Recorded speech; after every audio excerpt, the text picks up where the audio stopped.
Chess is changing, and this is the next big step. Total Chess is a new, FIDE-approved World Championship Tour. Created by the team behind Norway Chess, it combines Fast Classic, Rapid, and Blitz into one title. A pilot is set for autumn 2026. In 2027, the inaugural tour begins, and we will crown the first ever FIDE World Combined Champion. 4 events a year, hosted in cities around the world. A clear season structure, a bigger audience, and a stronger presence for the sport. We are partnering with sponsors, investors, host cities, and media partners to build something with long-term global impact. If you're looking for a global platform with real momentum, this is it. Let's talk about how you can be part of it.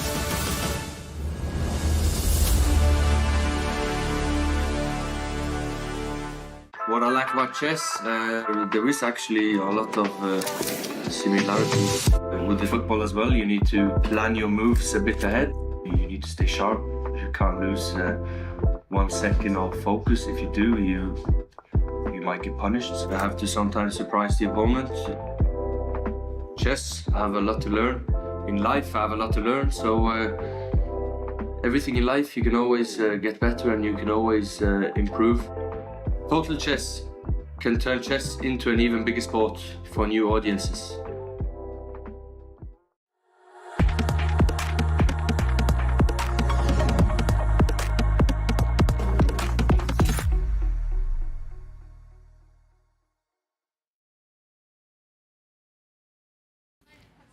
Hello everyone and welcome back to Norway Chess. My name is Wouter Bik, I'm the producer here for Norway Chess and I'm here with my good friend David Howell. David, we've been having some fun on the countdown clock. We've been putting your name a little bit, sadly with David Howell, but it's just a bit, right?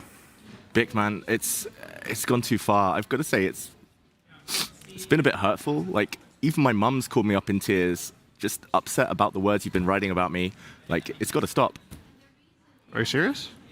I'm serious. I can't do it anymore.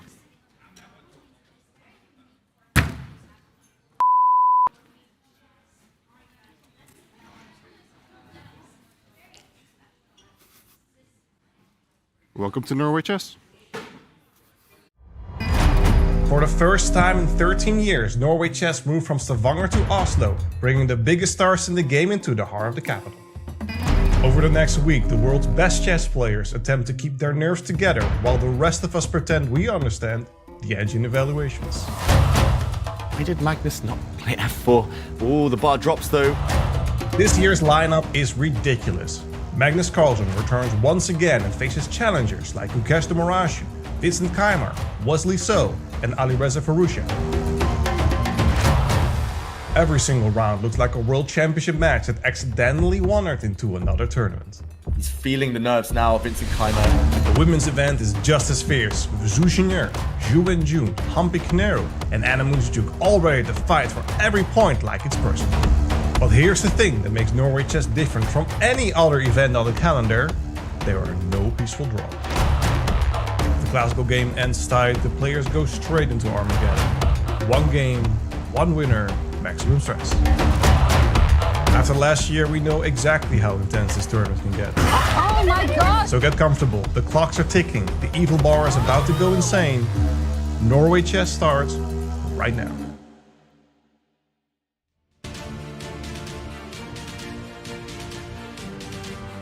We are back in the beating heart of Oslo with the stunning harbour gleaming in the northern sun. But we are tearing our eyes away from this, quite frankly, picture-perfect view and turning our focus right next door to the iconic Dakeman Library. It's gonna be epic there in the playing hall.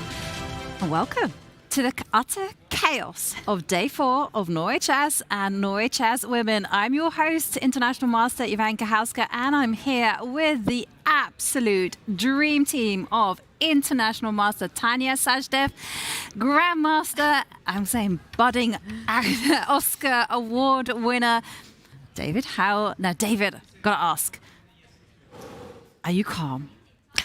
I might need a bit of time, Ivanka. Like, Bik did me dirty, but Just kidding. I love him. I love him. We're best friends, really, and it's all just part of the fun here at Norway Chess. Yeah, and it's an incredibly exciting day ahead. So much hype, huh? I just love it. I don't think we could have set that up better. I was about to ask you, I mean, how did they manage to get you back on the desk, David Howell?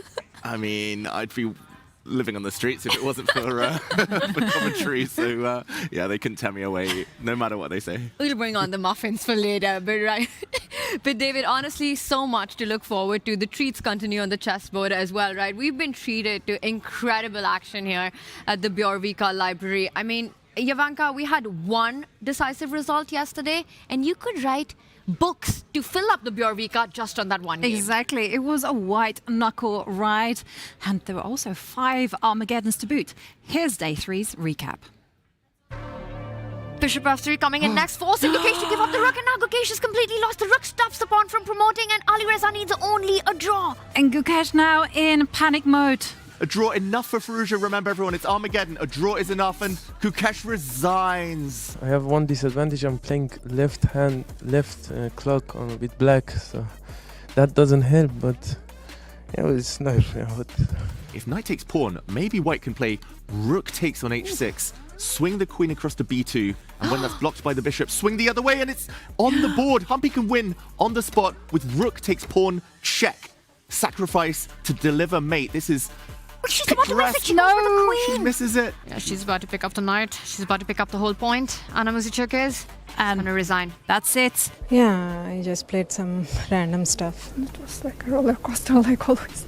Magnus just... Whoa, he got g3, but this... Magnus. Oh my God, goodness. not c6. And Prag misses it. Prag could have just played rook to g8, covered the g-file. Magnus now needs to push his pawn. It's a massive pawn race. Magnus drops back his king. And that's a blunder. Just queen the pawn, Pragnananda. He resigns. Wow. I lost control and I was not happy. I was also low on time, but yeah, some of things turned around for me. Oh, will she go? Oh, she does. She She's does. That. You take that pawn, the black king steps forward, one more set of pawns off the board. And it's no longer winning. This position is a draw. Zhu Wenjun let a golden opportunity slip. I was very lucky to make a draw. This is the best that Vincent can do with the position, but this one, it is a killer threat of rook takes pawn. And there we go. Vincent resigns. Yeah, not a good game. I think right off the opening got a quite pleasant position. Of course, it was complicated, but then, somewhere I lost track. He got too much play, and my position was very bad, so I just tried to do something. But obviously, he had too much time in 2 out of the position, so there was nothing left to do. It was a day filled with Armageddons and a lot of adventure, but we are setting up for a new start, a new day, round 4, and we have the hotly anticipated clash of Gukesh against Magnus Carlsen. Now, Tanya, talk about Gukesh. I mean, where do I start about what we have in front of us? The most viral moment for chess in a very long time happened in 2025. The table smash at Norway Chess. Gukesh, world champion, taking on the world #1 today. It's going to be all eyes on Gukesh versus Magnus. We all know the form that Gukesh has had over the last year and a half, how much he struggled. Coming into this tournament, it felt like you could see glimmers of the old Gukesh. You could see signs of him making that comeback. He's shown incredible resilience, but he's still not found his complete flow yet. But he's playing against a Magnus who's lost 2 classical games. He's playing against a Magnus who's absolutely wounded on his home turf right now. And the big question is, does Magnus bite back or does Gukesh pounce on that momentum? I think this is a huge game. Gukesh playing with white. He's going to try to go all out against Magnus Carlsen. I don't know what happens today, but I'll point out one thing, that Magnus Carlsen hasn't lost 2 classical games in Norway Chess since 2015. And David, how is Magnus going to recover from such a start? Yeah, it's going to be difficult. He looks in good spirits. The Magnus that we know from the last 15 years, the world #1, he gets angry. He tries everything to bounce back. He goes for the win. But objectively, maybe it's time to stop the bleeding. Maybe a draw in the classical would be a good result for him. Take it to Armageddon. And I just want to add to that, if Gukesh with the white pieces is able to avoid that draw and get things done in the classical, that might just be the confidence boost that Gukesh needs as the world champion going ahead into what the year has in store for him. Let's not forget, very recently, Magnus very openly has criticized Gukesh, saying that his weaknesses are incredibly obvious. And Gukesh is very aware of these things. So I feel like he's very motivated today for this match. A lot of history between these two. Of course, Gukesh has tremendous respect for Magnus, but maybe not over the board. Yeah, you have a good point there, Tanya. There's been a lot of criticism about Gukesh, a lot of people questioning his place since he became world champion. This would be a golden opportunity to silence his critics. Yeah, it's all about the style of game. Like, if Gukesh can get a position where he can calculate, make it tactical, go for Magnus, then he's got great chances. He cannot allow what happened last year, where he was getting slowly, positionally squeezed, outplayed. Yes, it was a big turnaround. Yes, the table smash, but until then, he was totally outclassed. So Gukesh, I think he needs to play on the front foot. The opening's going to dictate a lot. And yeah, if Gukesh can outplay Magnus and win, that would be a total year changer for him. Absolutely. And I think exactly what David said is what Pragnananda showed yesterday in his opening preparation. The way he handled it, how he dragged Magnus into those battles where there are opportunities for both sides to go wrong. I mean, that game was a swing of fortunes, right? There were so many turnarounds. And in the end, Prag was tactically incredibly aware to take advantage of that one blunder. And I think Gukesh has to show that same kind of fighting spirit today if he has to have any chance against a wounded Magnus, who's definitely going to be looking to biting back hard. We've got Prag in front of us as well. I really loved Jovanka when he joined us yesterday, how he didn't let the win get to his head. No, he was very humble about it. He said it wasn't a game to celebrate, and he was going to be focusing on today's game where he's playing black against Vincent Keimer. Yeah, this is going to be interesting. We talk about momentum, how it can be huge beating Magnus. There's always a bit of, a celebration afterwards. But Prag, keeping it professional. Big game for him. Big game for Vincent, who I'm going to say has struggled so far this tournament. Has looked maybe not as energetic as he has done the last few months. Vincent losing all 3 Armageddons he's played so far. As we see Prag getting checked here, checked off the board. Will we see some checkmates on the board later? And yeah, it's going to be fascinating today. Feels like a big round just before the rest day. It absolutely is a big round. We have some epic matchups. Ali Reza Firouzja, tournament leader, he plays black against Wesley. So obviously they played each other many, many times. But are we seeing a new chair for Ali Reza? I don't see him having his leg extended anymore. Ooh. We would have to get a confirmation on that, but I mean, his chess has been as impressive as his posture has in this tournament. I have a conspiracy theory. I think when you put your leg up, I wonder if the blood rushes to your head and makes you that much faster. By the way, Jovanka, there you have it. Still, he's found a winning formula, right?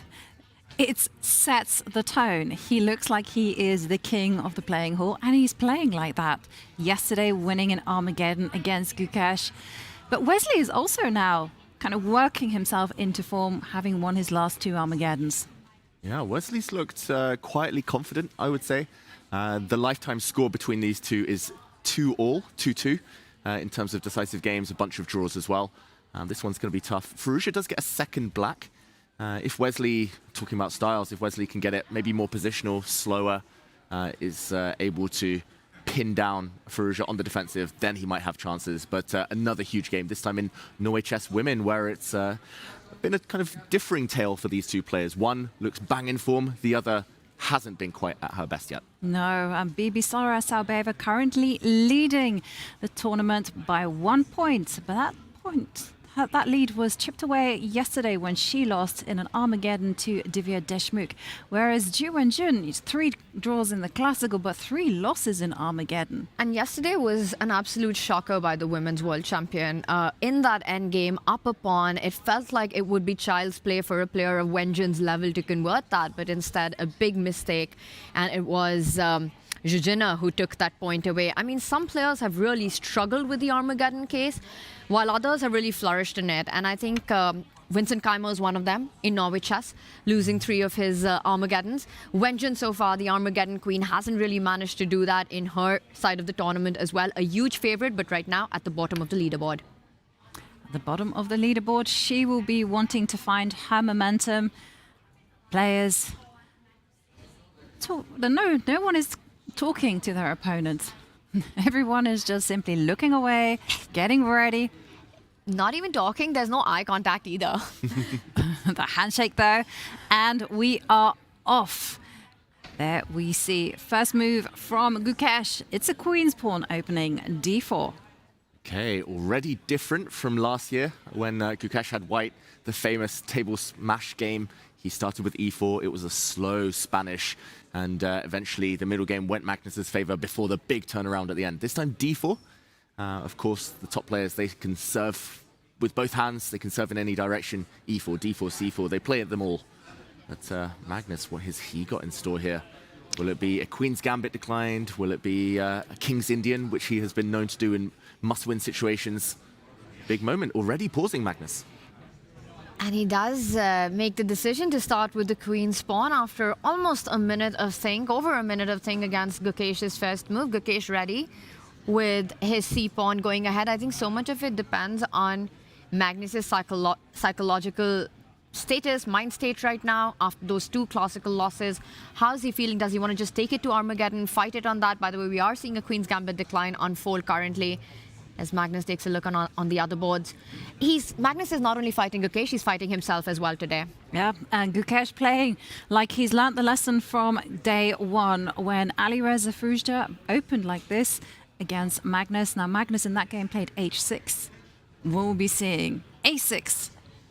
Yeah. Knight f6 into the mainstream. Knight f6. Knight f6, and this is the Queen's Gambit declined. I've got to say, there's been 4 Queen's Gambit declines today out of 6 games here at Norway Chess. It's been the opening of 2026 so far. The candidates tournament, everyone was just playing the Queen's Gambit declined. Here in Norway Chess, that trend continues. This position has actually been reached over on other boards as well. It's also on the board between Humpy Kanaru and Zujiner. It's also on the board, or at least a similar position was on the board between Wesley So and Alireza Firouzja. We see a capture in the center. And yeah, this is going to be interesting. I think if the structure is static, fixed, then Magnus should be happy with the outcome of the opening. He likes those types of positions. And I wonder if part of Gukesh's opening strategy was that he was prepared against Magnus's h6, a6 lines and was hoping for it. And I think Magnus somewhere realized that, which is why Gukesh chose the Queen's pawn opening and decided to switch it up from what he's done earlier in Norway Chess this year and took the knight out. But Gukesh ready with his response. This is not something that could really take Magnus by surprise. It's still the main move in this position for white to pin that knight with a direct threat. You take it, d5 is tender. Magnus counterpins the white knight, and it relies on that if the white queen gives a check, the knight will come out, defend the bishop. We're in Ragozin territory. Yeah, and it will be a direct transposition to the Ragozin if white's knight comes out to f3 now. A bunch of other choices. White can just play e3, for example. This does tend to lead to potentially chaotic lines because black often does want to push h6, kick the bishop back, push more pawns, g5, knight into e4. I don't know if Magnus is going to try to bait Gukesh into those complications, but Gukesh looking away. Probably didn't expect this today, but for sure at some point he studied this exact position. In fact, I think I've seen him play this type of position from the black side as well, because it's a very dynamic opening choice. And it's very interesting as well, this is Ragozin choice, because I saw a lot of Queen's Pawn openings this particular round, and I was thinking, how many Carlsbad structures will we get? Well, the answer is maybe not as many as I initially thought. I thought there might be 4. But it's really been fascinating how many of those we've had throughout Norway Chess and Norway Chess Women this year. I mean, every round we get a couple of them. It looks like it's quite a solid opening at the top level, so highly recommended by them. And this one as well, if the c-pawn moves to c6, the e-pawn moves to e3, we'll see that again on this. And Gukesh looks like he's half surprised by Magnus's idea of going for the Ragozin here. Yeah, maybe he's meditating or thinking about his birthday tomorrow, Gukesh. Who knows, but more likely trying to recall some opening theory here, some opening lines. Would be a great birthday gift though, one more time. Yeah, exactly. And I'm just wondering, and David, maybe you can give us some insights on this. You know, Magnus, with the way he's had his tournament, how much time would he have spent preparing for this game, knowing that it's going to be all eyes on Gukesh versus Magnus? If I had to take a guess, not much. Yeah, with Magnus, I think it tends to be either a lot or nothing at all. Often he prioritizes freshness, try to take his mind off things, try to save the mental energy, the physical energy, everything for the board. But this opening hints at the fact that Magnus might be going for some theory, maybe trying to provoke Gukesh. Sometimes the way to recover is to actually look at a bit more chess, take your mind off what happened yesterday. So I'm going to say non-committal, either a lot or none at all. Nothing in the middle. Nothing in the middle. Well, you've heard it here first. Let's go to our bird's eye view and let's have a look at all of our QGD's own store. Can we start with Wesley So against Alireza Firouzja? Because White has just pushed the f-pawn up the board, and it's a double-edged move. You know, it could be signifying expansion on the king side. It could also be meaning something more ambitious in the center. Okay, very interesting, because the Carlsbad structure, pure Carlsbad, would be the pawn staying on f2 for a long time. And I think you're right, Jovanka, we will get 4 of those, or kind of 4 of those. But yeah, the pawn on f3 very early. Just a quick backtrack as well, because there was an interesting moment, just to take us all the way home. Sorry for the opening nerd tangent, but we get to the Queen's Gambit declined. Exact same position as Magnus had against Gukesh via a different move order. And now, after the exchange, bishop g5 instead of bishop b4, Firouzja plays the older, the more traditional c6, just setting up the pawn chain. And this is interesting to me because I'm not a huge expert in this, but after e3, h6, normally they, without fail, go back to h4, bishop to f4. To my eyes, it just looks like a free move. You've given black h6, you've wasted time with bishop g5, bishop back to f4.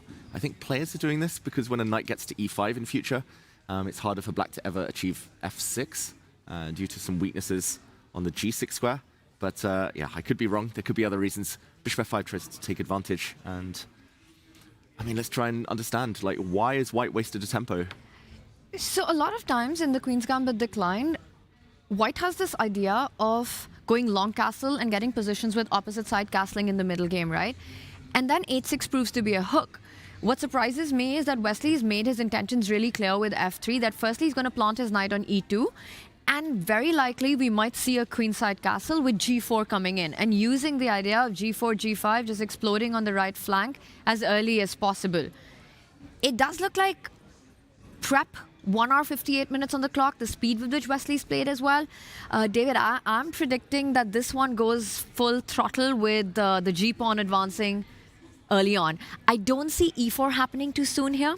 It's a more middle game idea once your pieces are developed and you've got the rooks in the center. But I think f3 is getting more aggressive. Yeah, it's fascinating, like the way that they've taken the Queen's Gambit decline, taken these Carlsbad structures just in the last few months alone, and everyone's got their own twist, their own take on it. Like h4, g4, all of that. It makes sense once we see it, but it is a high-risk strategy, I would say. A very high-risk strategy. It also borrows from ideas, you know, where black goes bishop to e7 first and bishop to d6, which is really a nice move. But David, can we just retreat the move one and put the knight on d7? Because I really wanted to show you one kind of cool point about going g4 and h4. So you go g4, bishop h7, h4, queen comes out to b6, and you can defend that pawn by going rook h2. Like, when do you see that? That is very nice. And that is a very cool maneuver, like just total clearance on the board. And yeah, suddenly g5, huge threat. I was also going to say, Jovanka, like maybe after, I'm not sure it exactly works here, but like, let's say black just spends a move. If White breaks with g5, there are always ideas. I don't think it quite works here, but like bishop c2 that I've seen before, attacking the white queen, attacking the rook.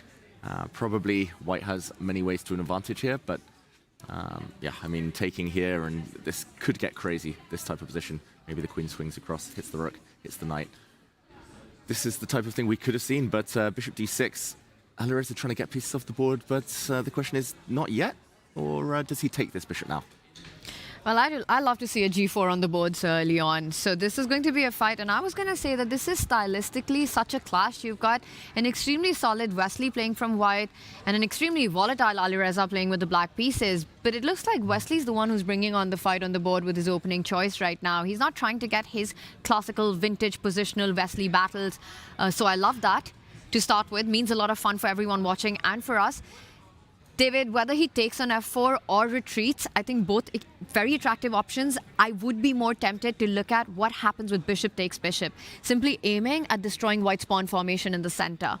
I feel like that has to be a line that you need to know what you're doing, but he decides to retreat with the bishop instead. How do you explain that? Yeah, I think it's just a question of being a bit scared of preparation, mainly. But let's just jump in and show, because I was also curious. The first move I would look at is to take this bishop, but maybe the dilemma now of where to put black's piece is just too difficult. If it goes home, it feels like wasted time. If it goes back to h7, maybe the difference is that f5 shuts in this bishop for the near future. Maybe it can break out with g6, but yeah, he doesn't want to find out. And look at this, king to f2. Oof. Wesley So in a really aggressive mood today.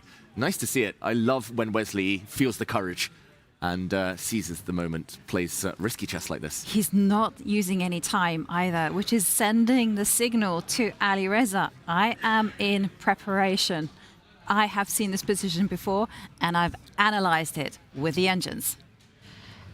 And I'm also just checking what you're just mentioning right now. There's actually just one game that I have on my database played by Grandmaster Alexei Serrano with the move g4. So it's already a very fresh position. And in that game, bishop retreated to g6. Alireza going all the way back to h7. It's already a new position, a new game right now. But it looks like Wesley was prepared because king f2 is not something that you just blitz out over the board if it's not something you've seen back at home. And Alireza is in full Wesley preparation territory currently. It's such a strange move, right? Your pieces have not developed. You feel your king is safest there. You need to get your bishop out next, the knight out next. I mean, don't try this at home is the only thing I can think of. Right, but it only works, I'm going to say, because there's no tension between the pawns in the center. You cannot do this, for instance, if, say, black had challenged with c5 or there's some kind of confrontation with e5 happening. You get away with it because the pawns are standing still and the king has that safety square on f2. And I got to say, the questions are now all on Alireza, because where is he going to put the king? If he castles kingside, it's going to be h4, g5, and Wesley's going to be a very happy customer. And I also wanted to point out that you can go bishop d3 as well, grab even more space with those exchanges, go knight to e2, connect the rooks, and it just feels like white's play is just flowing. Yeah, it's the best bomb cloud I've ever seen. Like, why put your king on e2 when you could put it on f2, not getting in the way of your own pieces? And he's borrowing some ideas from the Jabava London as well. Like, this is a very typical idea in the Jabava London where there would be pawns on c2 and e6 most likely, but you just push the kingside pawns and keep the center closed. Hope to gain space as much as possible. If I had to predict how this game would develop with seeing this king on f2 and trying to draw out of some pattern recognitions from some other openings, I would believe that Wesley at some point brings out his knight via e2 and g2, plants his queen on d2, gets the bishop out of the way, maybe trades, maybe doesn't, I'm not convinced with that, and then plants the rooks in the center, looking for that e4 break at the right time, or then deciding to go h4, g5. Alireza on the other side. If I had to bet, I'd say he goes longside castle. He gets the queen out of the way, the knight out of the way, puts the king on the left side, and that's where he's going to be feeling safe. And then question, Wesley, have you overextended on the right flank? Yeah, while Alireza is in a difficult position, it seems like he's been chilling a lot throughout the event.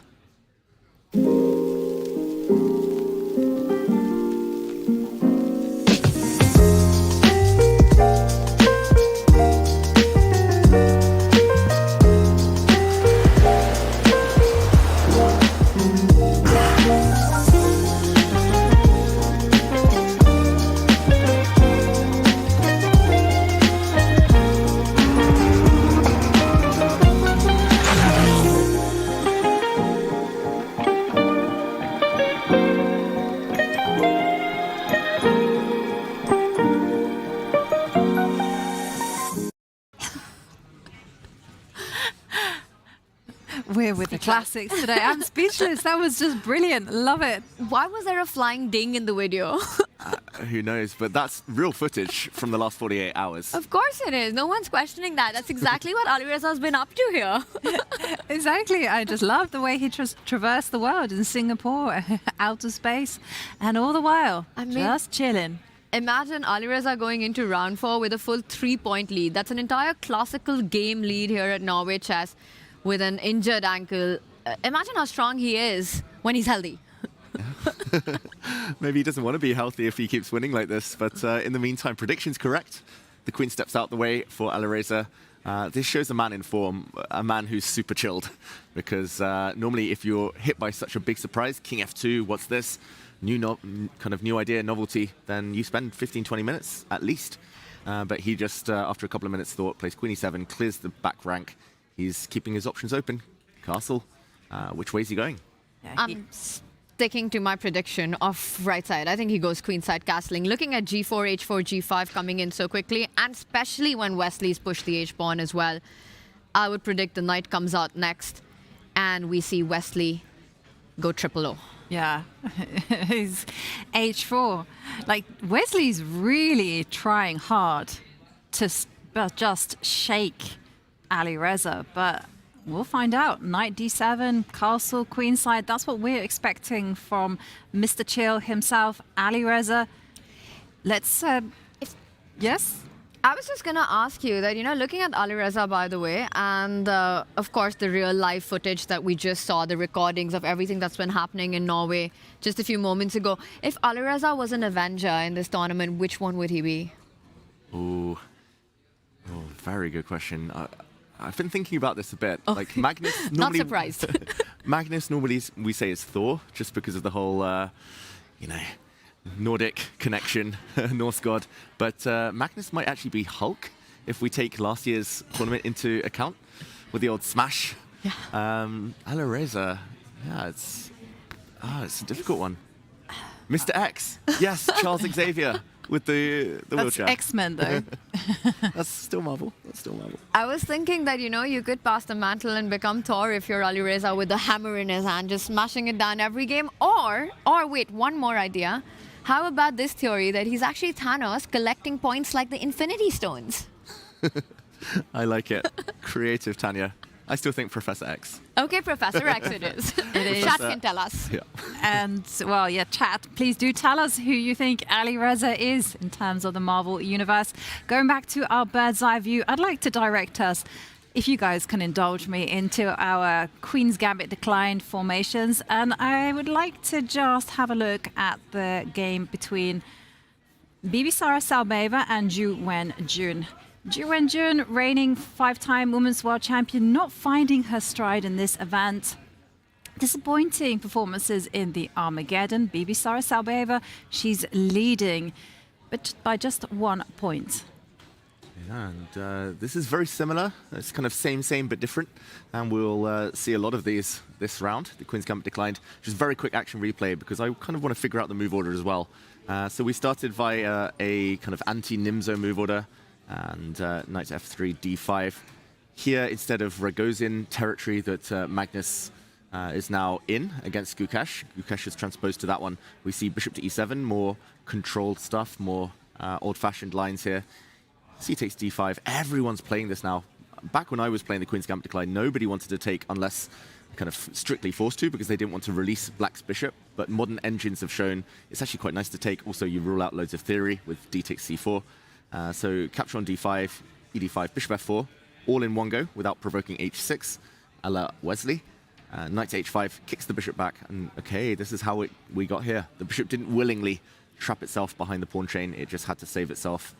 And what do we make of this? White's bishop on d2, not happy, but I guess Black spent a couple of moves. Black lost the tempo in that little process with knight h5 back to f6. I've always preferred to play these positions as white when the dark squared bishop is ahead of that e3 pawn rather than behind it. Those are the ideas and the positions that one would enjoy, targeting e5, targeting g5. But yes, with being ahead in development, I think the plans are going to remain the same here, where you go queen c2, you castle, and then somehow get that minority attack into the game. You start going b4, b5, or a4, a5 once the rooks get into the game. The big question, where do you play for an edge here with that bishop on d2? Do you plant your knight on e5? Do you completely switch over to the king side? Because that's the other thematic idea in the Queen's Gambit decline, right? You channel your inner Alireza, go knight e5, f4, put that bishop from d2 via e1 to h4 in certain positions, looking at all these plans, keeping things flexible. But Wenjun asking for a decision right now. A very confrontational move here with c5. I think she probably had to make such a move like this because Alireza's plan of going knight e5, otherwise known as the Pillsbury attack, is, with f4, g4, that was already lined up, ready to be served. And now with c5, that discourages any knight jumps. It also starts begging the question, well, black has got ideas of going c4 as well, trying to do what Magnus was hoping. So I think we're in for a lovely fight here. And David, I'm kind of getting like Nimzo Indian, except that the white knight should be on e2 in that position, right? Yeah, quite possibly. Although if there is an exchange of pawns on c5 and it goes to an isolated queen's pawn position, the knight on f3 tends to be quite well placed. So I totally understand what you mean there. I think actually, Jovanka, with the bishop on b4, it's pretty much a transposition to an Nimzo Indian. Maybe just one tempo here and there due to the whole knight h5, knight f6 stuff. But yeah, it's interesting. Knight on f3, there's pros and cons. It could get pinned more easily, but it's also slightly more active than it would have been on e2. And here I expect Bibisara to try not to take yet, to try and keep the tension a bit later. But once the black knight comes out, there will be this decision time. Either black will capture on d4, white has to accept an isolated pawn as well, or she's going to have to take and play against black's IQP. Yeah, very fascinating. I mean, I would love to keep the tension in this position, but you hold on too long, then you're inviting Magnus-esque c4 from his game against Alireza. You were saying Pillsbury attack. I think after that game, we can almost call it the Alireza attack to plant the knight on e5, go f4, go g4. It got him an entire classical point against Magnus. Would become an attractive plan if Wenjun does go for that. We see castle, so we might be seeing that being played out here. If Wenjun decides to expand on the queen's side, the board gets divided into half immediately. Yeah. She won't play c4. Yeah. It's not her style. She's also not ready, right? Objectively, probably not. Just to put it on the board, c4, the bishop probably goes back this way. Let's say black plays a6 to try and get b5. Doesn't feel like she's ready to be undermined here, b3, e4, but maybe now as well that Alireza idea comes with more force. You just don't want to block the center knowing that your opponent can attack on the king side and you've already castled. And maybe we switch up the move orders a bit and the bishop on d2 suddenly is beautifully placed for an attack on that right side. No, but I completely agree with you. I think keeping the tension makes maximum sense. Maybe you can instead, in our live board, we see that this is not looking great for black. White just seems to have a free hand on that right flank. Just go b6, get your bishop out. You could also think about just developing your knight to c6. I would be choosing one of these two options if I'm black here, either b6 or knight c6. When in doubt, take out your pieces. Makes sense. Knight c6 will force that decision. Either black takes on d4, symmetrical, or white takes on c5, and some small imbalances. But there, white's bishop is a bit more passive. So I agree, Tanya. I think it'll be one of those two, more Zhu and Zhu's style. Yeah. Well, the opening stage has been set, and we're going to take it to our very first break. When we return, we're of course going to bring you all of the action. So stay with us.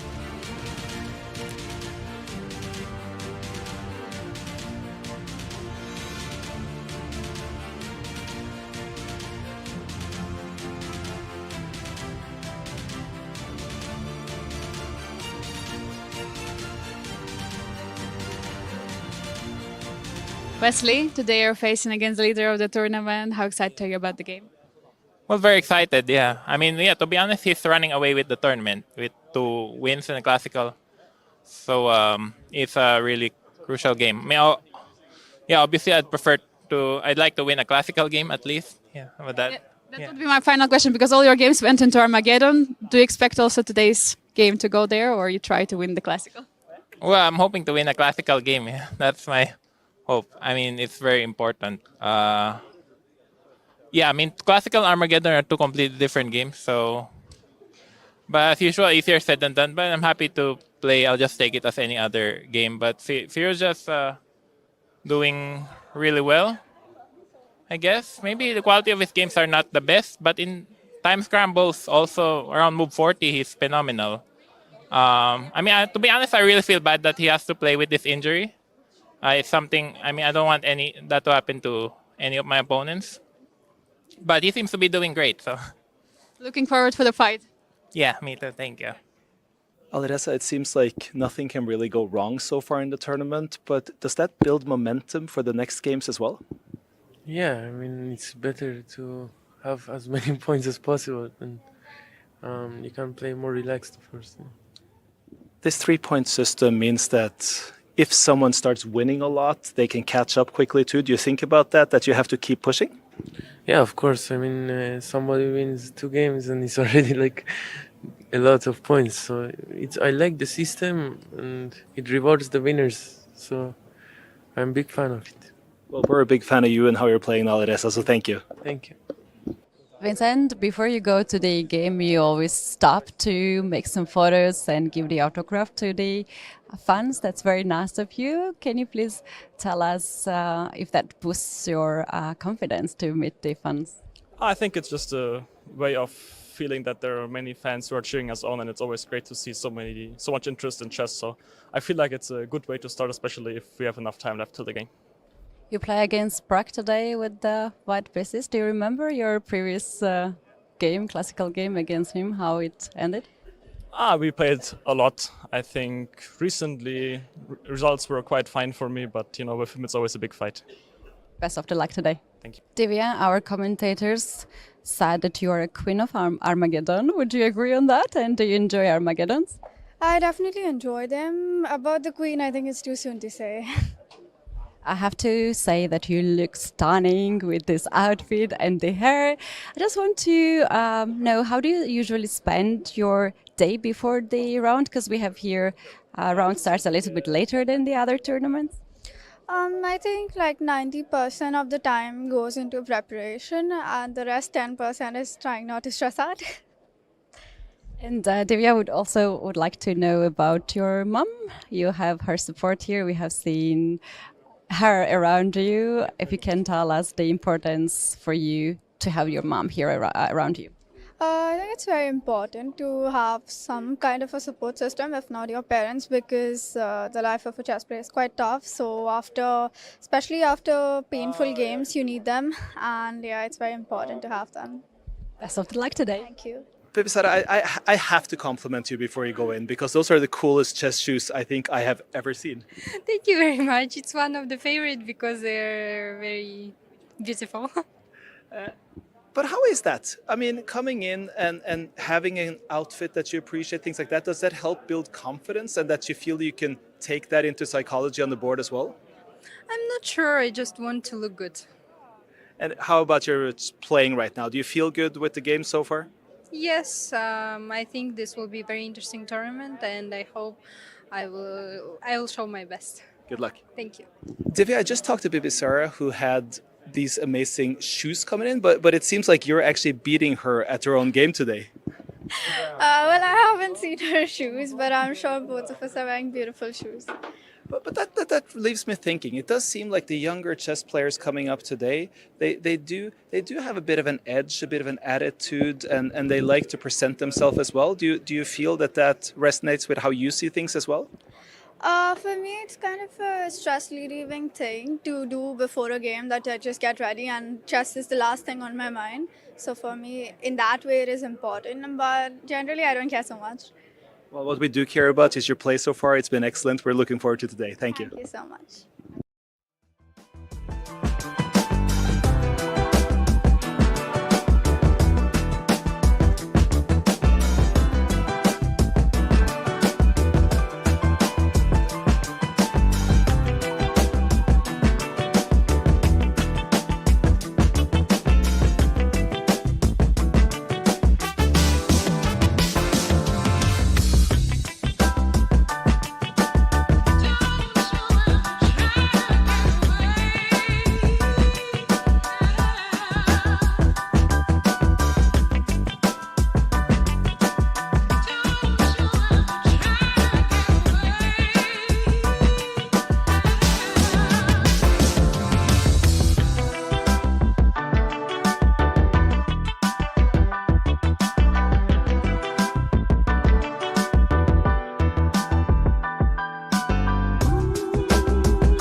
We return to the Dakeman Library, not your traditional library, because we have our 12 players just shattering the silence.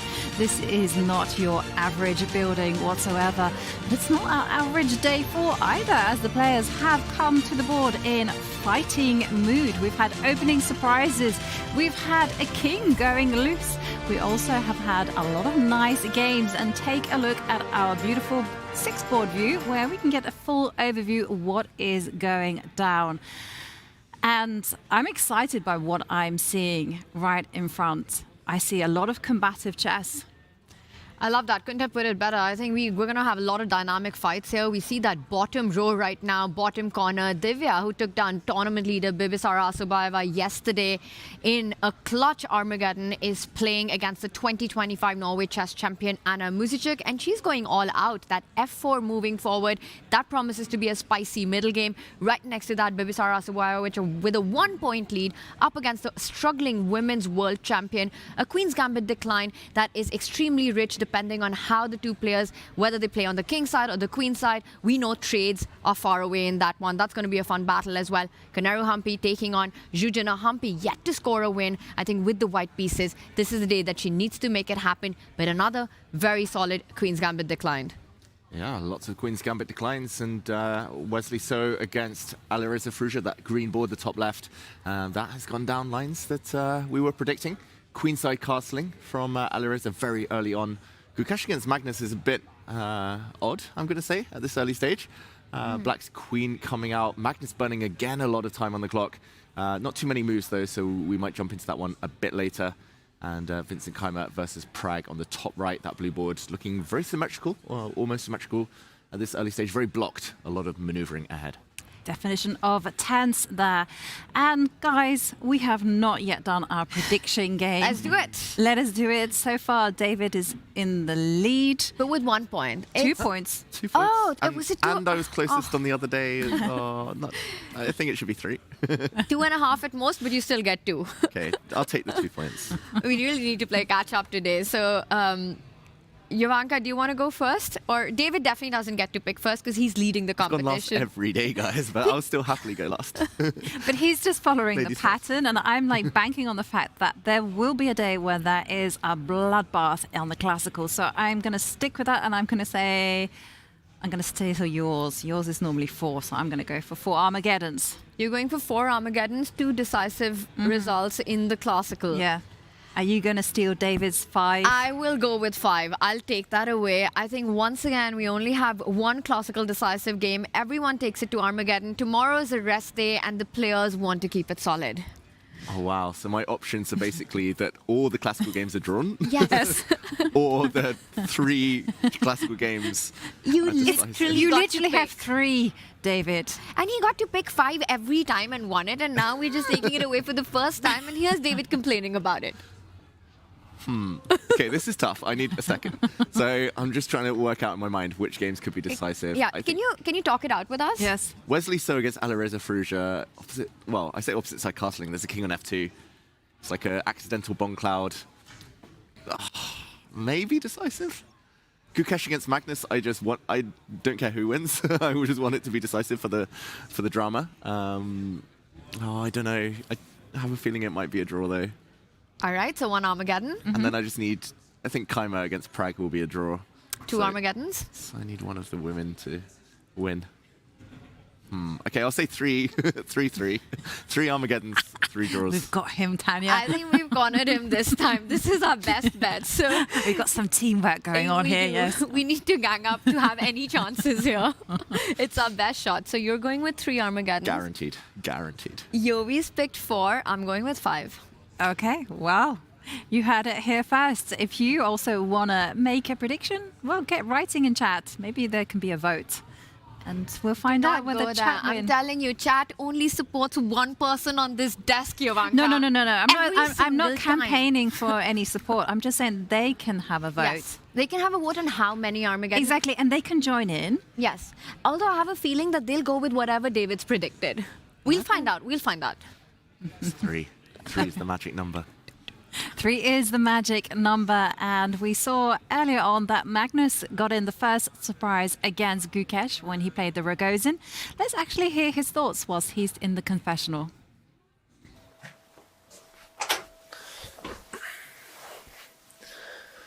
My coach Peter generally tells me that if I manage to surprise him, I probably surprise my opponent as well. And this time I've kind of surprised myself. I was thinking like knight f3 is not like generally the move people play, kind of transposed to a line of the Rogozin, which is generally, you know, black is just fine playing these bishop f5 lines these days. And then I started thinking, I've seen this move queen d6 before, but I didn't really know a ton about it. And then I was thinking, well, if I can refute it over the board, then I should not play it. But if I cannot, then I might as well. And so here we go. I'm pretty much, I wouldn't say clueless, not completely clueless, but fairly clueless. And I have no idea what he knows, but should be interesting. Magnus in good spirits there, but saying that he's fairly clueless about this position. Does that actually mean that he knows a lot? Magnus Carlsen after his cow puns the other day. I don't think he's clueless ever. I think the fact that he knew queen d6 is a move, and I mean, I must admit, it's totally new to me. And he's right, Magnus, that there have been games here by Grandmasters before. I think just that fact alone means he understands it's playable. Like, yes, he's kind of learning on the job, pretty much, trying to freestyle, trying to work things out. But it is a solid position. The structure, just putting a pawn on c6 in the near future, is relatively stable. I think he's going to get a decent position. I mean, he's still black, he's still the one fighting for equality, but I think he shouldn't be too concerned about the opening, even if he isn't aware of all the details. Two things. Firstly, if Magnus Carlsen's clueless about any position, there's no hope for the rest of us. But second, I think it really depends on where he wants to go with that c-pawn in this position. I was checking out some of the games that Magnus was referencing to that top players have played. There are two ideas that you have if you're black here. One is to go solid, go c6, get out your bishop, get out your knight, and then decide. Usually the king goes on the right side of the board. The other more active plan, which Grandmaster Wojtaszek had in his game against former world champion Huyefan, was to get the bishop out first, put the knight on d7, and then play c5. Go direct in the center. The queen can then decide. It's flexible at d6, whether you want to put it on b6 or keep it where it is. Also, where exactly you want your king. And the one thing we know about Magnus Carlsen, he loves to delay castling. And I think we're going to see that storyline today as well. Firstly, to understand Magnus's mindset, what sort of a position he has, it all depends on how far he goes with the c-pawn. Yeah, fascinating. I think Magnus, kind of coming into this fresh, I would be surprised if he goes for any c5 ideas, but the fact that he's pausing, and he did invest nearly 14 minutes on queen d6, and now he's been thinking for nearly 10 minutes again. The trend continues of him spending long time kind of trying to be a perfectionist at these early stages, but I do wonder whether he still has that creative urge, because it has backfired the last few days. Yeah. Yesterday, that creative urge is what made him sacrifice the second exchange. And the fact that you just don't have enough time at Norway chess, you only get 10 seconds after 40 moves, you don't have time to actually work and navigate your way through complication. It really turned out to be the move that would haunt him later on when he had an easy win. So maybe not to go for those artistic ideas, to keep it simple, to keep it safe, taking it to the Armageddon with the black pieces will not be an absolute disaster. I have a feeling, though, that Magnus still has fight in him. He does look like he's an incredibly good move, and he does decide to keep it more solid. He goes for the idea with c6, expecting the bishop to come out next, the knight to land on d7, and Magnus to go short side castle. Interesting decision, though, actually, that he chose to advance the pawn on c6 and solidify the center first, because suddenly there's more options for white. White is going to obviously go e3. You want to get the light squared bishop out. And then the question is, black's worst piece in this type of structure is usually this bishop there sitting on c8. It normally doesn't have a role, but if you get it out to f5 really comfortably, then you can be very satisfied with your position. And my question is like, once the bishop comes out to f5, are there possibilities of coming queen f3 or something, some kind of pressure? I think that's the big question here. But also, one can understand, Jovanka, that he didn't directly go for the other option that we were discussing with getting the bishop f5 idea in before.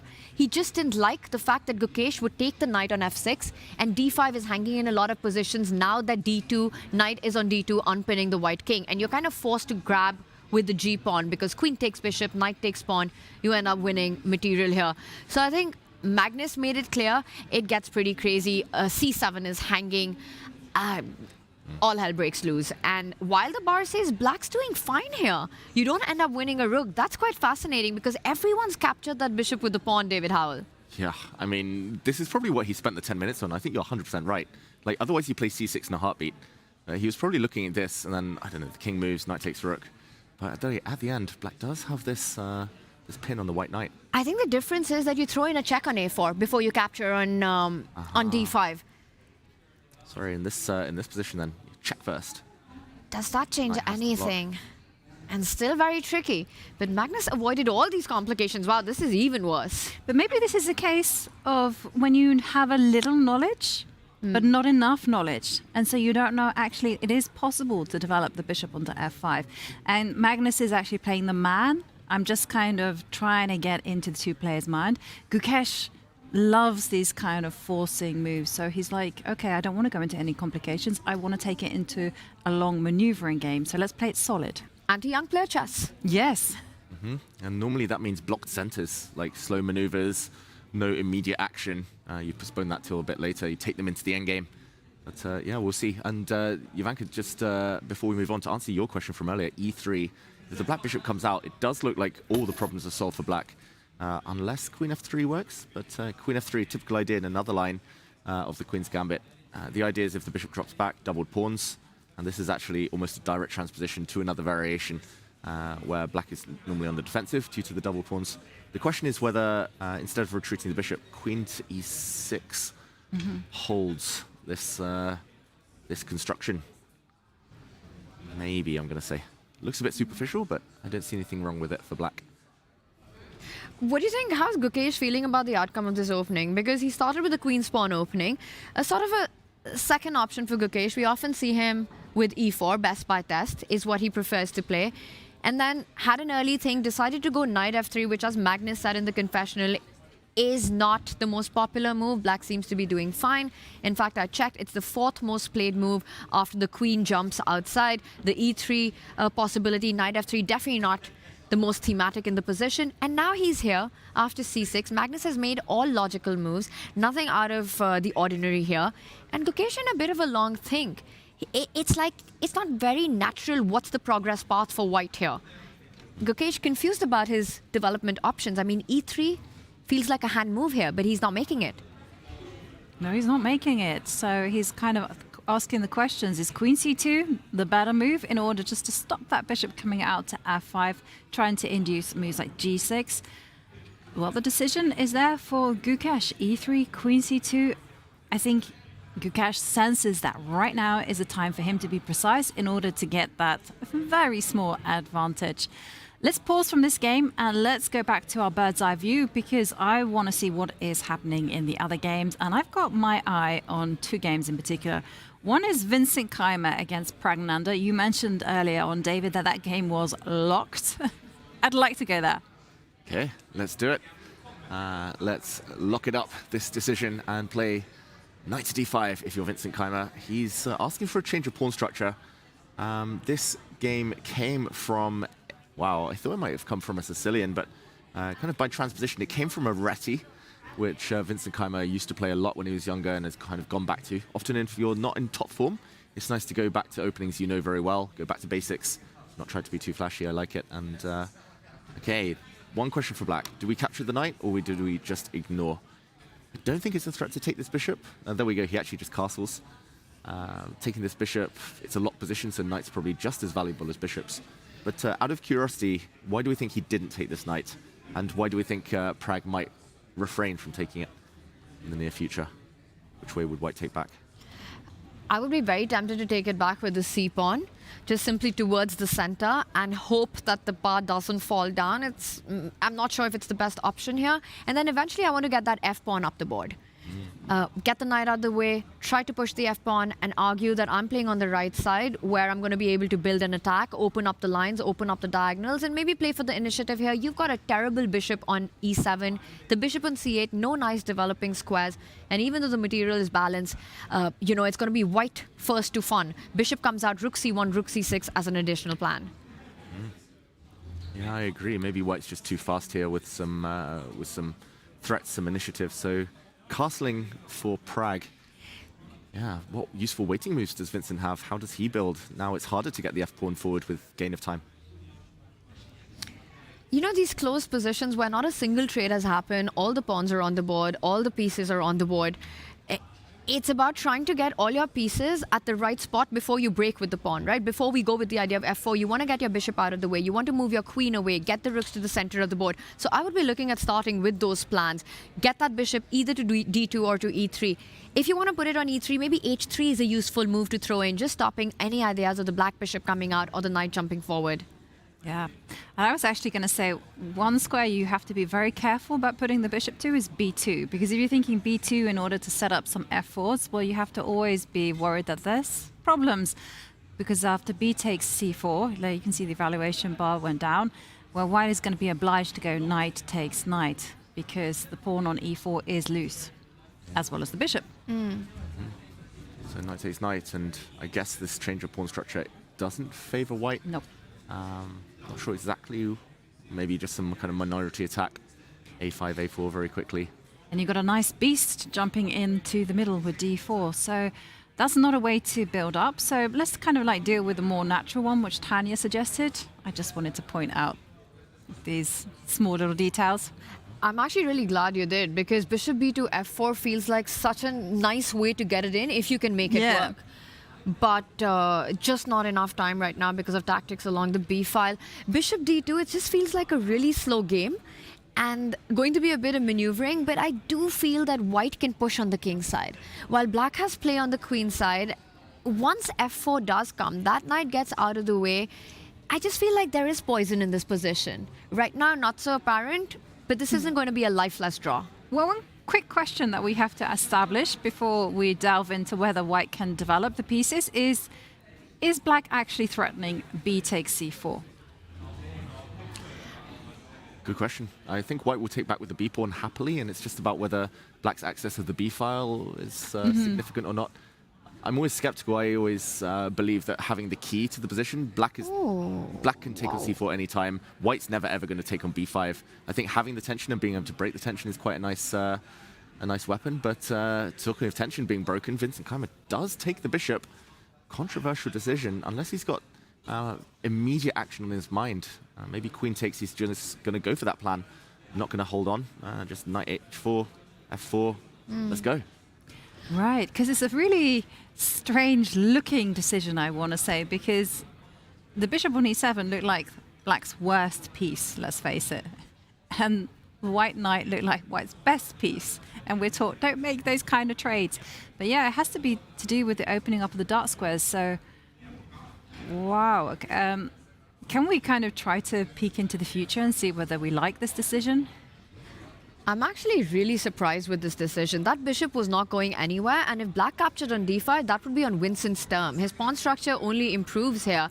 And let's do what Ivanka just wants right now, because I think that's key. This has to be based on a very concrete idea. Yes, you win a bishop pair, but the position is still pretty blocked. So knight takes bishop. Very ugly bishop there, picked up for a really beautiful knight. Queen takes knight. And David, it has to revolve around pawn breaks. You've got a bishop pair. They're only as good as the open diagonals you can put them on.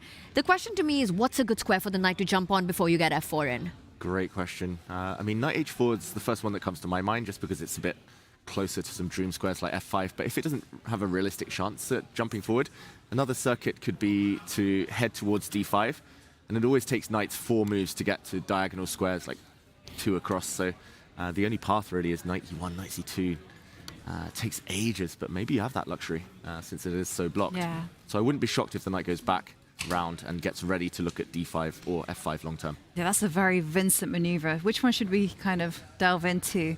Go direct, go I think the he long goes route. 91. You're right. This is screaming Peter Lecco. It's screaming Vincent Keimer. The more positional route in the position. Also, the dark bishop cannot be challenged. The dark square bishop cannot be challenged anymore. So, your idea of bishop b2, f4, always in the air as well.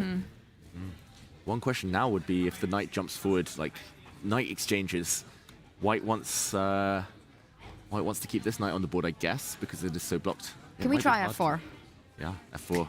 Were we worried about bishop g4 though? Yes. I am anyway. Check that out. Let's say queen d2, and now something on e2. Something on e2. I'm surprised it's this big, the advantage. Or maybe it is the bishop. Maybe it is. Oh wait, it's not trapped. The rook does just move. Why is this so good for black? Wow, so you need to be careful in this position as well. You can go knight e2. King moves. And then I was thinking some knight h5 business. I woke up today and I was a bit angry. I can tell, and Knight that's takes scary g3. looking. Did you smash any tables? No. Do it now. It is the place. No. I guess white. Oh wow, white really doesn't defend. Okay, I'm getting a hint then that there might be something.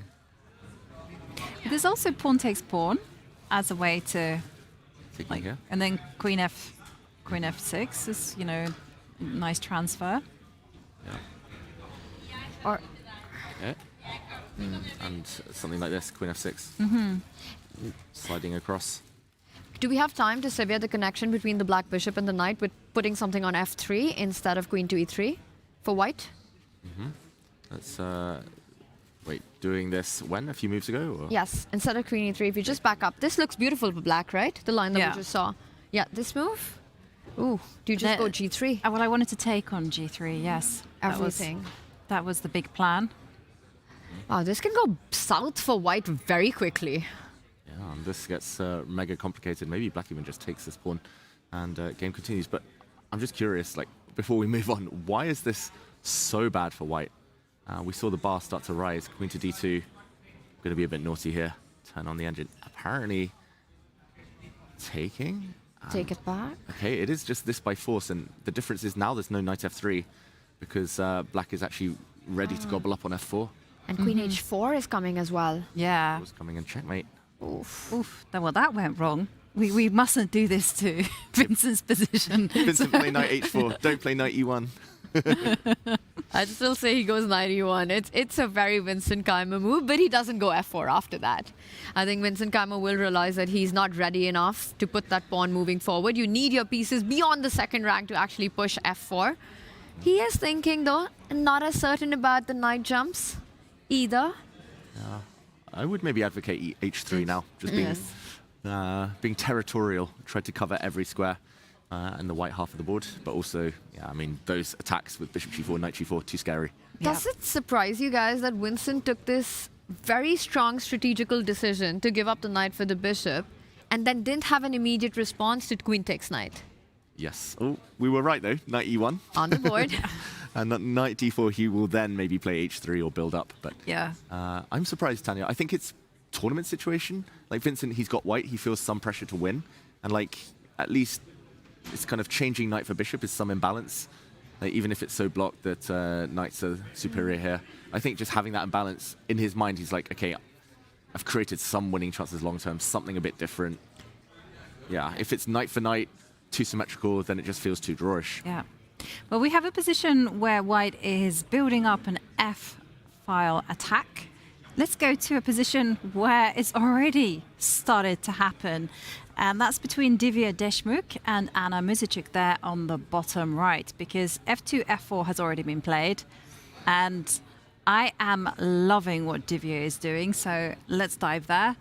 And maybe we can actually do a recap of how the players got here. Let's do it, because some interesting opening decisions, and there was just a question mark move appear. So let's quickly recap.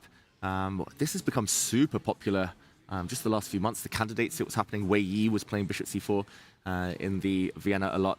Divya didn't repeat her early d3 experiments. This would have transposed to something she did earlier in the event against Humpy. Bishop c4. I just want to point out that this is very similar, what we see in a moment, to the 4 knights Spanish. Normally this position is very popular with the bishop on b5, but bishop on c4 maybe even stronger, better version for white, because after these exchanges on c3, h6 does feel like maybe playing it a bit too safe. Anna Muzychuk, bishop g5 wasn't such a big threat. There was some theory there, but castles, knight d2 is a very typical idea, trying to break out with f4, and it's hard to stop now because black's wasted time with h6. And bishop to e6, f4. She did strike first. She loves those pawn advances. We've seen that this tournament. And I've got to say, I'm really shocked at the decision to take on b3. I don't fully understand it. Because, okay, we'll catch up with the game in a second. I mean, black here has options. Like, white's pawn structure isn't great. The isolated a pawn is a bit of a weakness. The c pawns are a bit lonely, but after taking, suddenly white's pawn structure is beautiful. This is such a flexible structure. All of them can march, and yes, she's broken with d5 and a Muzychuk, but the blue arrow appears, and it looks like bishop to b2, apparently a strong move with potential. I mean, the bishop on b2 here, much better than the Vincent Keimer bishop that could have landed on b2. Yeah. I'm reminded of when I was first learning chess, and my dad was teaching me about the pawn structures, and he had a name for a pawn structure with b3, c2, d3, and c4. He was like, this is the diamond. Look at it, it's diamond. And I was like, okay, yes. And he says, it's brilliant. He didn't tell me why it was brilliant, but he just said, admire it. It would be a diamond. It would be the gem and glory in Divya's position if she's able to achieve it. I'll just point out one thing. I think d5 was incredibly necessary for Anna to do after the decisions that she took to trade off the light squared bishop. If not, the diamond comes on the board and you've got everything to play for, right? Bishop b2. This is the dream position that Vincent Keimer is aiming for, that Divya already has on her board right now. So d5, the only response after the controversial bishop takes bishop, but this position has happened before. It's happened before by none other than candidate's winner, candidate's clean sweeper, Javakir Senderov, with the black pieces playing d5 here. And the game did go on where white decided to play d4. It got pretty complex by the end of it. But the computer points out that Divya has a better move than what Javakir's opponent chose. Instead of d4, plant the bishop on b2. But the problem with that, the question with that is, how are you responding to pawn takes pawn? And I believe that to pawn takes pawn, you completely ignore the house. You get that diamond in. Who cares about the pawn when you can have a diamond? Exactly. Oh, girl's best friend. Divya threatening bishop takes f6 now. This would be incredible. My favorite pawn structure, by the way, is the cube, when all pawns are like, for example, if white had pawns in G2, the Caro-Kann. H2, exactly, Caro-Kann, you sometimes get it. But the diamond may be even shinier, even more effective here. This is beautiful, actually. And this is quite dynamic. I think she's very, very capable of seeing this. This is her style. Divya is one of those players who's very in tune with all the trending openings that the players are playing. And she is very sharp with her preparation. I think her team really knows where they can catch their opponent, and I've seen that work out to perfection. I mean, one thing's the board. The other thing's the clock as well here. Anna Muzychuk already down by quite a few minutes there. Divya wants to put pressure. She's already the Armageddon queen here. Maybe we start calling it Divya-geddon at some point. But she said in an interview, Jovanka, yesterday, that she's kind of done with Armageddon. She wants a classical win now. And I think if she goes for this pawn sacrifice, we are in for a decisive game one way or the other. Yes. And Tanya, you mentioned quite often that Divya is working with a team. I think she's working with a Hungarian grandmaster, Csaba Balogh. But do you happen to know anyone else in her team? Well, there is an Indian grandmaster as well who she works with quite often. I think for the World Cup, she had Puranik, Abhimanyu Puranik on her team as well. These are the two names that are public. Yeah. And yes, there are a few others. I wonder who's helping her here. I know that she's here with her mom. I don't think she's here with a second. But I'm sure there are players helping her. Her team is helping her remotely right now because her opening preparation so far on Norway Chess has been pretty much on point. Yeah. A new surprise every day, David. Exactly. So impressive. So creative as well. Like, it's hard to find new stuff or even rare stuff nowadays. But every round I'm learning from watching her games. And no fear as well. Like, she'll take on slower positions if she has to. She'll kind of seize the initiative if she can play on the front foot. Very, very impressive start to the tournament for her, and she might be thinking about bishop b2. I think she is. You know, you look at her on the camera, you get the feeling that she doesn't she's not really looking at safe options. And of course, we could be totally wrong. And we might see Divya employ d4, a move that's been played before. Maybe get the queen out. I would love to put my queen on f3, but I think knight e5 is something that just doesn't feel very pleasant. You get hit all over the board. The knight can fall back to g6 as well. That's not a happy maneuver. So it's really between bishop to b2 or taking a decision in the center. The problem with d4 is that you've kind of blocked up that diagonal for the rest of the game. Like, process of elimination, I think she can get there. Like, d4 is the candidate move. Obviously, it kind of forces black to take, release the issue, release the tension.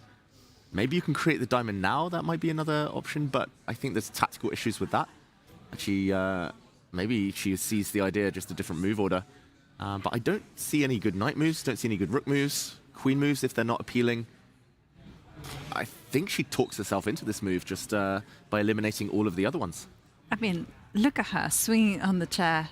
Norway chess chairs are very comfortable, and she's doing this, and that is an indication to me that she's getting ready to play bishop b2. I just have one question. Yeah, she's looking in that direction as well, right? You see that she's like there, she's swinging that direction, yes, and she's slowing down. No, I agree with you. It feels like her eyes are towards the queen side right now. But the bigger question is, Jovanka, after bishop to b2, she's definitely seen pawn takes pawn.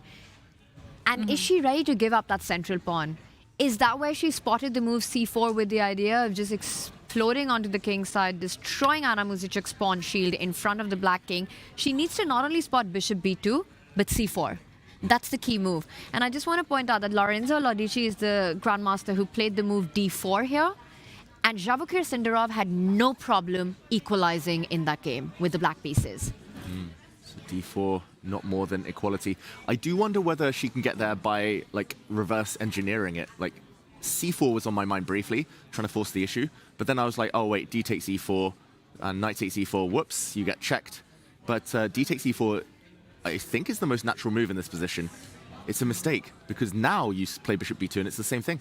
You transpose, but maybe it just gives black more options, the wrong move order, starting with c4. Okay, so this is really interesting. Big moment here for Divya. Will she find that bishop b2? But let's head over, we have to head over to the game, the top middle between Gukesh and Magnus, because suddenly the crowd started muttering around. There was a bit of a sensation, and we have a sensational move, knight to b5. Wow. That is quite a move from Gukesh. I don't think we expected it. I don't think I would even kind of entertain it for more than a few moments. Let's just quickly backtrack, because it's very concrete. He played queen c2. The main purpose is to stop bishop f5. We were talking about that. Black's problem piece, the bad bishop, would love to use that square, covered now. But the secondary motif was actually to use some tactics. And I think Magnus was trying to be clever here after h6 in the game. Maybe he'll regret not castling, for example. But after h6, bishop takes f6 was my first thought. Queen takes. And now I saw, okay, X-ray vision. You can play knight takes d5. But it doesn't quite work, because yes, this is a fork. Yes, there's a pin on the c file, so the knight is kind of poisoned right now. But bishop takes d2, and white has no good way to recapture. Queen takes. Suddenly the queen's off the c file, so the bishop doesn't hang. King takes, and it's just a double attack. Queen takes d4, check. So I think Magnus saw this, but going the other way from Gukesh, really unexpected. Now the queen is hit. If it just moves, bishop takes knight, and suddenly this tactic you mentioned earlier, Tanya, allowing knight c7 is just unthinkable, since it's so much kind of a better version for white, so close this time. And pawn takes, this is just a bad structure for black. Magnus needs to find something better here. Knight b5 is incredibly sneaky, and there's only one move that can help Magnus out of these tricks. You have to throw an in-betweener. You need to capture that knight on d2 with a check, because otherwise you'll be left with incredibly ugly pawns on the right flank. And the point here is that white doesn't have time to pick that bishop up with the queen. The knight on b5 hangs. You can't pick it up with the king. You'll fall into some checks on b4. You end up losing a piece in that case as well. So you're forced to actually, and this will be game over. So after bishop takes knight, Gukesh will be forced to recapture with his own bishop, and now you're not threatening bishop takes knight anymore. So it's only now that Magnus can happily place his queen wherever he wants. I think queen to e7 looks like the most natural square. And if Magnus finds this, while knight b5 was spectacular, it doesn't really get Gukesh anything at the end of this line. But Magnus must play bishop takes knight at this point. Could you be a little bit fancy, like in those lines, after bishop takes knight? Obviously, you're going to have to take back with the bishop. Only move? Only move. The queen drops back. And is Gukesh's idea just to go bishop back to f4 and start going, there's a check on d6, there's also a check on c7, and I want to have some fun. Now, obviously, this requires some further calculation because the queen can give a check on b4.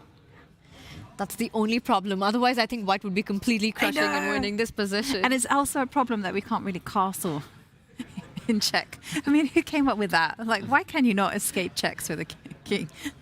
Oh, that would be a pity. Yeah. Even Wesley So didn't know that rule in freestyle chess a couple of years ago.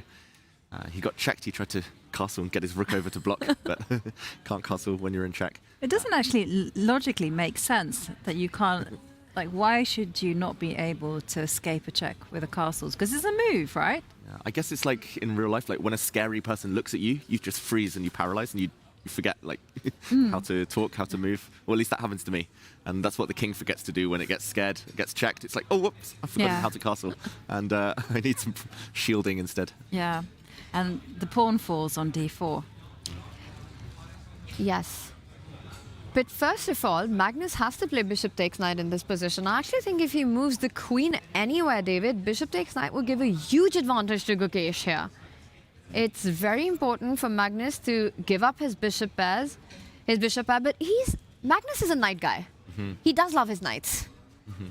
I think it depends on the position. I think he's more flexible than most people. Uh-huh. Some people really like their knights fishy.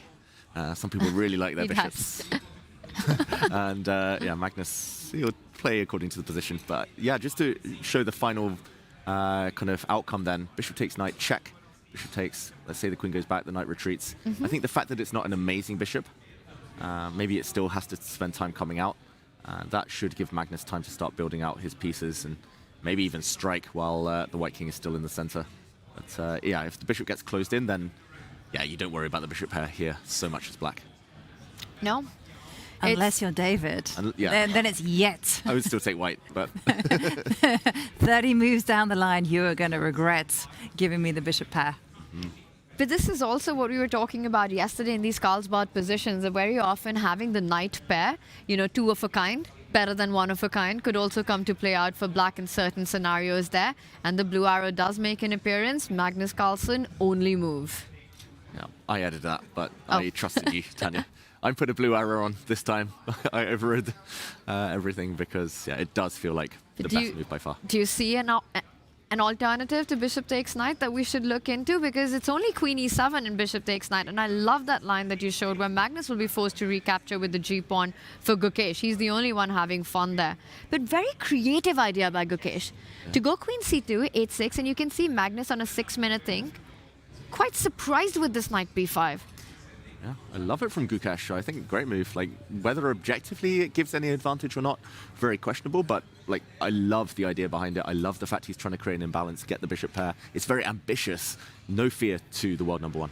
I have a question for both of you. Do you think, Magnus, of course, walked away from the World Championship. Gukesh being the current world champion, Magnus does enjoy to play with the younger generation. It's always a challenge that he relishes, and he always wants to show them who's boss. Right now, currently, Magnus struggling with his form here, right? He's on the ropes with 2 classical losses here. But playing against Gukesh, as the world number one, you're playing against the reigning world champion. Do you think it's sort of like extra motivation for Magnus, especially given the history, everything that happened last year at Norway Chess, that he really wants this in the classical? Yeah, I think without a doubt Magnus wants this, as if he wasn't motivated enough after the last few days. Like, we would never see a table smash, I think, from anyone else, against anyone else last year. Like, if Magnus had lost to Hikaru, I think he would have been like, okay, happens. But the table smash is because he wanted it so bad, he wanted to make a statement. He was so close, one move away from beating Gukesh 2-0, 2-0 last year, but in the end, I think also that aura, like losing the reputation, the social media kind of fuss that comes with it. That's why Magnus is so motivated. That's what he wants to avoid. Yes, and in the meantime, it is decision time for our players. It's decision time for Magnus as he has to play bishop takes knight. Now, here is a no-brainer for you, though, because this is your last chance to level up your chess for half the price. The chess.com spring sale ends on May the 29th, meaning the final countdown is on to score 50% off a premium membership. Don't let the clock run down on you. Head over to go.chess.com/spring sale 2026 or simply hit !spring sale in the chat to claim your half price upgrade before it's gone. And on that note, we are going to go on a short break. And when we come back, we're going to decide what the players have actually gone for.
Chess and Norway Chess Women will both feature a 6-player double round robin for a total of 10 rounds. The time control will be 120 minutes with a 10-second increment starting from move 41. No draw offers will be allowed until after Black's 30th move. All drawn games in the classical time control will be immediately followed by an Armageddon game with the same colors. White will receive 10 minutes on the clock, while Black will begin with 7 minutes. A 1-second increment will begin from move 41 for both players. In the event of a draw, Black wins. Players receive 3 points for a win in the classical game and 0 points for a loss. In the event of an Armageddon game, the winner will receive 1.5 points, while the loser will receive 1 point. The prize fund for the open and women's sections will be identical. If 2 players tie for first place at the end of the 10 rounds, a 2-game blitz playoff will decide the winner. If 3 or more players are tied for first, those players will play a double round robin instead, with additional tiebreaks if needed. The winners will be crowned this year's Norway Chess and Norway Chess Women's champions.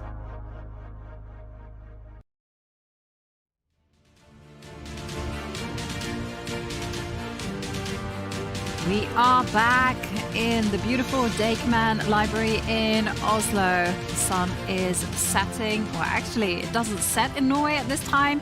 It sets around about 1 o'clock in the morning, but we are being treated to what a beautiful sight. It is, but it is a sight indeed in the playing hall. As the players I mentioned, they had big decisions, and some of them have been taken. Take a look at the bottom right. Divya Deshmukh. She has found the path to an advantage by putting the bishop on b2 and getting that wonderful diamond formation. She's looking like everything is good to go.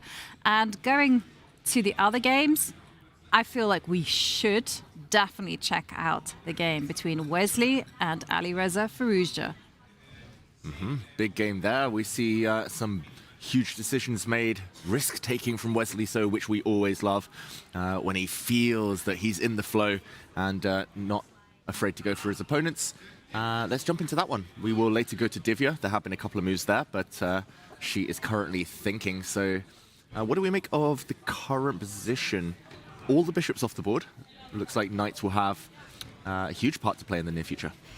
I want to point out one thing. Because of the pawn structure that is on the board for Wesley, I think any endgame favors Alireza Firouzja. If you trade off the queens, you trade off the rooks, white, very difficult to make a passer anywhere because of the majority on the king side. 4 versus 3 has a doubled f-pawn. Meanwhile, for black, free flow on the left side of the board. Also a long-term d4 tender spot.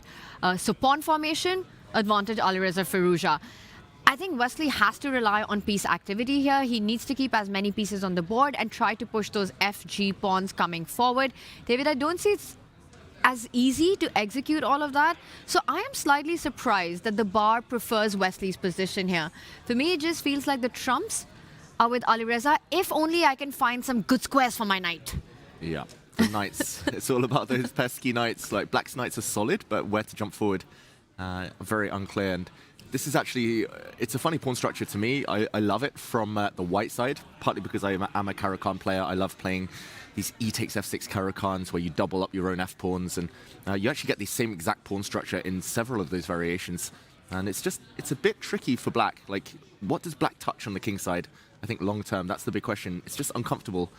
You can't really push your h-pawn ever if that knight is on this flank.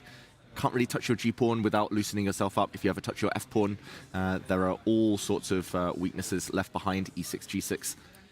And it's just, I think it's the fact that white can improve. White can play knight to h5. White can bring the other knight round, unemployed knight on c3, maybe to e2, f4. White can start pushing pawns on the other side, a3, maybe even a4, just put pawns forward. Like, what does black do? Yeah. I think the plan is the hardest one to find. This is the thing, what I'm looking at. Yes, the white pawns on the king side, they're overextended, but boy, do they control a lot of squares. And it's very difficult to get the knights on the great circuits. Like, you'd really want, as black, a knight on e6, a knight on b5, zoning in at d4. Never, ever going to happen. So that's out of the question. And white always has at the back of their pocket, moves like rook takes rook, initiate some simplifications, and you're lessening the risk to the white king. c5 doesn't really kind of trouble white too much, so I'm also liking the fact that a knight on g3 at the right time will jump to h4. I'm thinking mainly in an endgame, right? And then you can slowly come forward. Yeah, it's the one plan that you'd be really worried about. As Alireza, you want your knight on c4, but the problem is even if you route it towards that square with knight b6, Wesley just makes one little pawn move and then again snatching away all the nice squares. I really want to take that rook on e1 simply so that if you capture with your own rook, at least for right now, I've paralyzed the knight on g3. Knight h5 then can be met by the queen infiltrating on the h2 square. So maybe start with rook takes rook takes rook if you're black. And then again, the question, what am I doing with my knights? I love the pawns. I love that the queen is on d6. The rook, do I still continue trading? And maybe we look at this because this would be on every player's mind, right? Rook e8, if you take that rook, knight takes rook, I'm defending g7. And how are we evaluating these trades? And are we expecting an Armageddon in this one? Ooh, it's going to be one of 3 decisive games, I feel. 1 of 5. 1 of 2. This is quite clearly in the Armageddon territory. 1 of 5 Armageddons, that's what I want. Yeah, a position like this it does feel like it might be an Armageddon. Like even with the pawn structure superior for black here, it's still hard to create anything. White still has counterplay g5, g6. Okay, I'm going to say that despite its appearance of being very imbalanced, I think Firouzja should be able to hold this as black, should be able to guide it towards safety. I really like getting the pieces off the board. And I want to follow up on that, okay? Wesley has won 2 Armageddon battles here. He's actually kind of sneaked his way up the standings. And you can't sleep on Wesley so ever. Yes, it's not been an easy last couple of years, but seeing Wesley in form is always good news for the chess fans. They love to watch it. He's not someone you can write off just yet. Now, if this was to go in the Armageddon, given Wesley's pedigree in the Armageddon at Norway Chess, winning the last 2 of them, who are we thinking as a favorite in that format? Ooh. A reminder, Alireza was completely lost yesterday against Gukesh, actually. He was. I think it's the sweet spot for Wesley, despite day 1 against Prague. I think Wesley, with white, he knows how to balance risk. He's very opportunistic. He's got a great rhythm when he plays kind of rapid chess. I think Armageddon's closer to rapid than blitz. But yeah, this one is one of the harder ones to call. Yeah, if it goes that definitely. far. And Alireza himself said that it wasn't that easy to play with the left hand and having to hit the left clock. And, you know, it was a little bit difficult for him, but he did very well. He did manage to win the Armageddon against Gukesh. And Gukesh is right now playing Magnus Carlsen, who is clearly feeling like he's in a risk-taking mood. Because take a look at this. We were saying bishop takes knight is the move that has to be played, but it's not happened. Magnus is feeling fruity today. He really doesn't care about playing it safe. I guess he's already had such a tough tournament. He feels that this is the round he wants to bounce back in, and he's trying to provoke Gukesh. Gukesh hasn't moved yet either. Just very quick action replay for anyone just joining. Before the break, we saw knight to b5 from Gukesh, hitting the queen. Due to a pin on the c-file, that knight is untouchable, and we were advocating bishop takes knight, forcing the white bishop to withdraw, and then just stepping back with the black queen. The white knight probably has to retreat as well, and game goes on. White has the bishop pair, but nothing significant. Instead, Magnus said, okay, I don't care. I will, instead of giving you the bishop pair, I'll take the bishop pair myself. Queen e7. Please take my knight. And that's just happened. Magnus doubles his own pawns. The white knight will shortly drop back. And what do we make of this pawn structure? It does look pretty weak, but if the pawns can advance quickly, then maybe Magnus gets activity in return. Yeah, they are UGLY. Ugly. Don't like them. Not at all. And I'm really surprised with Magnus just going for it. I don't know if this was an unforced error, or did he just miss bishop takes knight? Does he not want to give up the bishop pair? Or does he just feel this is the way he wants an imbalance in the position? That again, just going into chaos right now. And Magnus Carlsen, given the tournament situation, needs a classical win. To have sort of going into that rest day, to feel his chances up, a 3-pointer is exactly what he's looking at. And you know, when you need that with the black pieces, if you trade everything, you're not going to find it against Gukesh. So maybe this is Magnus just sort of taking that risk, high reward approach. Yeah, I have a feeling Magnus, he's evaluated it as just unclear. Yeah. Like he probably knows objectively it's not the best, it's not the safest for sure, but he thinks, okay, I'm going to try and castle queenside. Maybe he was watching Alareza's game and he was like, oh, you can castle queenside against the Queen's Gambit declined. Yeah, maybe he's just going to get his bishop out, knight out, castle that flank and say, doesn't matter, I have weaknesses. That just gives me more open lines. And he wants risk. He wants to beat Gukesh. And I love what Gukesh was doing knight b5. I also love the fact that Magnus is happy to embrace the chaos a little bit. And he's also ready to make his next move. The knight comes out. I just want to point out one thing against your idea of long castle that Gukesh could potentially set up is a3, b4, b5 really quickly, David. Because the point is, if you get a3 in and Magnus decides to take on c3, you pretty much cannot give up your bishop pair and then expect to survive with those pawns, with that pawn formation. Your trump card are the two bishops in this open position. So if we see a3 happen, Magnus's bishop will be forced to retreat. And then I wonder, how safe are you feeling about going long castle with b4, b5 coming in so quick? Yeah, I mean, I would never do this, but Magnus is much braver. And yeah, I think Gukesh, I think you're 100% right that he's going to have that in mind, whether it's a3 now or in the next few moves. Probably he plays e3 as well quite soon.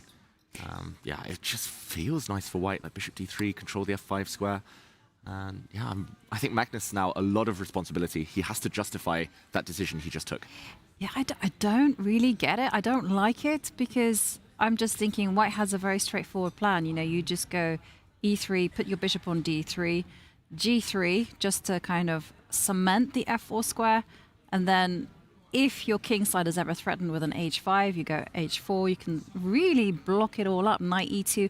And I'm kind of just using patterns that I've seen in the, like, white plays against the Dutch defense, which is like really random. But I'm thinking that's exactly how to play. I love it. The idea of getting your rook out by pushing that h-pawn as well. You know, I feel like this is one of those games we're going to look back at this decision of Magnus to allow this pawn formation depending on the result and know if this was Magnus on tilt or Magnus on beast mode. Exactly. Yeah. That it always colours our commentary, the results in the end. And yeah, this is a high responsibility decision. He's either going to look very smart, Magnus, and suddenly the f-pawn gets to f4, clamps white down, or he's going to look like, oh, have you never learned about pawn structures? Doubled pawns? They're very weak long term. And we'll find out. Well, yeah, we will find out how Magnus manages to generate some counterplay. It's a really committal decision that he's made. We'll find out whether that gamble pays off. Let's go back to the bird's eye view, because I've noticed two themes of the day. First up, there's a lot of backward knight moves that we've seen in that operation. A knight has gone to e8. And we also see in two games that white has just blasted through with playing f2, f4.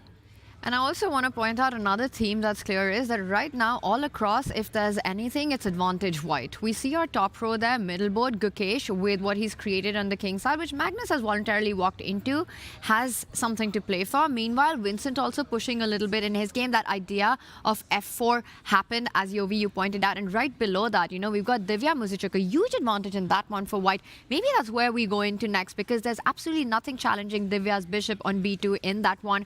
Currently, the knight at the center of the board attack. The rest of the games somewhat in the level balance, but still a lot to play for on all boards. Queens are still present and alive in every single game. No end games. Let's jump into that one that catches your eye, Tanya, because the diamond appears.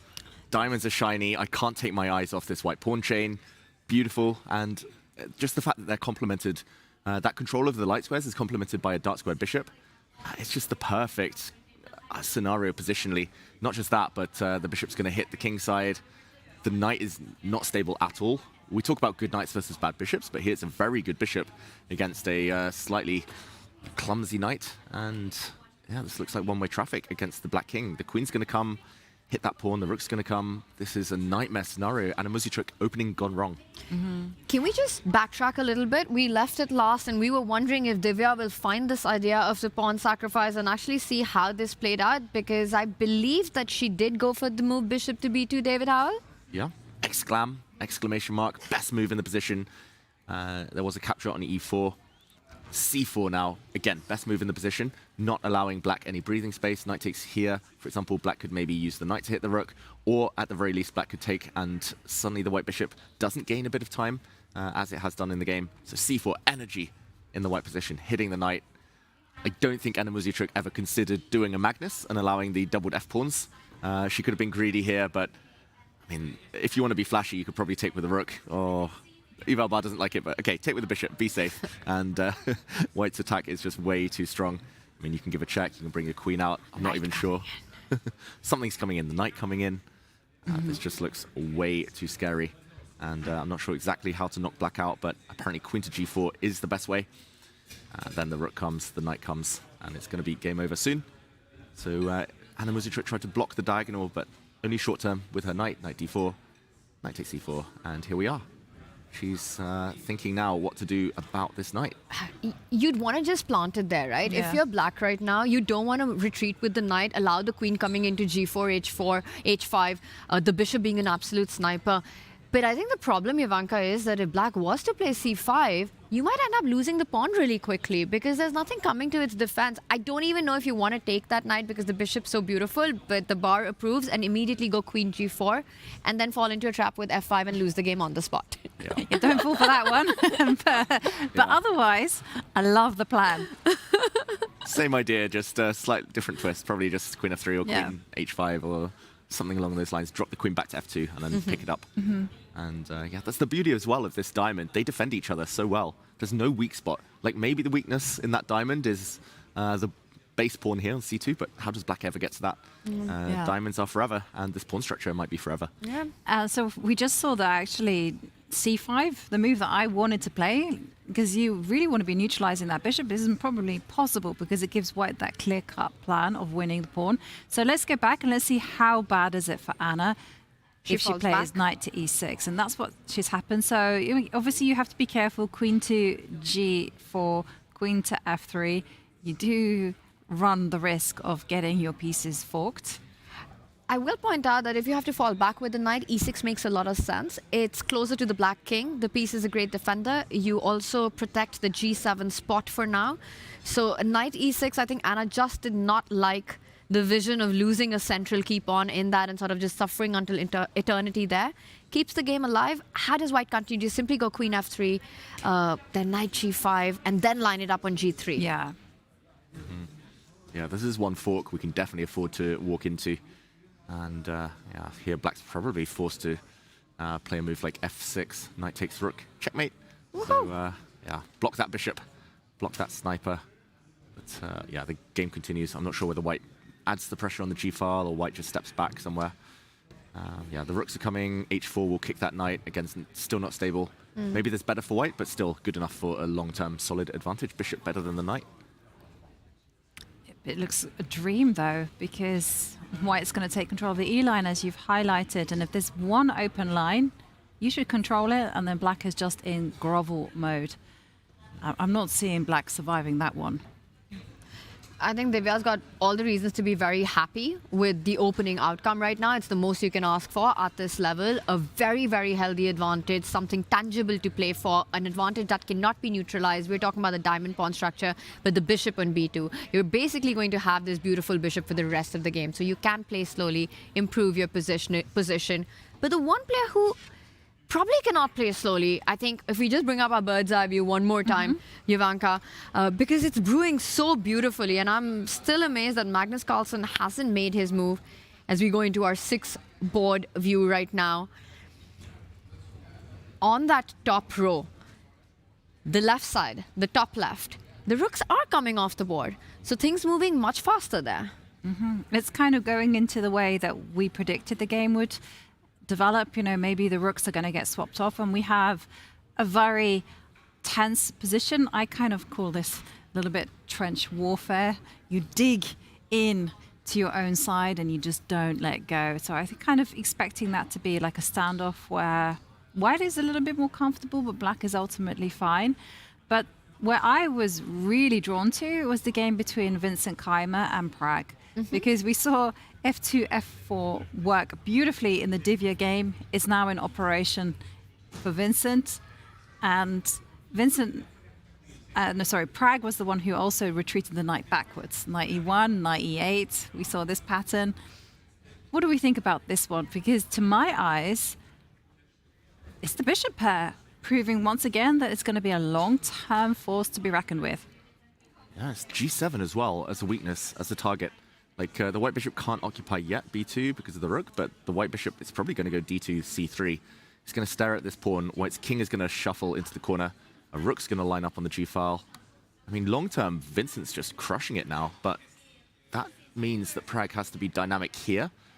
Does he have an opportunity? Is he going to strike with something like f5 before White is able to put a pawn there?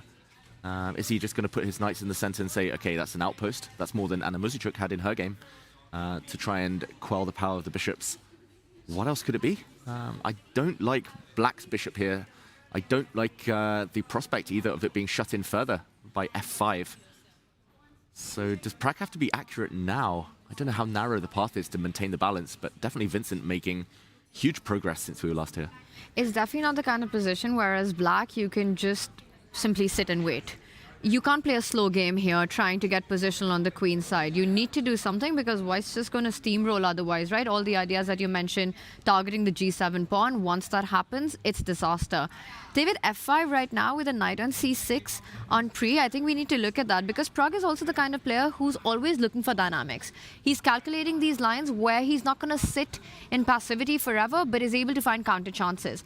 And I do like the idea of f5 also because it's a very Prag move to make. It's the way he would like to defend with counter offense. But my first thought was pawn takes pawn. I'm hitting that knight on c6. You don't have time to recapture immediately. And where is that knight going? Are you simply going to come forward, but that will allow some more trades? That's going to give you a bad pawn structure. How do you feel about that? Yeah. Activity over everything is what I'm gambling on as Black, right? You know, you're expecting some bishop to come out to b7 to challenge the power of this bishop on g2. Well, I was like running ahead. Sorry, Okay. like in my mind, I was already knight d4, bishop b7. Oh, knight d4 is the move here. I'm actually surprised because it leaves Black with really bad pawns in the position. But White's king is a little bit shaky, so I can understand that if Prag goes for this, which, by the way, I think he will. Yeah. I mean, the kingside structure, once Black regains the pawn as well, like that's on in Black's favor.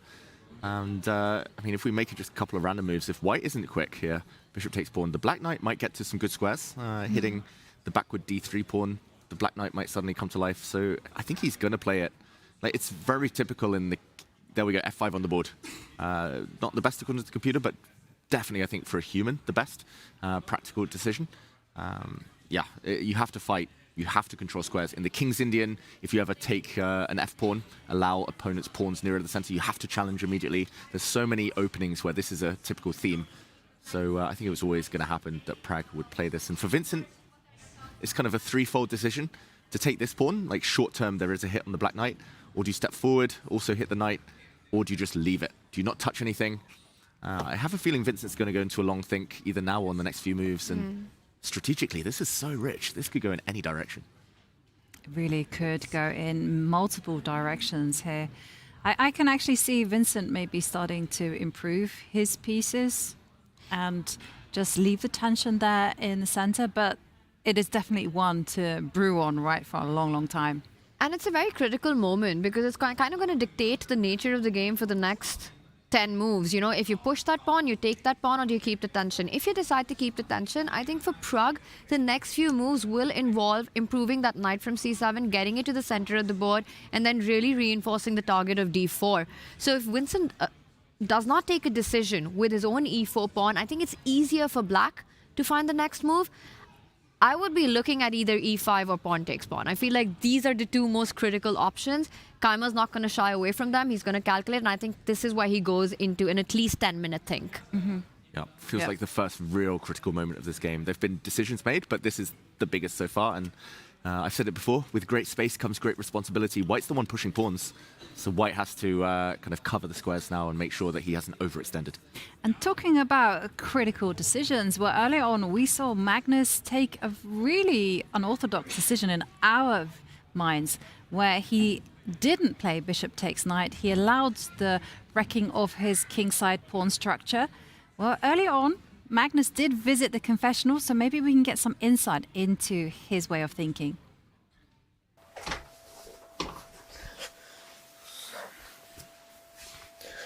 Questions you may ask: did I miss knight b5? Yes. Was it an unpleasant surprise? Yes, at least initially. Do I think my position is playable? Yes, I also think it's playable now. That's all. Well, Magnus not really revealing too much other than it did come as a surprise, somewhat unpleasant, but then he thinks his position is absolutely fine, it's playable. Are we so convinced? Well, he's playing with confidence. You know, now he brings up his bishop out, targeting those Swiss cheese light square weaknesses in Gukesh's camp, making sure that Gukesh's king doesn't get to the right side, can't castle there. Bishop g2, an idea always to watch out. I loved that honesty by Magnus, by the way. He answered a lot of questions there. You know, did I miss it? So knight b5 was definitely a surprise, a trick set up by Gukesh that took the world #1. In his own words, a little by surprise there. And he said that he feels that the position's playable, but I don't know if he's so happy about it as it's progressing, David, because you start seeing the problem in coordinating your pieces. Simply Magnus's nightmare of having rooks at the corner from what happened yesterday. And that rook on a8, how are you going to get it into the game? Long castle, you're going to walk into a massive attack, a pawn storm on the left side, which is just coming in with tempos. Yeah, I mean, strategically it's difficult for black, I think, just with these pawns you lose so much mobility, no pawn breaks, no pawn advances, so many weak squares. Tactically, as you say, Tanya, castling is going to be fraught with danger. I don't really see any need for Gukesh to do anything special here. I think he should just consolidate. Long term, white has the advantage. I think maybe it's the style of position that Magnus is playing against Gukesh here. He's saying, okay, you have some big decisions in terms of, do you trade off light squared bishops? Do you want to allow this kind of bishop for knight exchange? Yes, the bishop pair's gone again. I think bishop f5 would be very tempting for me, but Magnus will cover the light squares after that trade, maybe with his queen. I think Magnus wants to get his knight round to d6, the dream square in the Queen's Gambit declined. But he just wants to say no immediate action, long grind. Game continues. He's worse, but it's nothing terminal. Yeah, I did really like this bishop coming to h3. To my embarrassment, I didn't see bishop f5. I was thinking about swapping off light square bishops, but I wanted to do it via bishop f1. Why? Bishop f1, I have no idea. Was when you said bishop f5. Yes, of course. It's a way more active and more forcing move. But it makes a lot of sense, right? You get rid of black's bishop pair, and then you can get on with your idea of castling. But hang on a second, can I actually go back to my bishop f1, David? Because I kind of want to throw in an a3 at some point, and I feel like if I put my bishop on f5, I can't do it. Okay. Maybe throw in an a3 now. Okay, first in the start position. Yes. I like this idea, and I like it in general. Like, ask the opponent a question, you get some information. It's like if black goes back, then you never have to worry about bishop takes c3. And also bishop on d6 maybe blocks the black knight from its dream square long term. But if they take, then you get a bit more information. You get the option to take with the pawn, push, take with the queen, with maybe more kind of standard. Yeah, I like a3. Okay, let's assume Magnus is attached to his bishops, which I think this whole decision was based on. Yeah. Like with this whole wrecking of the pawn structure. Let's say he keeps the bishop on the board. And now we can go for either bishop f1 or bishop f5. Bishop f5 is more forcing. So I like that one more now. Yeah, more forcing, but it might be a matter of tempi. Black gets to offer the queen trade. And now, do we take? No take. Dodge? I don't think we take. No. We drop back the queen. Oh, move the queen to the side. Yes, like this. And then somehow you can just, again, castle queen side. I know, Tanya, you were pounding the table for like a b4, b5. But I wanted to get my king to say, I don't like playing with an unsafe king. I'd love to play b4 once you've committed long castle. Yeah. So I'd want to wait until that, because once you push that b pawn, you're losing out on some squares. Now, this could be one strategy for Gukesh, but I feel that if he wants to be more ambitious, he might even decide to leave the light squared bishops on the board. And the one thing we know about Gukesh is that he's always ambitious. So I'm just wondering, David, if you do the same thing what you and Jovanka were discussing, you go a3, you push that bishop back. Another thing is Magnus, very clever that he's planted his bishop on h3, no short side castle, no opposite side castling. If we make some normal moves, let's say you go long castle. Black goes long castle now because b4, b5 is obviously off the cards. How are we evaluating this? Maybe the knight jumps to b5 is an idea. You've still got your bishop on the board. Is there anything for white to play for in this, or do you think black is doing well? Yeah, I wouldn't say the black's in like immediate danger, but I think long term again, it's like white can just continue doing anything. White can shuffle the king, black might do the same, white might start shifting over things over to the c file. It really reminds me of a game we saw a couple of days ago between Firouzja and Pragg, but in that one Pragg had connected pawns and no doubled pawns, no weaknesses. Here black's nearly never going to achieve anything with this structure, so white can start switching play over to the queen side, maybe knight to a4, knight to b3, something similar to what we saw in that game. Play on these dark squares. Yes, the bishop on h3 is pretty, but it's not really doing anything. I mean, white's got no weaknesses. You don't need to rush to trade it. And we see a3 on the board. I don't think Magnus is going to relinquish the pair and give up his bishop for the knight. You can't go back to a5. Your bishop gets trapped there. Bishop d6 is likely to happen? Yeah, very likely. I'm just surprised it's taken Magnus 30 seconds to make that decision. And that was a question that I wanted to ask, but I'm glad chat did it for me. Table bang incoming? Yes, I was very happy to see that question as well. No, I thought if there was going to be a table bang, it would have been yesterday, because that was quite a dramatic turn of events, and one could be very triggered, right? Just to have everything change like that. Yeah, normally the table smash comes in if you're like better, winning, and then whoops, you blunder and you lose. Like if Magnus just gets outplayed, which is very possible here, then I don't know, I think he'll just have to shrug his shoulders. Gukesh has played a great opening. Love what Gukesh has been doing so far. I've actually noticed that about Magnus, right? And I think it's easy to miss that game, Magnus was dominating start until everything fell apart in that time scramble at the end. And when I say dominating, I mean like pretty much close to winning. He outplayed Gukesh. And what we saw at the end of that was Magnus's frustration with his own self. Then he immediately recovered, he congratulated Gukesh, but it was him being angry with him sort of having messed up. And I've noticed this about Magnus, that when he loses a game, and he feels that his opponent and him had this big fight, even if it wasn't an outplayed game, where it was filled with complication, opportunities for both sides, things could go right or wrong, and everybody had play, and it was an exciting game. I don't see Magnus get angry or lose temper in those moments. In fact, most times he even sits down, analyzes, you can see him sort of smile, shrug off things. So I do feel, I completely agree with that sentiment, that I think what happened with Gukesh and Magnus at that time had so much to do with the narrative of the game itself. But if the game is just two incredible players pushing each other to the edge of the board to fight it out, we're not going to see a table bang. We won't see that. Magnus loves those challenges. Yes, I'm very disapproving actually of the table bang, mainly because I remember I didn't like it. To this day, I still don't like it very much, because I think also Magnus, I mean, it's not something to be encouraged as a rule, because I studied law a long time ago, and one of the curses of having studied that is that they're always banging on about having a law that is applicable to everyone.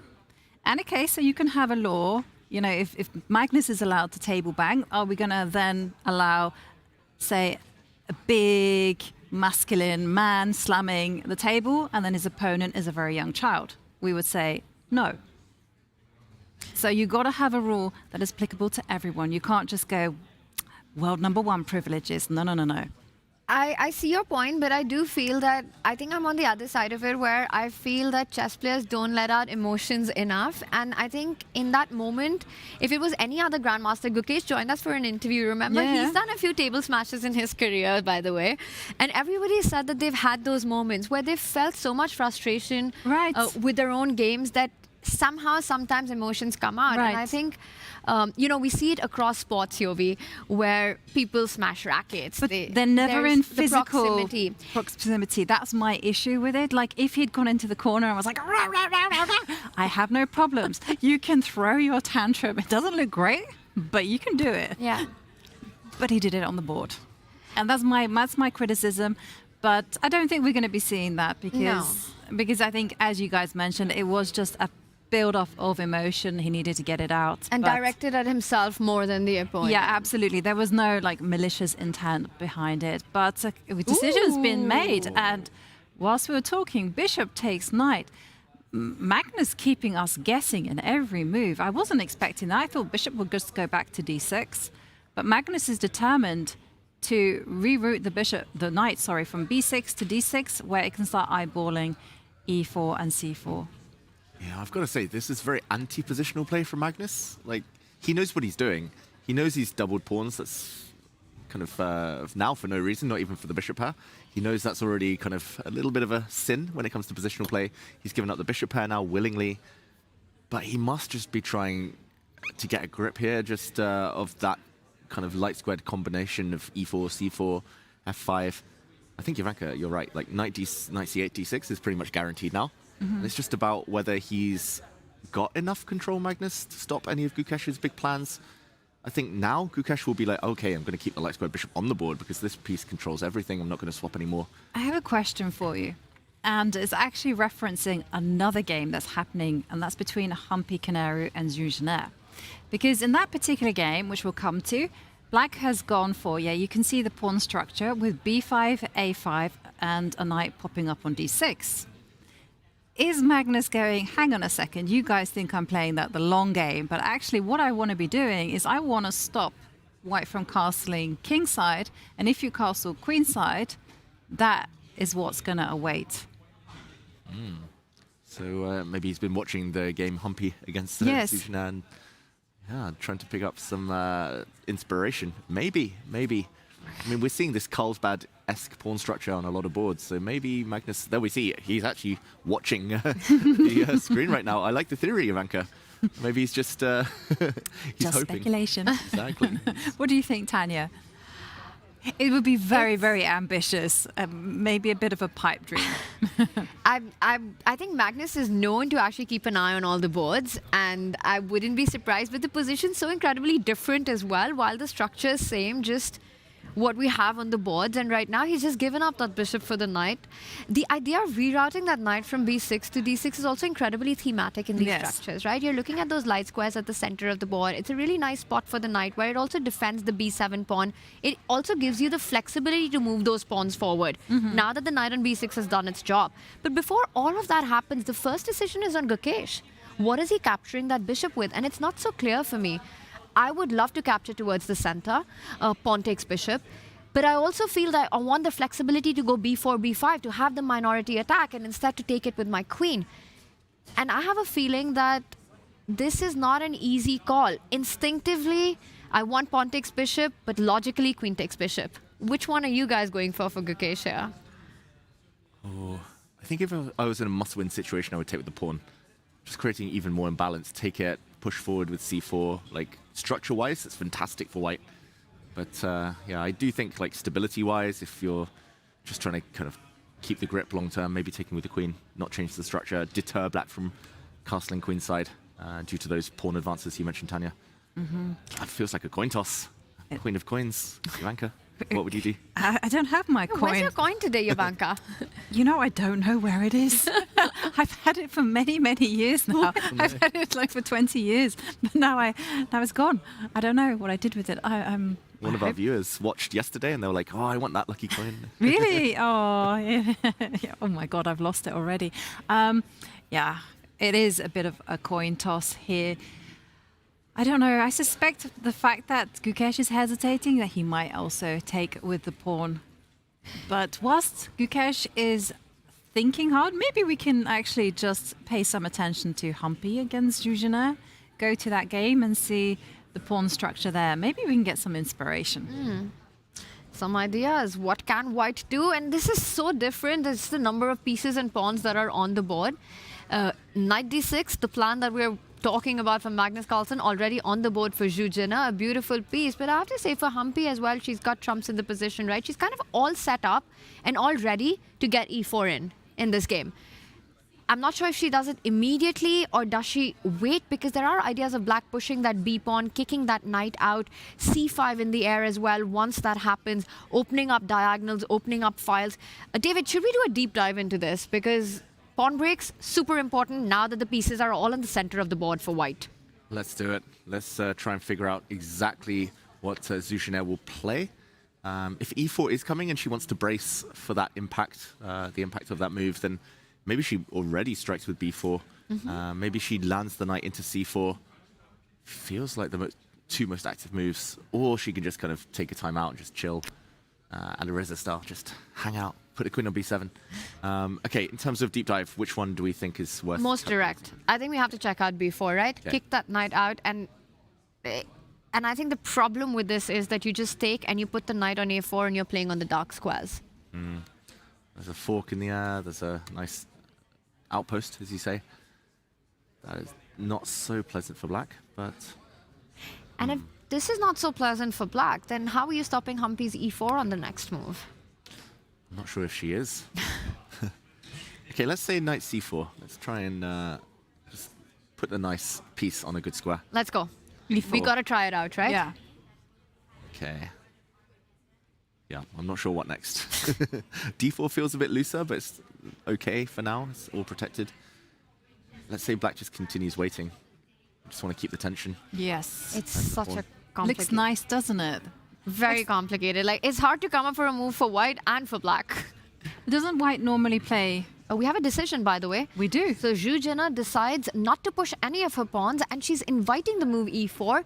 She simply reroutes her queen, keeping it flexible either to land on g5 or b6. Okay, so her big idea is that after e4, queen will come to g. Well, maybe we'll see some knight f4 first. Come back. Come back. And then the queen comes out. Don't spot that knight h3 is in the air. Oh, David's already Whoops. provided some spoilers there. But yeah, that was the basic threat. I quite like this, actually. And suddenly white has to make some committal moves. Either king in the corner, probably the safest, or pushing some pawns in front of her own king here. Yeah, if queen to d8, if it's kind of telegraphing her idea here that she definitely wants to play queen g5, I wonder if white should be kind of not lashing out in the center yet. It's king h1, waiting move, I don't know. It's a slow build game, right? Where I can expect a lot of waiting, a lot of maneuvering, but it's tense. And you know, we've come to the stage where the players are deep in thought. They are thinking about the decisions ahead, because it is for sure the calm before the storm.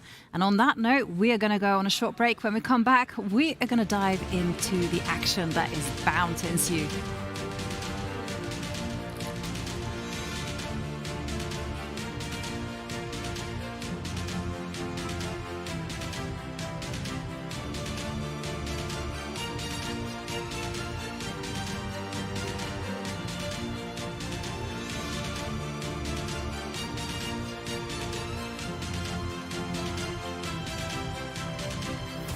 What I like about chess, there is actually a lot of similarities with the football as well. You need to plan your moves a bit ahead. You need to stay sharp.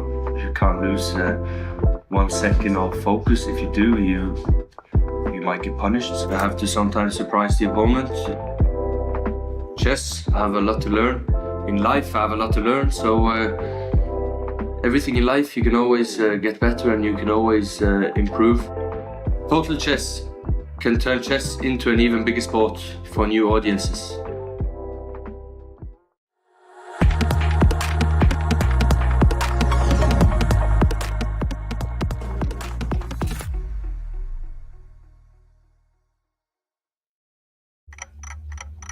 Chess is changing, and this is the next big step.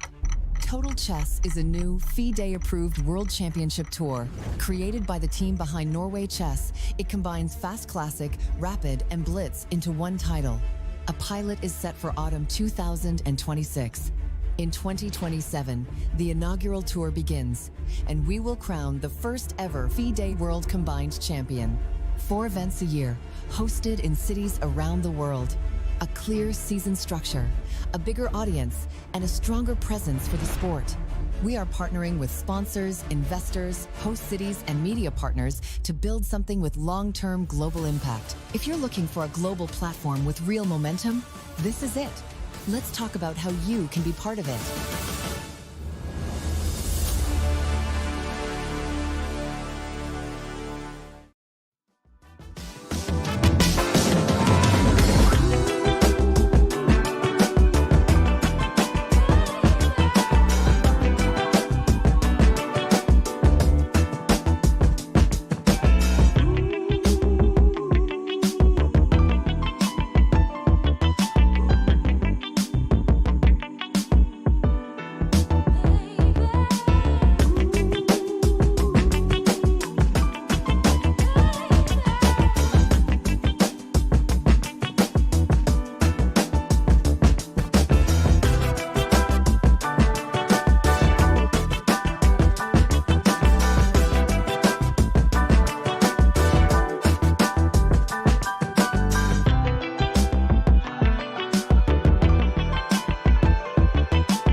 And we return for round 4 of Norway Chess Women. And the question on everyone's minds, well, at least here in the studio, is how many Armageddons will there be?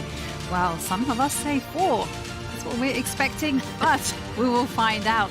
And in the game between Gukesh against Magnus, hotly anticipated clash, we see Magnus making all of those sophisticated moves, some unusual decisions, ruining his kingside pawn structure, retreating the knight.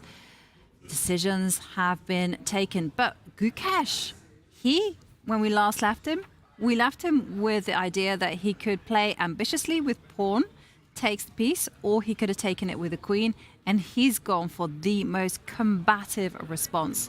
Gukesh is an absolute fighter, regardless of who's sitting opposite him. He knows that this clash has everyone watching, glued to their seats. It's the world #1 against the world champion, and he always wants to take the fight. He always looks at it as an opportunity. And seeing that, this might be the opportunity for him to actually get that c-pawn moving up the board. I think, David, you said it, that if it's a must-win game, I take it with a pawn, implying that that is the riskier choice. Magnus has made his intentions clear. That knight is landing on d6. And I think if you're white, you're not going castling on the right side anymore. You're not going castling on the left side anymore with the a3 pawn weakened.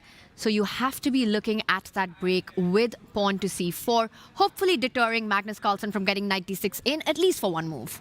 Exactly. c4 is the logical continuation of b takes c3 here. It's the consequence is that you are able to advance, create more of a central pawn majority.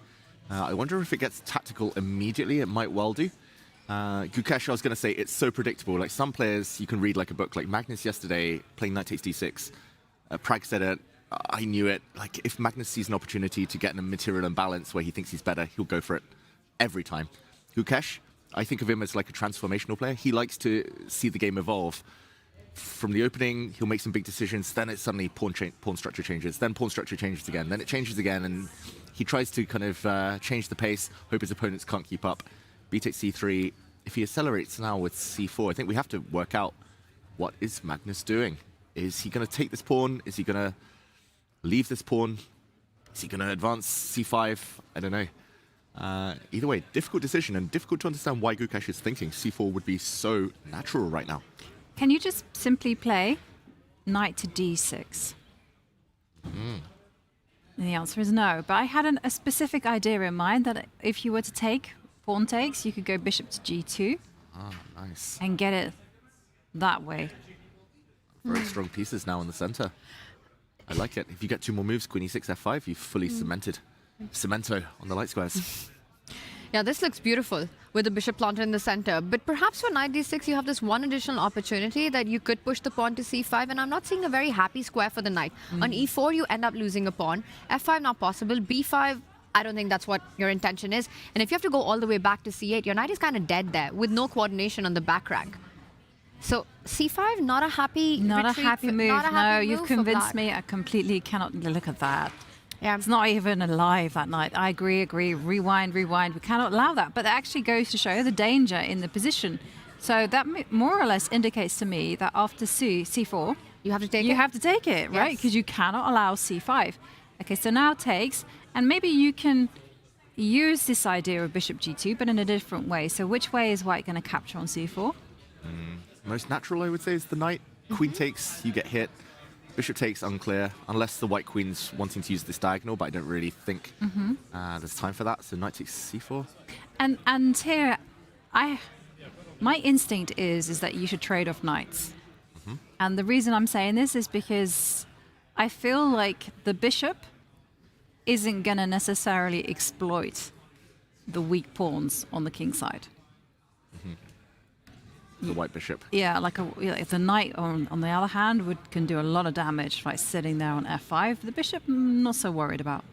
Yeah, that's right. I said it before, like, knights are the best when attacking double pawns and taking control of squares. Bishops, rooks don't really care so much about double pawns. So I like it. Also, just a quick comparison, like here white's knight is better than the black knight, so it makes sense, knight d6. And knowing Gukesh, he would want to try to keep all the pieces on the board, as many as he can, right? While knight takes knight, I think it does give you this long-term, healthier pawn formation, but it just doesn't feel enough. I'm wondering if white does have the luxury to try to keep the knights on the board, plant that knight on a5. I will say that's one of my favorite squares for a knight. I'm just not sure if in this position it's such a good idea with the queen being able to swoop over, hit that knight on a5. Where are you finding escape routes, even after a move like queen to c7, unless I'm walking into tactics here, David? I don't see any tactics. Queen c7. There's also rook g5 type ideas, using the rook to hit the knight. We do have a move. It is heading in the direction we just pointed out, c4. And I think we'd all be shocked now to see Magnus not take this pawn. Yes. Partly because white can gain space, connect 4. We should have known that knight d6 wouldn't work. But also because isolated pawn in the center would be another weakness, additional targets for white. I think the bigger decision now will be, the next big decision now will be that after pawn takes pawn, if Gukesh was to capture with the knight, which I completely agree, I think it's the move that most of us would make right now. How does he respond to that knight to d6? But also let's look at pawn takes pawn. If that's the only move that Magnus has, can you actually take it with the bishop and make a case for, I want to keep as many pieces on the board, and after knight d6, find a good square for me, David Howell? Bishop f1. Bishop f1, wow. Yes. Nice. I've been wanting to play this move for a long time. It's the best one. And king takes, king g2. Yeah, this is what you want. Like, the knight is sniffing around. And one Yogi, day. at some point, your queen landing on h7 can be quite nasty if done at the right moment. You know, with h6 tender, a lot of pawns hanging there. I like this idea. I like bishop f1 as well, so maybe the idea should be to trade bishops rather than knights. Just with the weak structure in mind, like, yeah, knights coming off the board. I was thinking of this type of thing originally, but maybe it's just too linear, maybe it's just not enough here. The rook's getting active, black is going to break out with c5, maybe it's not the end of the world. But keeping knights on the board, I love that idea, Ivanka, like bishop f1. And like black's knight looks great, but actually, not so sure. White's knight has potential. Does take on c4, best move. Yeah, I think he goes bishop takes pawn. Ooh, a third one that we didn't consider so far. I said it just looked weird, but I've given up trying to guess Gukesh moves. He's the one player I think in world chess, no matter how much I watch him, which is a lot at this point. Like, I can't guess because he always bases it on calculation. I'm more general. I'm just like, queen gets hit, stop calculation. He's like, nope, that's just the beginning. And that's why he's such a fantastic player in so many different types of positions. He's probably going to, I don't know, slide the queen to b4 and say it's similar to what we just looked at, but more pressure. Although the eval bar isn't approving, saying that white loses a bit of time. Does feel a bit awkward. Also, the queen isn't completely stable there, right? Your ideas of either the rook lift or even a5 coming in, chasing the queen further down. Queen a5, queen b6. How could black be better here? I don't understand the eval bar. Actually, maybe a5 isn't a great move because I really don't like the fact that you get to plant your queen on b6. If you give me one more move, rook b1, then black's tied down. Not loving it. Queen takes c4. It's very strange. He's also asking for what you said earlier, Ivanka, bishop to come towards the center with gain of time. It's a bit mysterious move, this one. I'm not also understanding it. Knight to d6 is a very natural one, also attacking the rook and then backing it up with... The queen doesn't really want to be out there on a4. I feel the action is happening in the center. Like, for me, the critical squares are f5 and the white king safety. Yep. Once white solves a place where to put the king, the questions will be all for black to answer.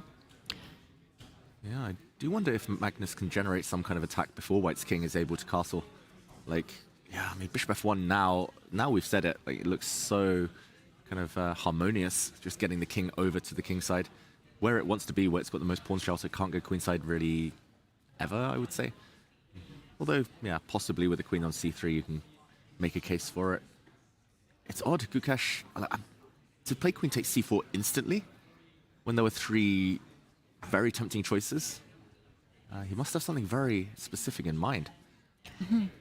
Don't see it. No. Well, the player's surprising us on every turn.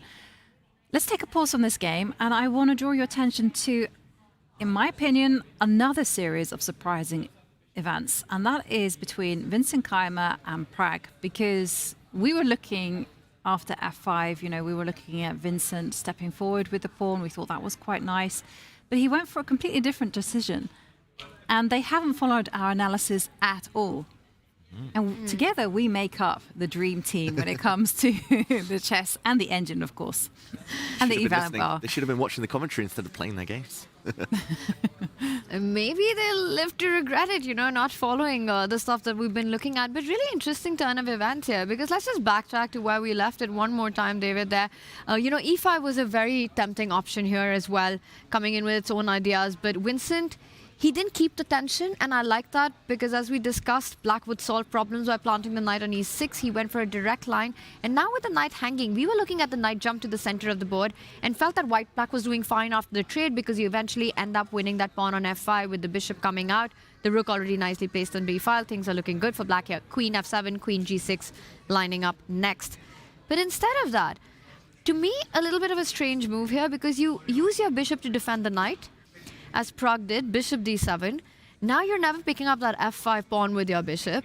And Vincent uses this opportunity to push his own pawn on d4 and asking some questions. And the thing is, if you trade everything on d4 here, David, you're left with a stark weakness on d6. Queen takes pawn. Yes, take my pawn on f5. Bishop a3 coming next. Rook d1 coming next. Much easier to get to the d6 pawn than it is to get to the c4 pawn.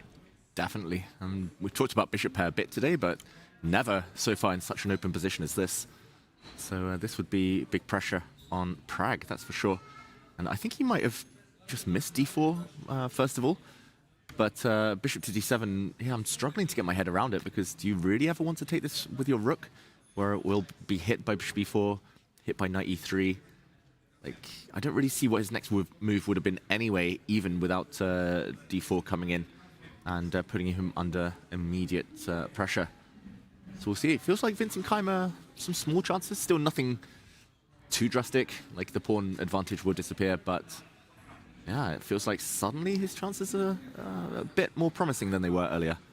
Yeah, I agree with our feature chat there, that this does look great. While a lot of trades are happening and simplifications happening, there's still a lot of imbalance in the position that promises a rich fight ahead. Yeah, and I just feel like Vincent will be in the driver's seat in this one. I think Prag needs to be careful. And just let's remind everyone that Prag's the player who's chasing Alireza by 3 points. He's currently second in the tournament, but a whole 3 points behind Alireza. Exactly. And the scoring system is such that if you win in the classical, you pick up 3 points. So anything can happen. Like, you can see a massive shake-up in the standings, although Alireza will still be tied for first because he's leading by 3 points.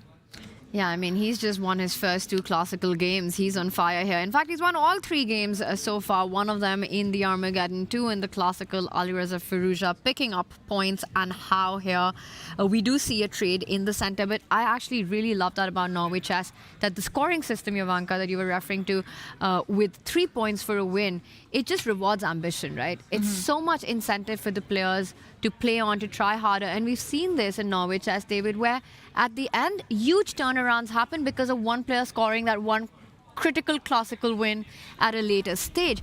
This is not a tournament that you can cruise your way to victory. You need to bring on the fights. Exactly. These are the current standings. Although it does look like Alireza has a huge lead. It does look like Bibisara are very comfortable. Things could turn. We could be sitting here after the rest day talking about a totally different scoreboard. In 3 rounds' time, we might talk about Magnus being up there in the joint lead. Who knows? We could talk about Humpy back in form. But yeah, last year was fascinating as well. I just love the fact that I think going into the last round of Norway chess last year, there were 4 players who could have won it. Halfway through the round, we thought it could be a total switch up. Yeah. Of course, it ended up being Magnus, but it could have been Gukesh, could have been Hikaru, could have been Fabiano. And tiny margins. Yeah, I love this format. Yeah. And then you also know that whenever there is a draw, you will still have a decisive winner at the end of the day, because the chess isn't over. There is an Armageddon. There is that extra 1.5 points to fight for. Yeah. So and it was actually Norway chess that invented this format back in 2019. The whole idea of having an Armageddon to decide the day. Yeah. I was going to say the scoring system, that was football. That is true, Jovanka. I don't know much football, but I know that. But yeah, the 3 Armageddon. 3 points for a win. Yeah, 3 points for a win, but the Armageddon, yeah. Because it wasn't It was back in 2019 because it wasn't the case before, and then suddenly it appeared. And the fans love it. Well, I love it, and all of us love it as well, because we don't have any dull, boring draws, that leave us disappointed. We have, a draw, and then the fight begins. The gloves are off. Absolutely. And the thing is that a player could have a couple of wins, and then in most top-level tournament, you'd feel like they're happy keeping it solid and sort of cruising their way through. But you just can't do that at Norway Chess, because one single win from another player gives them 3 points. Like, leapfrogging just happens all the time here. Yeah, I literally can't remember a single boring day from the last, 5, 6 years? 7 years? No, 6 years that I've been commentating Norway Chess. And I love the format. I sometimes, as a chess fan, watch these all play alls, and as you just said there, like, you see players playing it safe, you see non-games, but very rare to see that here. 6 years? I think so. 21, 22, 23, 24, 25, 26. Did we do 21? I think I did. My first year here was 24. That's what I'm thinking. I'm like, where did the time go? My goodness me. We did half each with Judith Polgar. Yes, I remember. But I didn't realize it was like 6 years ago. Time flies. Wow. 5 years, 6 editions. 6th edition now. I think I might have done one extra one as well. Wow. Oh my goodness. I is old. We've seen a lot. We've seen a lot of chess. we have indeed. About. And going back to our bird's eye view, so we saw that there are some things happening in the Vincent Keimer Prague game, but our predictions are kind of spot on in the Humpy Canary Jujiner game. But also I want to draw attention to Wesley So against Alireza Firouzja, because the queens, well, when we last looked at it, the rooks were on the board, but the queens, they're now off, and now we're in a pure knight, double knight endgame. White feels like they're the one slowly pressing, but ultimately, is this simply going to fizzle down to a draw? Yeah, I mean, I'm not so confident now. Looking at positions like this, I'm not so confident about my prediction that there would be 3 decisive games this round. It does feel like Black's king can chill. Maybe guard its kingside pawns. I don't think Black ever wants to touch these pawns. Like playing on the side where he's weaker, where he's down 3 versus 2, would maybe backfire on Alireza. But I think he's going to find a good antidote of just putting his king back here. And then it's like, what can White really do? If White can't break through on the king side, then the other flank, the left flank here, Black's the one with more pawns, the majority. And can Black ever think about getting ambitious, getting in a c5 pawn break? Yeah, definitely possible. But not now, because of this move, knight to f4. That's actually killing that idea in one swoop. I think a lot of things need to go in Black's favor to ever achieve c5. Even if Black achieves c5, it's not sure what he's doing next. Maybe c4, but d5 is always going to be such a big weakness. White has so much space. I think Black should be, Alireza should be happy to just sit on the back rank here. Yeah, I kind of agree with you as well, but I'm just thinking, is there any chance with an a5, knight b6 type of maneuver happening? I know there's a pawn on b6. I'm aware of that. I'm just thinking in the future there could be some kind of advance. No, not happening. Possibly. But unnecessary. Yeah, I mean, it does feel risky for Black to give squares away. b5 will always be met by the white knight coming back and access. I think it's very important for Alireza in this position to watch out for the move g6, which would create a big weakness on g7, and not so easy to deal with just that weakness. You have this e6 square as well with the white knight jumping in, so I actually think that knight f4 comes in with a direct idea of playing g6 next. Yeah. Should we investigate? Let's say Alireza plays the most logical follow-up. He just played king d8, so why not play king e7? g6? Let's try it. Let's try it. I don't know if Black takes it. It's always tough to know, right? Do you react? Do you ignore? Do you block? I don't want to block, just to show your idea, Tanya, because I mean, knight e6 already looks deadly. I mean, if you have to go knight e8 and stay there with knight h5 coming in, I actually don't see a second defender. Yeah, no defender, and Black's tactics don't work. Knight takes f5, check looks like a trick, but White still gets the more important g7 pawn, and sorry. Yeah. And, did you just combine juicer and g7? Juicer on g7. A ju7 pawn? Exactly. I've been watching too many Hikaru streams. But yeah, maybe black should just get it off the board. Yeah, and now this is a tricky decision, right? Because again, I want to take it with my pawn. I want to undouble my pawns right now with the other knight jumping to h5. Feels like the decision I'd want to make. Now does black put a knight on f6, try to protect squares? Does black go back, try to eye up the very far advanced pawn here? Yeah, sorry. King f6 is the one move I wasn't going to play because of a knight check. Something like this, it feels like all the squares are covered. And if I was to jump onto h5 now, it doesn't get me anywhere because you trade and... Well, even if you...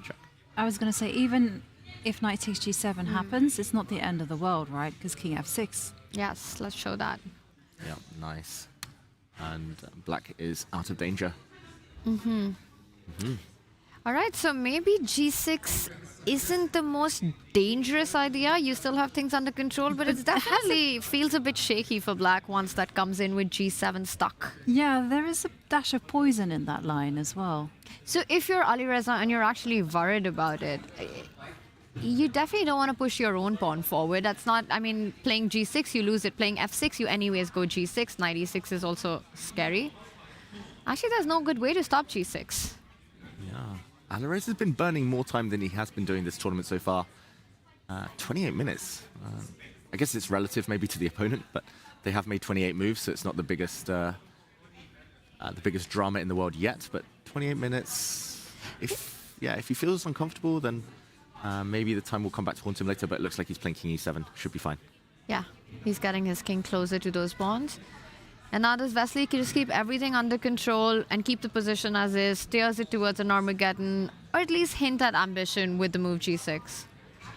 The thing is, though, if he doesn't do g6, what else is he doing? It's probably not a question of like if, it's probably a question of when. Yeah. g6 will come. Just. But I can't even find a waiting move. Yeah. a4, I don't know. That does weaken pawns a bit.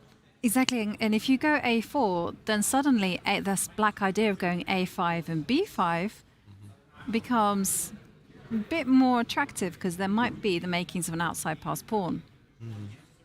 True.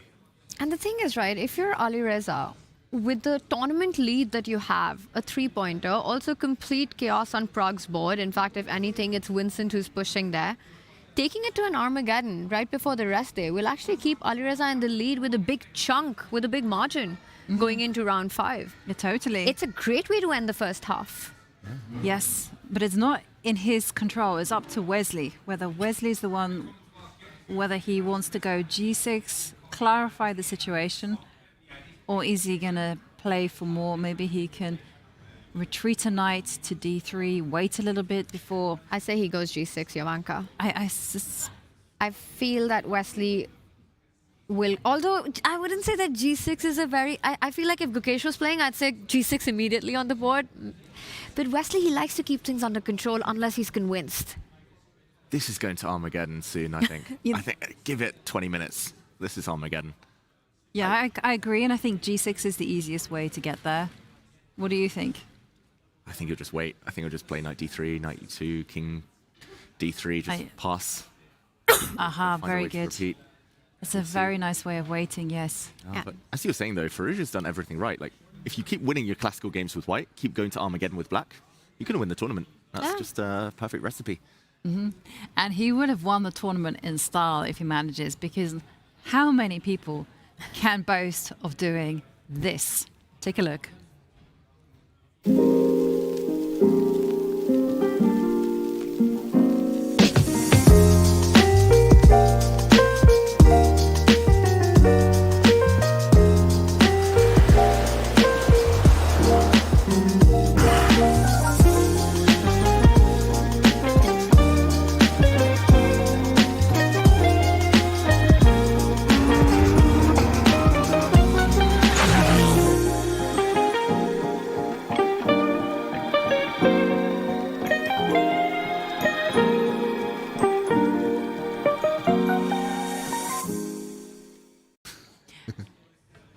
This was so good that we had to play it not once but twice. So if you're new watching, enjoy.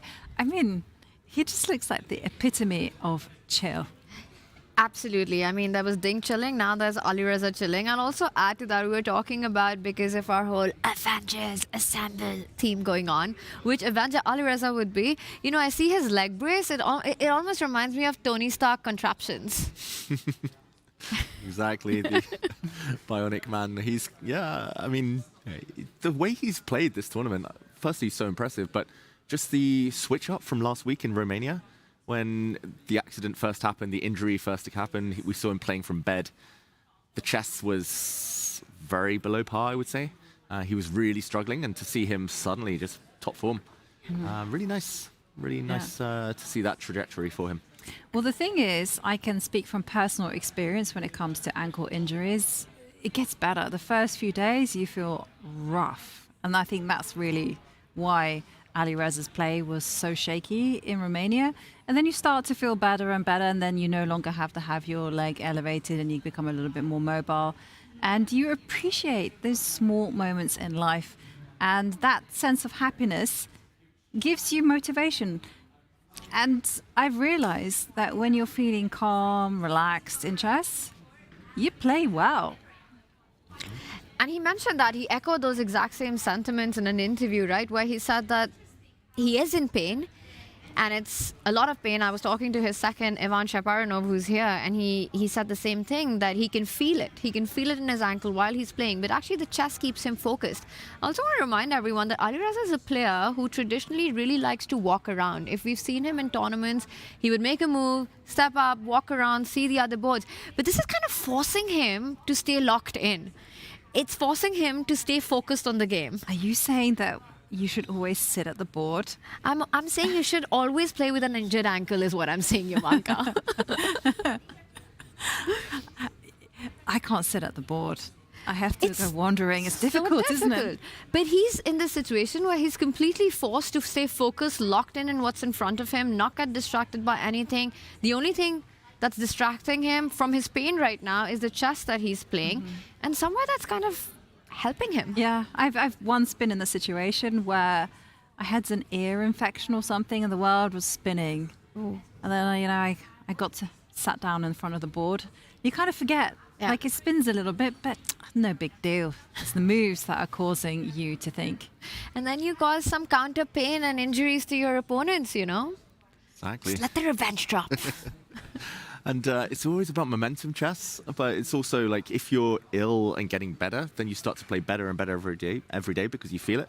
But if you're kind of healthy at the beginning of a tournament, you start to get ill. That's when tournaments go really wrong. So I think he's just on the right. He's on the mend clearly and doing things the right way. We will see him most likely play Armageddon again, left-handed, again with the cast, with the boot on, and we'll see whether he can do it a second day in a row. But I think for now, this does look very drawish. And Wesley, maybe this might be his last big think of the game. Okay, might be his last big think. And do remember, tomorrow it is a free day. So both of these players, they do want to set the right tone for that. Let's go back to our bird's eye view and just ponder over what is happening in front of our screen. And maybe I'm going to take it to Bibisara Salbeva against Zhu Wenjun, because I do feel like we could be seeing a competition into who goes into Armageddon first. There's no pawns in the center. Here it's all to do with piece placement.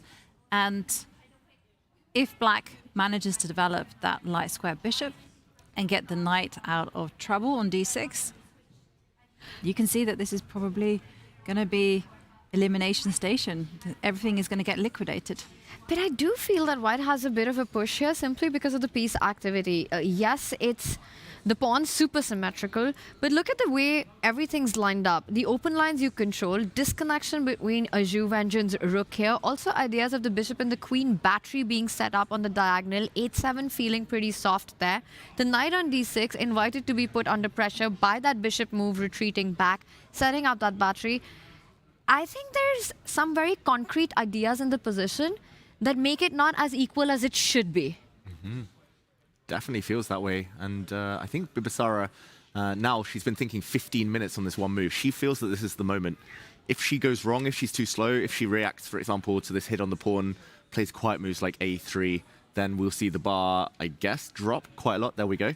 And that is because, Jovanka, as you mentioned, the bishop comes out, life is good, rooks connect. Black is literally just one healthy move away from equalization. So it's here that Bibisara needs to strike, and how to do so. I quite like the idea of dropping the bishop back, firstly defending this pawn, but also asking a question of the knight. Also because I wanted to show a trap. If the bishop does move, the knight probably has to move as well. You can't defend it with a rook, for example, because if queen takes rook, boom. And black taking the rook here doesn't change anything. It'll be replaced by another rook. So rook takes d6 and back rank checkmate. Just had to show it. Cheap trick, but maybe a relevant one. Yeah, maybe a relevant one. Yes, I was looking at... That's really, really dangerous. So I was looking at also the fact that queen takes a2 isn't actually a threat because of bishop to b1. Bishop to b1 just makes a lot of sense. You want to also set up that battery, the checkmating ideas. And I'm just wondering if the knight has to get out of the way. If the knight's going to move to b5, even further away from the king, then the idea of the queen stepping forward comes in with that much more force. Whoa. Wow. That's a bigger blunder than I was thinking. g6 and you just start aiming for knight h4, knight g6 ideas? Is that the point? Or maybe even rook e5 is very strong. Yeah, rook e5. Rook e5, pin, and... Win. Probably. I don't see the immediate knockout after a6, but there must be one. I mean, knight h4, knight g6 still looks really nice. Yeah. More than good enough. More than good enough. Yeah, queen e3 as well. Just start lining up. Yeah, this is almost over. The black knight probably therefore has to go this way, or maybe it can be defended by the queen. David, is knight f5, g4 a trapped knight? Oof. Also, there's rook e5 ideas as well, and that's brilliant. Both moves win. Okay. Game over. The knight has no squares. Yeah, and therefore, okay. Process of elimination, obviously. I didn't see it at first, but it had to be the queen. Has to be the queen to defend the knight then.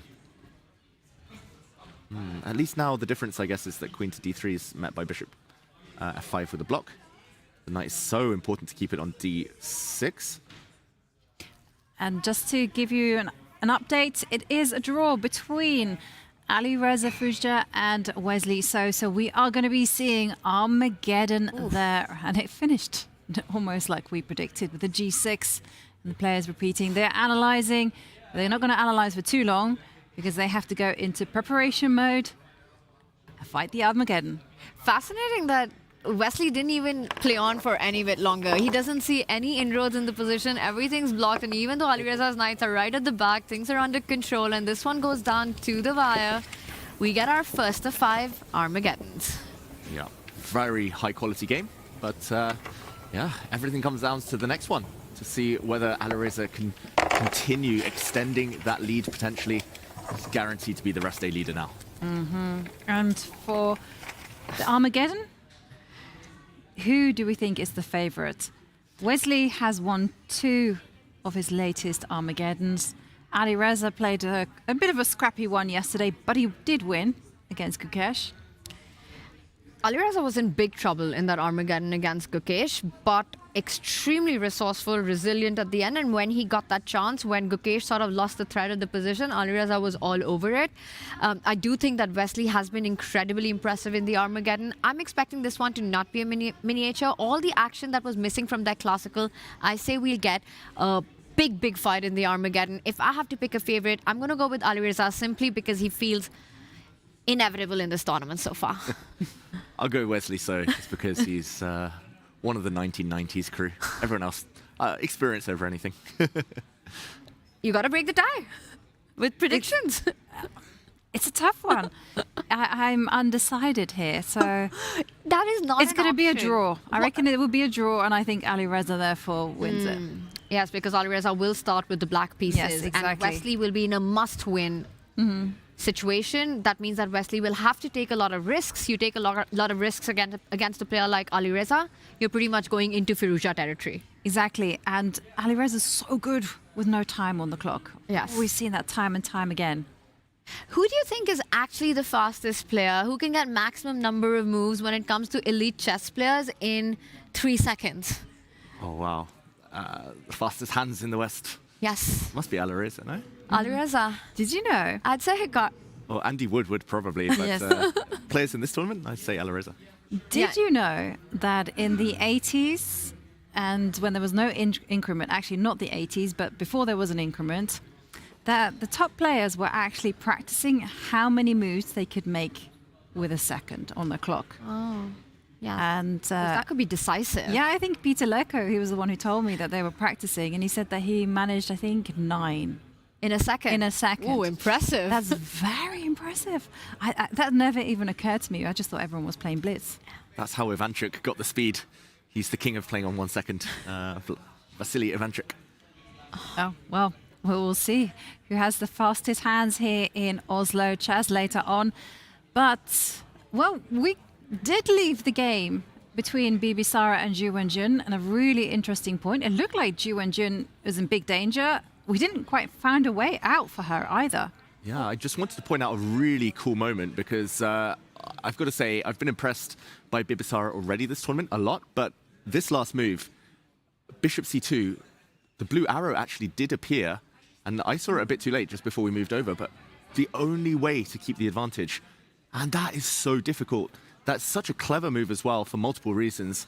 Knight to d6, we actually had seen that earlier, but was given a question mark because it is a vulnerable square. But bishop to c2, not only hitting the knight, as we showed with bishop b1, but the idea is often to put the bishop on this square, bishop on b3, staring down at the black king, and it takes away the best square from black's bishop. So the same idea, the knight is hit. Again, just for everyone just joining, rook d6, rook d8 would lose to queen takes d6 with a back rank mate. So the queen had to defend its knight. And now there are many strong moves, according to the computer. I think it would be natural for her to put the bishop on b3, since that was her last move, bishop c2. But I'm going to ask you, Tanya Jovanka, to guess what the computer's top move is. She does play bishop b3, I think. There we go, question mark. So still a nice position for white. But yeah, there was something even stronger. I'm going to make you guess. Sorry to put you on the spot. I want to go queen d3, but I want to stop g6, knight f5. Can I go knight h4 and set up the idea of queen d3 and get to you? Also good. Knight h4, second best move apparently. I like it though. Going for the old checkmate. Yes. Yes. Sneak attack. That looks very nice. And apparently black's only way to defend would be knight e8 to go knight f6. Okay, then I'm taking knight h4 for sure. Yeah, okay, that's more than good enough. Okay, Tanya's vetoed knight h4. Jovanka, you have a clear shot. I was thinking g4, but again, just to stop the same idea of bishop f5. Best move. Whoa. But only because you said knight h4 and David was so approving, so I just put on my Sherlock hat and I was like, aha, I have to stop bishop f5. Oh, that is difficult. I think it might have been on our radar, you know, Bibisara, but I think to force yourself to play such a committal-looking move, it's tough. difficult in a practical game. Yeah, and also because I like knight h4, so that after g6, I'd have an immediate hit on that pawn, right? Yeah, so for example, yeah, queen d3, threatening the old queen h7 mate, and then you can just immediately crash through. But g4 is stronger in this position, so I'm just wondering why. Can you explain why, David? Yeah, I think it's because simply it's a long-term thing, but the pawn takes away the square from the bishop. If there is no checkmate, then the white knight might actually want to come to e5 instead. So for example, knight to e8, just to follow the computer's top move. Now meeting queen d3 with knight to f6. Wow, g5 apparently is the way forward. And after a capture, knight takes g5. Black's bishop just can't develop. You're coming in with the rook, you're coming in with the bishop to b3, and it's going to be capitulation on the f7 square. This is difficult. This is very difficult, but instructive to show that computers nowadays, they prove sometimes chess is just a one-tempo game. One tempo, black was equal. One tempo here, black is just dead lost. And this position, you're also threatening knight h7. Yeah. If you're allowed, that's just lost instantly. Oh, that is beautiful. And this would have been almost game over, but I don't think we can blame her for not playing g4. Difficult one. She's played bishop b3 and So human. Still better for white. And still impressive to play bishop c2 with the idea of bishop b3. I think the find, even with this human approach, and suddenly it makes, because bishop b1 feels like the most natural looking move in the position. So Bibisara showing some top class chess here. And Ju Wenjun, She is struggling in this position. So we're going to take a pause from this one. We'll come back to it. And of course, we're going to keep an eye on it. But going back to our bird's eye view, there's a lot of positions where white is better. But I'm seeing that the evaluation bar is slowly inching towards black in the game between Gukesh and Magnus. And Magnus is played in a very unconventional way. So why is the evaluation bar saying it's all good? Yeah, it's typical Magnus. Somehow he just understands where pieces belong. And I've got to say, like, really, well, mysterious stuff from Gukesh. He's lost so many tempi with his last few moves. And maybe that's why the eval bar is starting to think that black is at least okay. Maybe we can do an update in a moment, just for everyone at home. A bit of an action replay. Because if we take it back to this position, d takes c4, we were saying, okay, you can take this piece, you can take this pawn with the knight, with the bishop, with the queen. He could, for example, take him with the bishop, knight to d6, and put his bishop back on e2. We quite liked bishop f1, trading bishops. But the reason I mention that is because after queen takes, he moves the queen once, it gets hit. He moves the queen again, Gukesh, it gets hit. He drops back to a square he could have gone to in one go. He's arguing that a5 is maybe a weakness, but maybe it's actually a gain for Magnus if he pushes later. Rook g5 came. Now, bishop e2 is the last move. I'm not going to pretend I understand that one. Yes, he can't castle. Like, he can't go kingside because of the black bishop on h3. He can't really castle queenside too open, but feels like he's just making random moves almost. The only explanation I have for this bishop retreat is that he's eyeing the f3 square, and he feels that he wants to set up some ideas against that c6 weakness, maybe even rook b1, target the base of that, and start playing on that flank of the board. But the thing is, all threats of bishop f3, bishop takes pawn, you can just take care of it by sliding your king one step to f8, either now or once the bishop lands on f3, the king suddenly feeling absolutely safe there. And again, what real progress has Gukesh made over the last few moves remains a mystery. Yeah, somehow his pieces are not in the best squares, because as soon as you said king f8, king g7, of course that makes perfect sense as to what black should do, in which case the queen shouldn't have been on c3, it should have been on c2. Ready to go queen h7. And I love the idea of going bishop f3 to kind of set ideas of king e2, connect the rooks. I'm a big fan of connecting the rooks. And then initiate some kind of set of trade so that the rooks can mobilize. But it's very clunky. I mean, let's try with this. And also, just to add to that thought, can black actually just simply stop it? Go bishop g2, plant that bishop on d5. I'm not allowing you to connect your rooks ever with the plan that you just mentioned, Jovanka. And I really like that square for my bishop as well. And at some point, I can start thinking about the h-pawn moving up the board. Yeah, Magnus has options, like the king can slide. Let's go into it, as you suggested, Jovanka. Let's say, okay, bishop g2 I really like, actually. Just this idea, and basically saying, okay, you're never ever castling kingside now that your rook has moved. But let's say black just passes. Useful move, king f8. White has spent 4 moves essentially playing queen c3 and bishop e2, which you could have done in 2 moves. So, okay, black just improves. What's white's next move? Bishop f3? Bishop f3. Okay, let's say black, let's say rook d8. Let's say black just continues. King g7, gets the king to safety. Let's try to finish our development. Let's put the king on e2 now that we know that we're not castling anytime soon. Look at the advantage that the computer is giving to Magnus in this position. Yes, because the king isn't safe on e2, and that's a fundamental problem, as David's pointing out. The queen moves and the rook will just line up on the d-pawn. Oh. Yeah, I just don't like what Gukesh is doing. It feels like he's being indecisive. Every time I see Gukesh have a difficult game, it's always because he's trying to be too, I don't know, clever maybe with his pieces.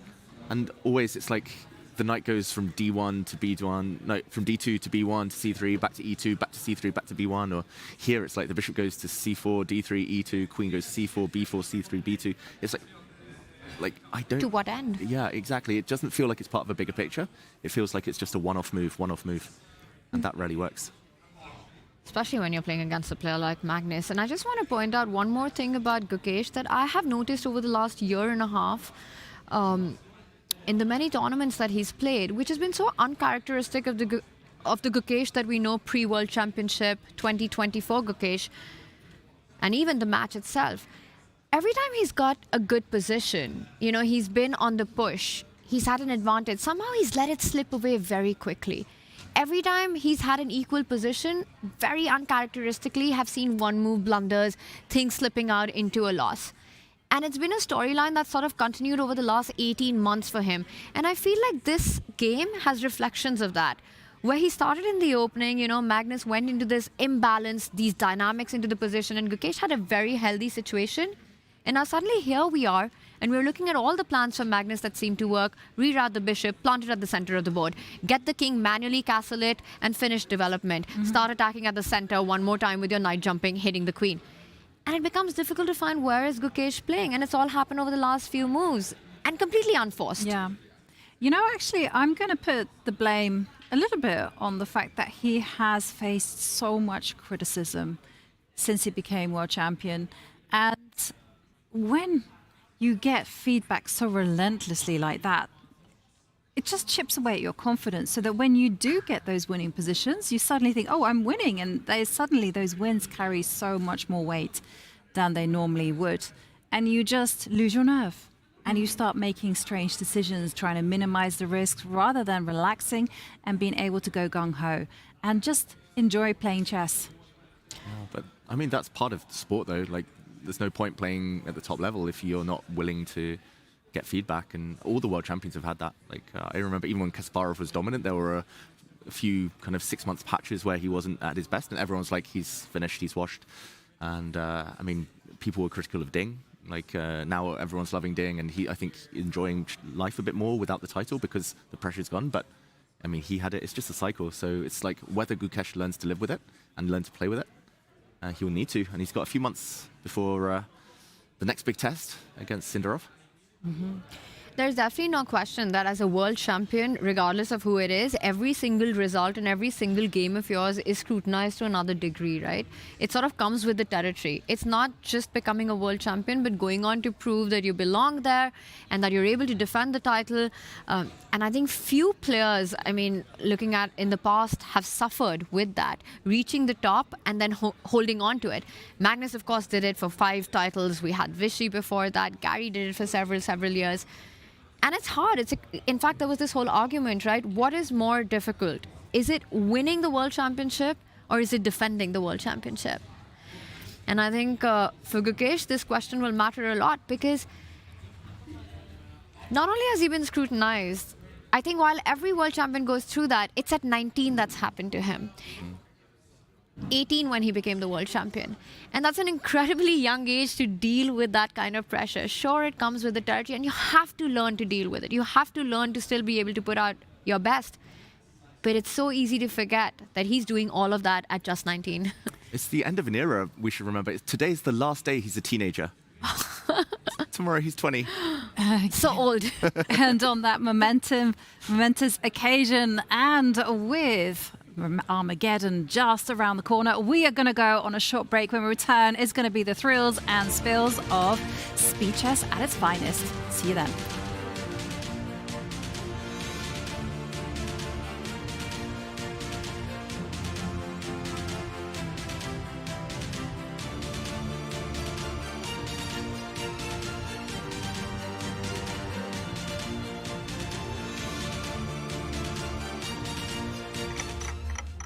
Chess is changing, and this is the next big step.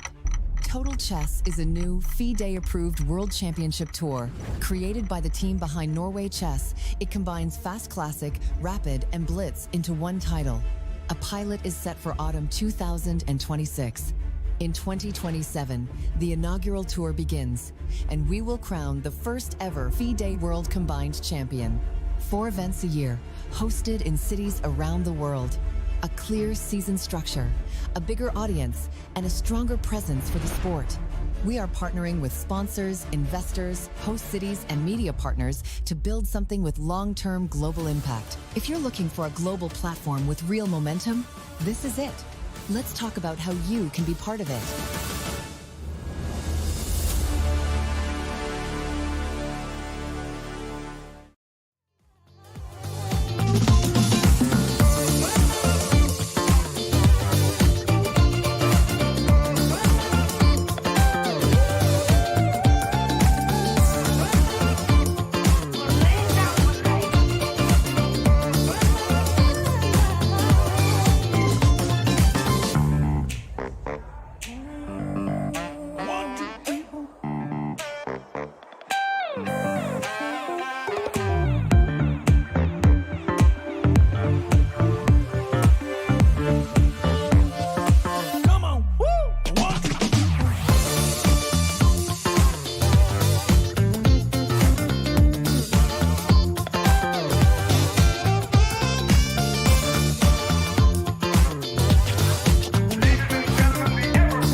are back, and it is none other than our favorite Armageddon time, as we have Wesley So with the white pieces facing off against Alireza Firouzja.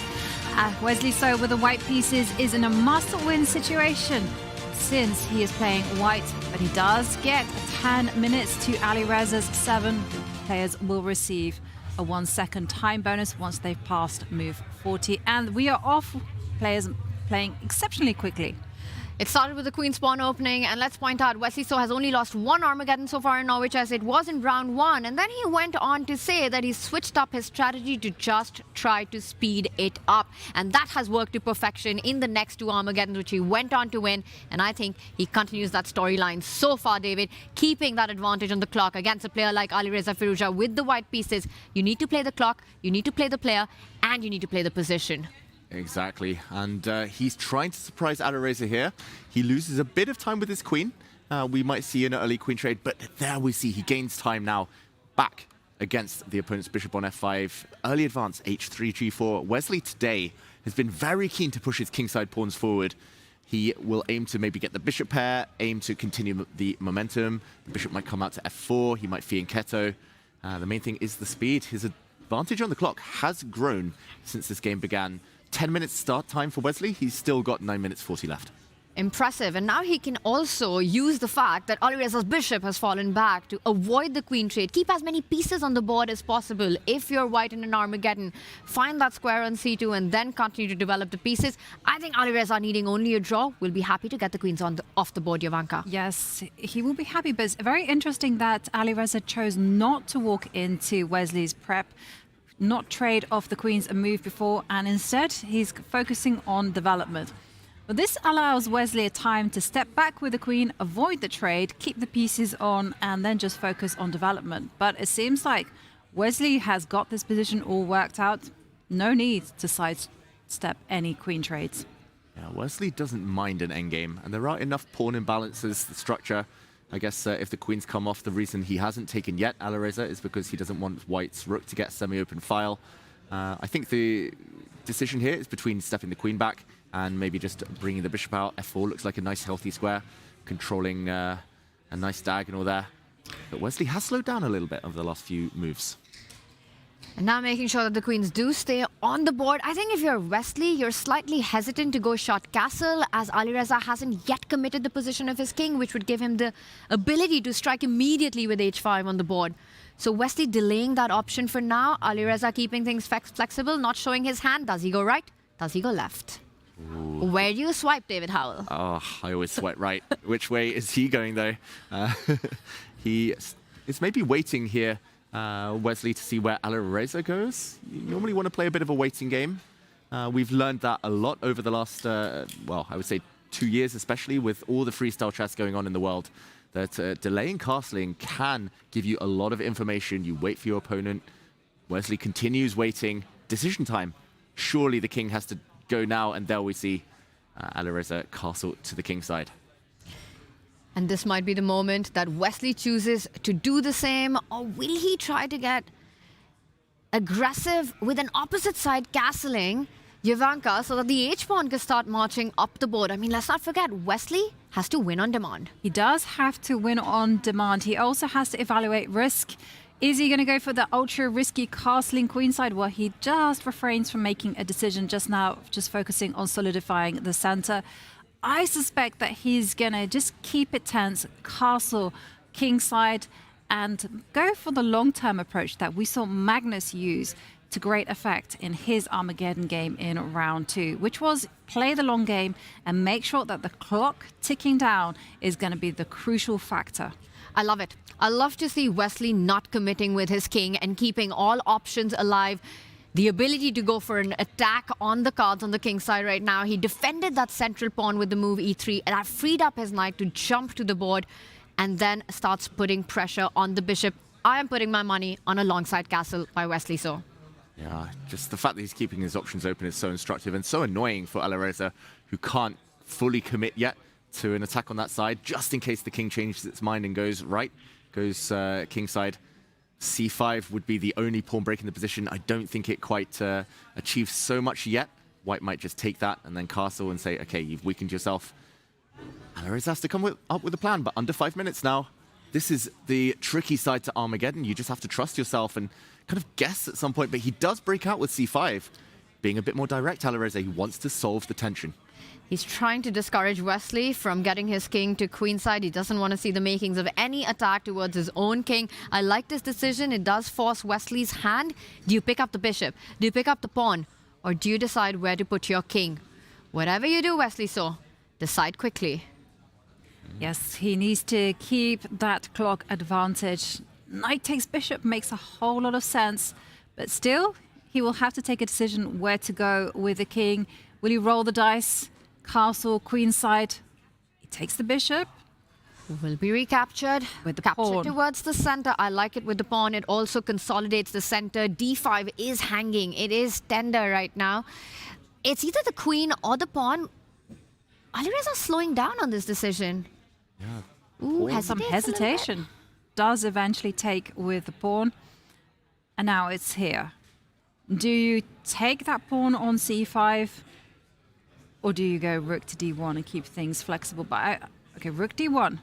No castle queenside. Not anymore. I just lost all my money. Not yet, but he does castle kingside instead. A bit of a fumble there from Wesley. Shake of the head, smile. Almost made eye contact with us here at home, but castles instead. And yeah, this is very interesting because, like, I think Alireza should be resolving the tension in the center, but here Wesley's saying he's taking back with the pawn, then lines will open up. There we go. And the semi-open e-file now. There's a backward pawn to stare at. Oof. This is very technical, very positional now suddenly, and Wesley still with a smile on his face. But I love this maneuver that Alireza is doing. How many of these knight retreating moves to get to greener pastures we've seen across games here in Norway chess. Super instructive. D4 pawns weak. Alireza Firouzja is coming for it. Wesley lines up the rook. Alireza brings the knight forward. A direct threat. The pawn attacked. Are you going to use your bishop to fall back and defend it? Or maybe the queen has a better square. It's the queen coming to d2. Also eyeing ideas like bishop h6 to get rid of a key defender that Alireza has. Yeah, and the question is, how is Black going to continue the pressure against that pawn? So he drops the knight back, and suddenly now there's a problem for Wesley to solve. How to defend that pawn? If he steps back with the bishop, well then he's going on the passive and he's no longer pressuring the e6 point, but he does that. This looks more like a French defense now than a queen's gambit. But White has the bishop pair. That's the compensation for accepting this weak, isolated pawn. Wesley has everything covered. Alireza has done great. Pieces on nice squares, but he needs a new plan. And how to achieve that, he drops his queen all the way back. I think what he wants to do is get his knight to that c4 square. You talked about a new plan. Maybe that's exactly what Alireza is setting up right now. b3 would provoke more weaknesses and weaken squares on the queen side. And Wesley Saw going all out on the other flank. It's everything for. Yeah, that looks like a control move, stopping Black from breaking out in the center. But watch out, later on, not yet, but later on, White might also be tempted to break just to open up the light squares for his fianchetted bishop. For now, Tanya, correct prediction there. Trying to provoke weaknesses. Alireza has been stopped, but White's slightly vulnerable on the dark squares now. It's such a double-edged game, this one, as Alireza plants his queen on f6, lining it up with the bishop, eyeballing the d4 and the f4 pawn, and also ideas of doubling up with his rook on the c line, trying to get in there. For now, he reroutes the bishop, bishop b4, watch out for the skewer. Yeah, and so that's where the rook sidesteps. Also, it's Alireza who needs to watch out, because there are definite ideas now of White advancing the f-pawn, just exploding open, getting ready to activate the bishop on g2. I'm worried about Alireza's position. Yeah, it's not easy to find improving moves long-term for Black. But for White, you could say, okay, king slide into the corner, king h1. Maybe we'll see what Alireza did, knight g1 to f3, start improving that piece. We can see White double up some rooks. Black feels like he's just waiting. There we go, king in the corner. Very nice blitz move. All the specialists, Wesley, Magnus, they all play these types of moves. Just a bit safer, just for later. Very, very tense Armageddon. The knight does move forward. Another big threat there set up by Alireza. The rook coming onto the second rank with a double attack. Stopped with the knight moving forward to c3. But again, the question of how are you improving this? Are you looking at doubling up your rooks on the C line? But you have to watch out for some knight jumps. But I think it has to be on Alireza's radar, right? Rook C7 or Rook C6 and get the other rook to the C8 square. Yeah, he has to do something, and he has to do it quick. That time disadvantage, it's still huge. It's 2 minutes 40 that he's down. And the clock is ticking. They're nowhere near move 40 yet. No 1 second increment. Alireza's up against the clock, up against Wesley, just slowly improving. This is a horrible situation. Wesley's masterfully handled the clock in this game. Yeah, he's managed to handle Alireza's activity. The knight just jumps backwards again. Of course, there is no way Wesley is going to allow a rook onto the golden C2 square. So up comes the rook to D2. But it's still very difficult for Alireza to make any inroads, to get that activity he so desperately wants. And that was a repetition right there with the knight going back and forth, which Wesley had to decline. And now Alireza going in with the plan. And now this gives him a clear path, right? Rook C8, Rook C2 to come in. With under 2 minutes on the clock, Alireza finding the moves. Yeah, that's a great move there. Double up. It's always about plans in these maneuvering positions. If you have a clear, distinct plan, then it's easy to make quick moves. But Wesley suddenly on the reactive side brings his knight back where it came from. Watch out, maybe a fork threatened in some positions. Does Black continue with his rooks, or does he take a time out to stop that? Knight to B5 looks like a big, big threat. I like it. Just stop that threat forever with that move A6. Come Rook C8, but I have a feeling after A6, Wesley will do the same. Kick that black knight out of the way. A3 coming in as well. This is an extremely tensed position for both players. Wesley saw extra minutes on the clock. He does line up, so he's going all out, Wow. and that's a mistake in the position. Can White jump in? He does. Jumped in. The rook comes in. The calculation in whose favor is this working out? And then the question is, like, what is Wesley to do? He doesn't need to capture that rook. He can move away with the queen. And all all Wesley has to do is, as Dave is indicating, sidestep the attack with the queen. Hardest move on the board. Yavanka, that's literally the hardest move on the board. It just feels difficult to walk into the eye line of the black bishop, but the black bishop is hit. So no good discoveries. Queen to A3 is the only move that gives Wesley a big advantage now. Otherwise, it's back with an acceptable bounds, and there we go. We see a rook exchange. Wesley missing a small opportunity, but maybe the more natural of the options there for White. 1000%. I mean, finding Queen A3. But wait 1 second. Look at this. Whoa, it's turned around. We see a mistake from Alireza. He should have been hitting the bishop first. Right idea, wrong order. Now when the white bishop steps away, retreats, the black rook is in danger of getting trapped. I think it is trapped. The knight's going to come back and snack on that rook. And you might be forced to give that rook up for the light squared bishop and hope and dream and pray for some compensation if you're Alireza Firouzja. First, you need to defend that knight. Or do you take it immediately because bishop F3 coming in as well? Ooh, bishop F3 is just a clean win of a exchange there. Alireza, big mistake. Small margins. He found the right idea. Just wrong order. He needed the bishop on D6 to be able to come and take some pawns. Under a minute now, Alireza Firouzja and about to go down an exchange on the board. Wesley, so is he about to put a stop to the Alireza run at Norway Chess? It's certainly looking that way. Decision time for Alireza. Does he play rook takes bishop? Does he step back with the knight and try to sell his rook expensively? He's got 30 seconds on the clock. He has to take a decision now. He has to take that bishop. He just has to admit that his rook's getting trapped. He drops back with his knight, but now the rook's falling for even less. He gets less in return once the bishop steps forward, traps that rook. There's only one safe square after that, but it will continue getting hit. Brilliant move there from Wesley. Great clock handling. Alireza has no time. He's got to make 4 moves in 15 seconds. And he's not going to have a rook left on the board. Even if he meets time control, he gets that extra second completely lost on the board. Gets an X-slam right there. He's got 3 moves to make. He's got 2 moves to make now in 4 seconds. He hits the white knight. About to get flagged. 3 seconds for 1 more move. Dead lost position, but at least he's still got pieces on the board. If he gets out of the next few moves, still with some time, he's got a chance. But the clock, Alireza, 2 seconds. What? Oh, 2 seconds when he's made that move. Yeah, but he's not going to get too much time bonus. It's just a 1 second increment per move. What a game. Yeah, Wesley now has done the hard work. He just needs to compose himself, calm himself, start reasserting authority over the position. Alireza You can see the desperation there. The queen takes a pawn. The knight does defend everything, but the material advantage is huge. Full rook for knight advantage.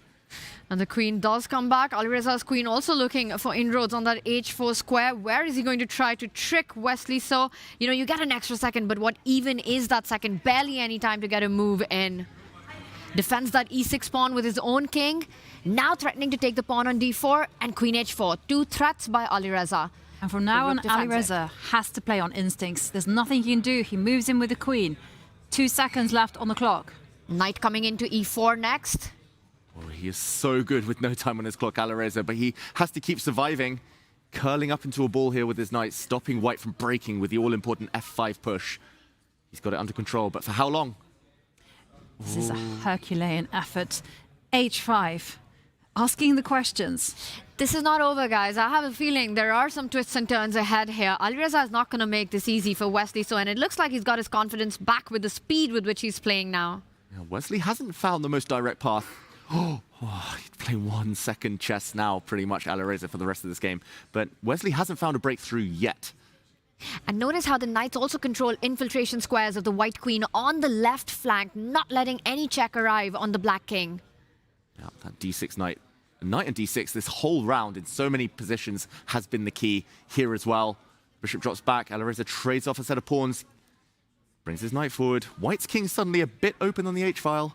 This could definitely turn. If Wesley drops low on time, momentum shifts. And, mistake from Alireza. He grabs a pawn, but how to punish him? Wesley, he needs to find the punishment now. Otherwise, Alireza's back in it. He hits the black queen. And the pawn on e6 falls. Once the knight is taken, that's it. Queen takes pawn. Game over. Check. He's living on his last legs now. Wesley So can swoop in with his bishop, take a pawn, checkmate in the air. White's king will be safe on the light squares. Wesley finally caught out Alireza. He put up so much resistance, but resistance over, surely now. Where's the checkmate? He's threatening some checks of his own. Alireza is Wesley looking for a direct finish right here, right now. Well, the clock is ticking down for Wesley as he nears the 30-second mark, moving the king, getting ready to introduce the rook. Alireza literally doesn't care about a check on g8. Says my king will run and hide. Alireza trying to survive this, but the queens are off the board now. And there we go. Exchange. The clock finally playing a role. Alireza falling to his first defeat of any format in this whole tournament. Wesley looked in control from the start, a bit nervy, but got the job done. And Wesley So is the man to stop Alireza Firouzja. Few would have predicted that. I mean, Alireza looking absolutely unstoppable here in Norway chess. But Wesley, so incredible today. Yes, Wesley definitely on an Armageddon streak there as he wins again. What a game. And Alireza always keeping the game alive with no time on the clock. You feel like if he had 10 seconds, he perhaps would have saved it. I mean, the clock was on the wrong side from his favored hand. He had his leg up in a boot. Everything was against him. He had 1 second on the clock.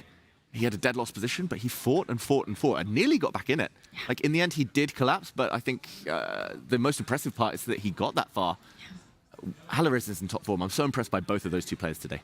Really pushed each other to the edge in that last Armageddon. I mean, whatever we were devoid of the action in the classical, the Armageddon made up for it, and how? Absolutely. And Alireza goes into tomorrow's rest day with a smile. He still just nurtures his healthy lead. It's always nice to be first place, but going to our bird's eye view, I can see that there's progress has been made. First up, there's breakout in the game between Gukesh and Carlsen. Let's head there. It's also looking very nice for Divya Deshmukh as she plays white against Anna Muzichuk in the bottom right. But first, let's go to Gukesh. Okay, and here we see Magnus leaning back. Time advantage is on the Norwegian Grandmaster's side right now. He leaves the table. Probably not a confessional, probably just getting that last bathroom break before the time scramble that's going to be continuous for the rest of this game. Gukesh has 14 minutes to make 17 moves. It's less than a minute per move, but the big question, can Gukesh simply grab the pawn that lies undefended on the edge of the board on a5 right now? Because that looks like the critical move that both players need to have looked at. Magnus, with the last move, allowed it. Gukesh on the think. And knowing how direct he is, how concrete he is, that's got to be the line on his mind. Oh, wow. It's so brave to take that pawn, but he is brave enough to play that type of move if he can get away with it. Maybe we investigate, because Magnus now is threatening to take on d4, double attack against the white queen. It feels like white pretty much has two moves. Either you take on c5 and release the tension, or you take this one. I'm scared to see the bar drop, maybe. I mean, I see some flashy queen sacrifices, first of all. You can play queen takes pawn, check. And, okay, the bar goes up, damn. King takes. I just wanted to show that this is a nice discover check on both the king and the queen. And black emerges with a small material advantage, but probably because of the bad pawn structure, not quite enough. Okay, let's investigate. Same idea, just different order. Can black sacrifice the rook? Ooh, that looked really dangerous. And now... Oh, and you take the pawn with the queen, and you infiltrate with your rook. Isn't that just actually game over? Something takes e3. And rook in. White has to go all-out defense. Still have a defense. Where is the knockout blow? Well, you have... We do have a knight decision. jumping in. What is his decision? He didn't go for a5, looking incredibly dangerous. I think this one, David, maybe you'll tell us what the knockout is. Bishop f5 coming in next, but instead Gukesh plays it cautiously. He sidesteps any ideas on the c file. He comes back with his queen to b2, defending, keeping d4 protected. Yeah, I think it needed too much courage to go and take that a5 pawn, and it would have been a slightly suspicious move, slightly dubious there. The best, just for curiosity's sake, this is given a miss because Gukesh could and should have taken on c5 and now tried to hide in the center. It's far from a stable square, though. The knight coming to f5 to hit that queen, the rook's coming in. I can understand why Gukesh wanted to dodge this, but his move apparently isn't the best, stepping back, so we can try and figure out why. I'm guessing Magnus starts by removing some pawn shelter from the white king. But what next? And then you weaken that pawn on d4, right, once it recaptures. And Magnus's knight on d6. Knight on d6 has been the theme of Norway chess in round 4. Suddenly is beautifully placed to actually jump and start targeting those central pawns. Pawn takes pawn, knight f5. How are you defending it? Oof. I don't think. Oh, and queen e3. Just adding that up. I was going to say, my first instinct was rook e1. I'm trying to skewer the king and queen, but whoops. That was mine as well. I just thought, whoops, oh dear, checkmate. Checkmate. Has a name, Molester. Oh, wow. Well, the king is on g1 normally, but okay, but when the queen does and the bishop. No, hang on a second. I got my mating patterns confused. This doesn't have a name. Chess players and mating. It's always been a yes, it's a mating game. difficult topic. Okay, so I agree. Take on d4, knight f5. White will not walk into the mate. What can Gukesh do instead? He has to block that threat. Knight with your knight, yes. Has to be. And then you just take on d4, and you're asking, where is your compensation? You're down a pawn after the knight takes. It's not much of a pawn, so that I would argue that you go rook e1.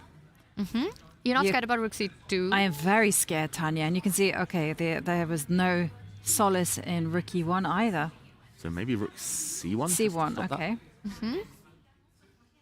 Yeah, I could still see this turning. Eval Bar says almost +1 for black because he's a pawn up, but I agree that this is still an odd pawn structure. The black king isn't fully safe. Earlier we liked Magnus's king hiding out on g7. It still takes a few moves to run away.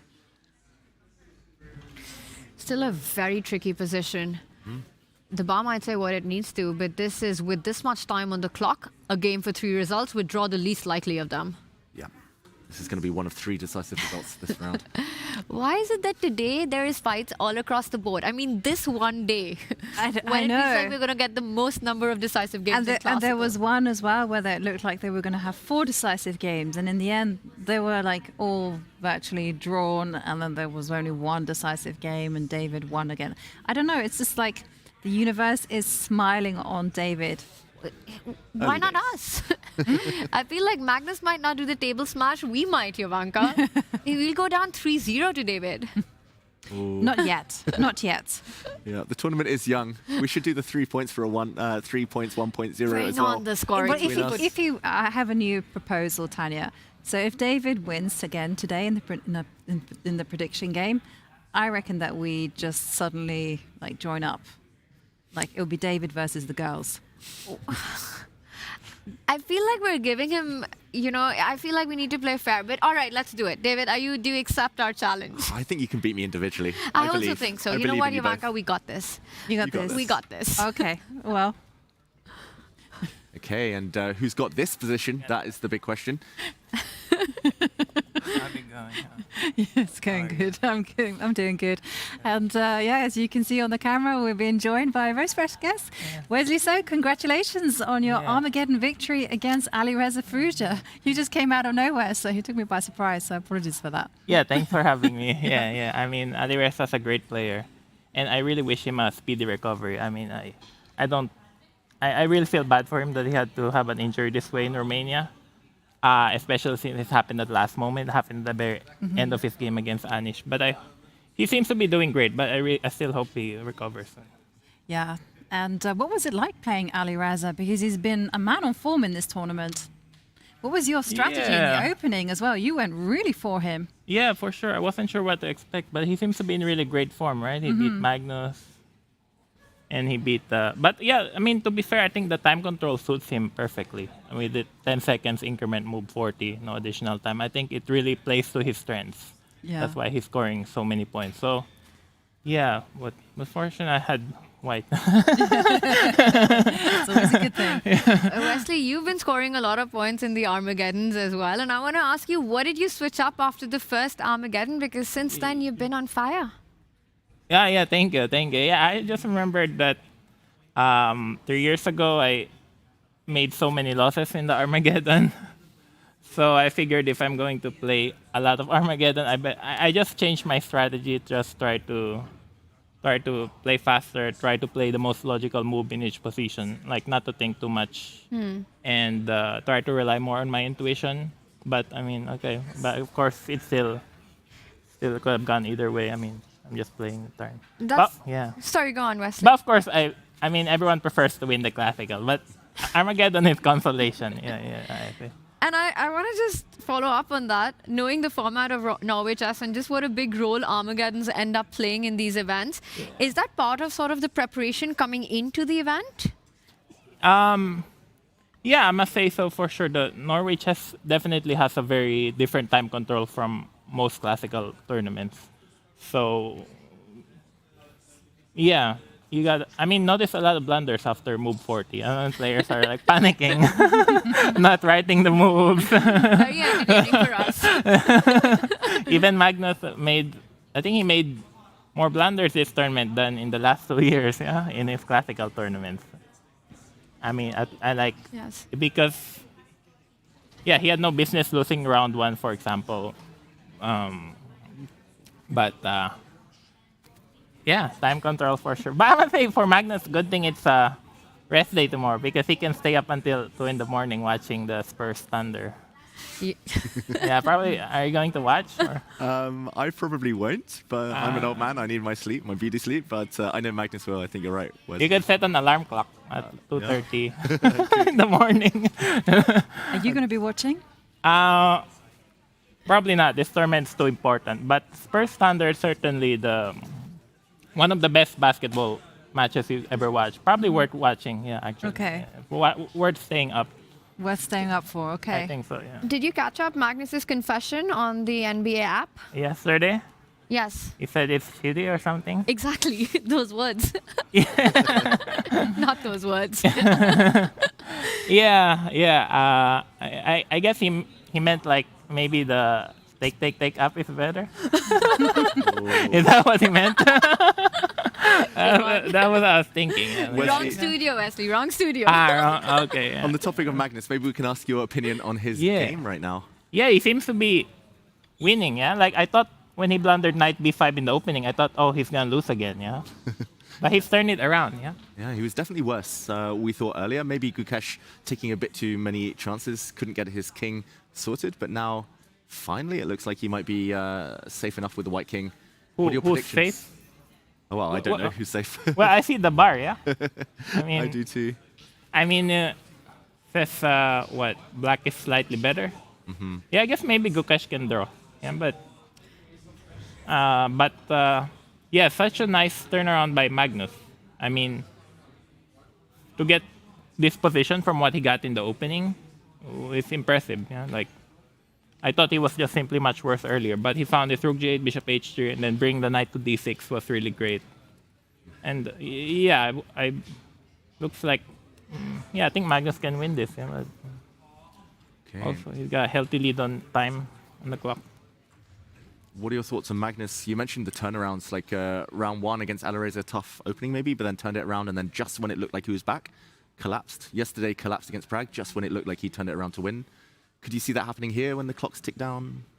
Or is it the type of position he can control a bit? Yeah. That's a good question. You probably know him better, right? What do you predict? It's hard to guess at this point. Like you said, the Norway chess just strange things happen. Yeah. Once the players stop writing moves on the score sheet, then anything can happen. Yeah, but looks like it's impossible for Black to lose. Yeah, but also yesterday I was very shocked. Like he could have repeated moves at least with King E7 and then but he went for.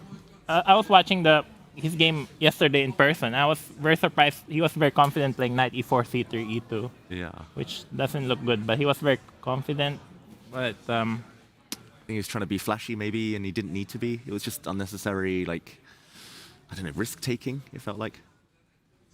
Yeah, I mean, no matter what Magnus does, he's still the greatest chess player who ever lived. So if he wants to retire or keep playing the next 10 years, I mean, no one can still question that he's all the achievements he made.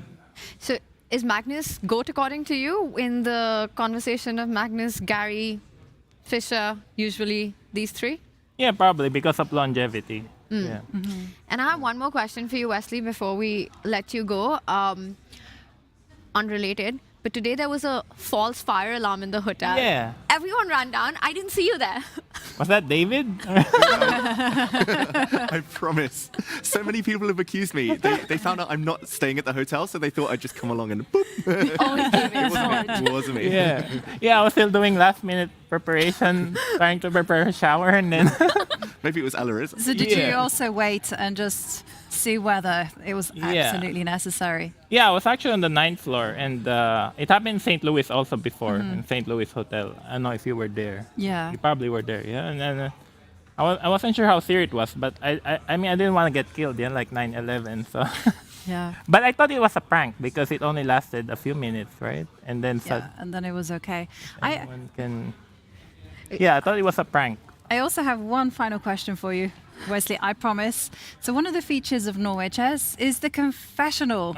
Yes. Yeah. Will we see you there? What do I say? Anything you want. Anything you want. You can. Anything you want. Anything you want. You can talk about the NBA. You can talk about the apps. You can talk about what you've had for lunch. You know, how much you love Norway. Yeah. Yes. How much you like your favorite Oslo. commentators. Yeah. Yes. You can give us a shout out. You give the fans. Sure. Yeah. Maybe I will. Yeah, I just need to think of what to say, but. Yeah, you three are definitely some of my favorite commentators. Oh, thank you very much, Wesley. Very sweet. Flattery gets you everywhere. Oh yeah, actually, I also want to say I'm looking forward to after this. We're playing in Hong Kong, so I'll be in the same team as Magnus. So that's quite exciting. Very exciting, yeah. Because I've never played with him in a team before, so. Yeah, I'm actually a bit worried now because tomorrow he gets a rest day. He gets to watch NBA, and then he plays me the next round. So.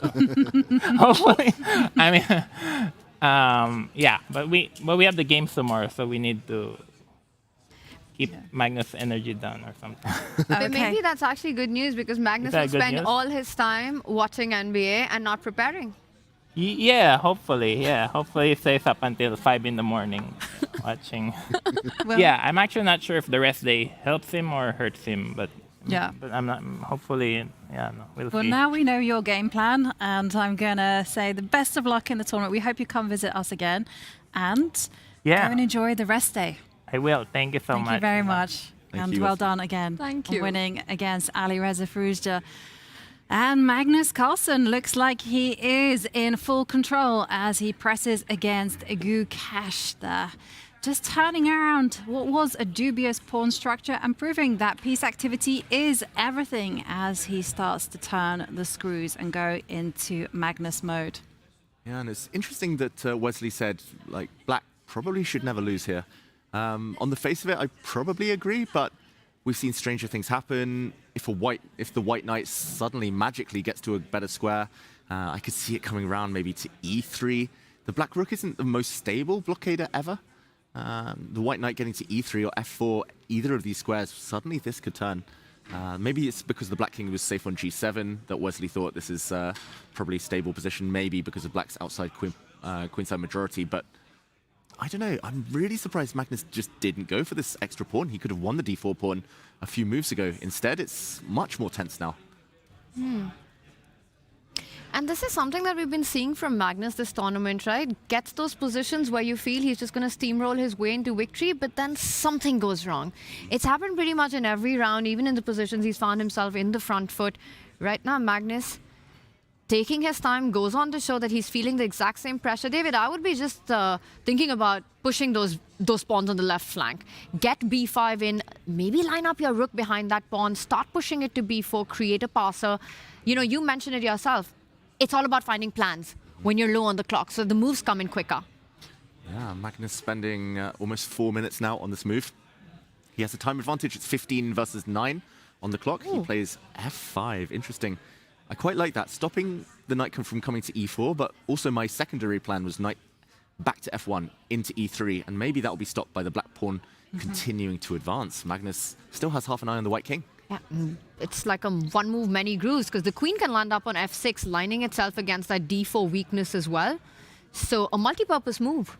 Yeah, multi-purpose move. Also, he's getting rid of his double pawns, those pesky pawns that have plagued him since he allowed the trade. Knight to f1. Will he play f4? f4, by the way, blue arrow move. Ooh. Needs to take that decision, but I'm sure that's exactly what Magnus had planned. That's no it. hesitation. On the board. Yeah, he played f5 for a reason. It's because the most natural idea for white, I think, was this knight retreat. So Magnus continues, consistent, f5, f4, and taking this pawn almost unthinkable. The black queen can come in then, swoop into h4. The black rook as well has got eyes maybe on this side of the board. Suddenly I'm really loving black's position again. I was unsure, but this plan looks really effective. Yeah. Fascinating this position is, and Gukesh now touching the 8-minute mark with still 12 moves to make, and it looks like a lot of problems and questions lie ahead for him, right? You have to take a decision. Going g4, you're inviting a big check on h4, and it's really kind of killing your own bishop on e2 right now. You don't want to take the pawn on f4. It just means your king is feeling extremely unsafe. You just simply keep the tension with 8 minutes on the clock, always having to calculate what happens after pawn takes pawn, rook h5 slide overs. This is going from bad to worse for the world champion. Yes, it really is super exciting. And I have news for you. On the other boards, it's also equally exciting. I think we're looking at a fiery day.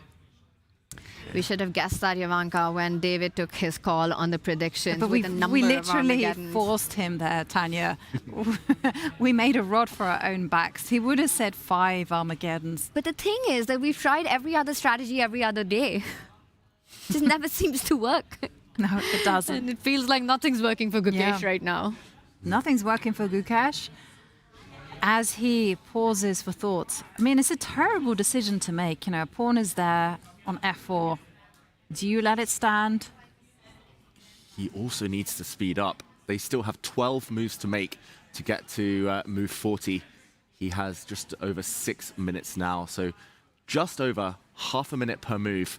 And this is going to get more complicated. It's one of those as well. It's bubbling. Magnus is trying to make the magic happen, but the concrete threats are still to come.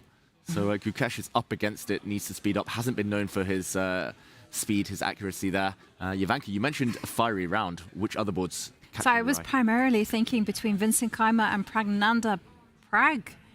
If we believe the evaluation bar is taking over the initiative with the white king so shaky on g1. Wow, we actually did just see a mistake. So maybe just a very quick check in there before we go back to the Gukesh against Carlsen game. Gukesh has made a move, improved his bishop. Just to backtrack, we won't go the whole way, but white had a big advantage here. Bishop pair, strong pass pawn, tying down the black knight in front of it, and I'm really shocked at what's just happened. Wow. d5, Vincent Keimer could have kept full control and almost a winning advantage. Bishop back to b2, and just to show this, he's coming into e5, kicking away the knight, and I think Vincent Keimer wins this more often than not. Suddenly, evaluation, miscalculation. Rook takes rook. He probably assumed that the black bishop had to take because the black queen was tied down defending the knight, but beautiful move by Prag, giving up the knight, because queen takes knight now is met by bishop to h3. Threat of checkmate can only be defended by rook to d2. And I think what Vincent Keimer's missed is that the rook just slides. Rook e8, slow chess, and white is defenseless. There's actually just a checkmate being threatened right now. Rook comes in, queen takes the bishop, queen checkmate. Exactly. This is beautiful from Prag, I've got to say. Sacrificing the rook. But also just, I mean, the vision, the tactical vision. Vincent, totally off his radar. Yeah, this is beautiful stuff. And queen takes rook really takes you by surprise. There's something about this g6 square and chess history. And another pin on the board on g2, about to be costly. But the thing is, even if you don't fall for it, because now definitely Vincent realizes this is a possibility. You take that knight, you lose in the next 3 moves. You're looking at ways of fighting against the idea of bishop h3, but also bishop to e4. Yeah. Which is in the air, which looks extremely strong as well. The only way I see you doing that, David, if you're white here, is to sidestep with your king. Get out of that pin. But I still think bishop e4 is incredibly strong here. Yeah. Get rid of that defender. Totally agree with you. And somehow there's no coordination between the queen, the rook, the bishop. They're not working together. So I'm also visualizing if the black rook could magically from d8 get over to e2. We're trying to make it happen? We're making it happen. Yeah, look at that. Yep. Bob's your uncle. It's going to be checkmate. 3 different checkmates in one. I'll go for this one, diagonal. Yeah, suddenly it does look like Prag is about to win. And Vincent, it's blunder territory. He's also down at 7 minutes. And still far from move 40. So it does feel like this could go in the Indian Grandmaster's direction. Yeah, and talking about the clock ticking down, Gukesh now under 5 minutes just made a move. This position. The blunder! Oh my gosh. Double question mark. But okay, we have to break down. Why is this so bad? Yeah, this is just 1 move after we left it. Gukesh's last move was bishop to d3. Magnus improved his queen and bishop e4. Why is it so bad indeed? I don't see it immediately. It looks like quite a normal, natural move. It's not totally lost. Magnus does have a +2 advantage, though, if he finds the right way forward. The rook is hit, so it feels like either taking this bishop or swinging the rook. You can go either direction. Feels like that's the choice right now. I was also thinking of throwing in a pawn takes pawn coming in with a check. Yeah, you can take it first, and I guess the white pawn recaptures. Although, ooh, there are tactics bubbling beneath the surface suddenly. Everywhere. Okay. But Magnus has to make a decision. He's got extra time on the clock right now. David, let's also see what happens. I mean, rook to b5 does hit the queen. Rook h5 doesn't have a direct target because the knight on f1 kind of defends that side of the board. Let's try this one. What's a good square for you? Yeah, I don't know, because here gets hit by the knight. The knight's going to jump into c4 in the near future. And this one gets hit by the bishop jumping into c4. Doesn't feel like many safe squares. Queen sliding on over. And wow, this is really scary. I just saw Gukesh's reaction looking up at the screen. He's already stopped, or is he about to stop writing his moves down? 10 moves to make. It's less than 30 seconds per move at this point for Gukesh, with under 5 minutes. Yeah, and it does look, just turning on the computer, like Magnus doesn't just have one winning move. Everything is strong now. Every move is good for Magnus Carlsen. Top computer moves are rook to b5, I think maybe the most natural, as well as taking on g3. Probably that happens sooner or later anyway. This game has been so strange to watch unfold, you know? Strange decision in the opening, which felt like advantage Gukesh coming out of it. A few moves in, everything turns around. Magic just on the board by Magnus. By the way, rook b5 played, and Gukesh with another difficult decision. Where are you going with your queen? It's not feeling safe on any square. Just a few moves after getting an advantage, everything falls apart. A series of inexplicable moves by Gukesh. Just no logic behind them. He basically gave Magnus 3-4 free tempi. Free moves. He was like, I'm just going to run around with my queen, not doing too much. Then the bishop started moving around. And this is the consequence. Magnus magically got that really passive rook into the game. Nice rook lift, and suddenly he generated some kind of attack against the white king. It's not over. It's still not a tangible advantage. It's more because we see the bar. He needs to turn it into something material, Magnus Carlsen. Yeah. I mean, let's face it, Gukesh is now going to start to try to liquidate Black's pieces. You know, rook c1, offer up a trade, try to hide the king, just try to survive Black's initiative. So I think Magnus still has to be very precise here. He can't just just dither around and do nothing. Yep. Still needs to be quick. Queen takes f4 as well. Might be a way to try and get queens off the board. I'm not sure what Magnus is calculating right now, but he does have time. He has 11 minutes. It feels like you'd be really tempted to either go in with your knight, hit the white queen, or go in with your bishop, hit the white rook. Whatever move you choose, you want it to come in with a tempo. And at this point, Gukesh has to be regretting his decisions of not trading off those minors when he had the opportunity, not getting that bishop, that knight off the board, and just playing a game for 2 results. Yeah. Somehow I suspect that Magnus is going to perhaps try to cash in the chips and go rook to b3, start hunting down the pawn on a3. That looks like a really nice move as well. Magnus did glance over at the clock. He knows he needs to be more practical than the last few days, Magnus Carlsen. He started kind of panicking and releasing the tension too early, or just not keeping his nerve when it came to the calculation. So this is the critical moment. Magnus has been here before. He's had promising positions this event, but hasn't been able to capitalize, still waiting for that first classical win. And he jumps forward with his bishop. Great move from the Norwegian there. I really like it. It hits the rook. And I think at this point, Gukesh needs to heed Jovanka's advice and start trading some pieces. Stop rook c2 with the move rook c1. Get the rooks off the board as quickly as you can.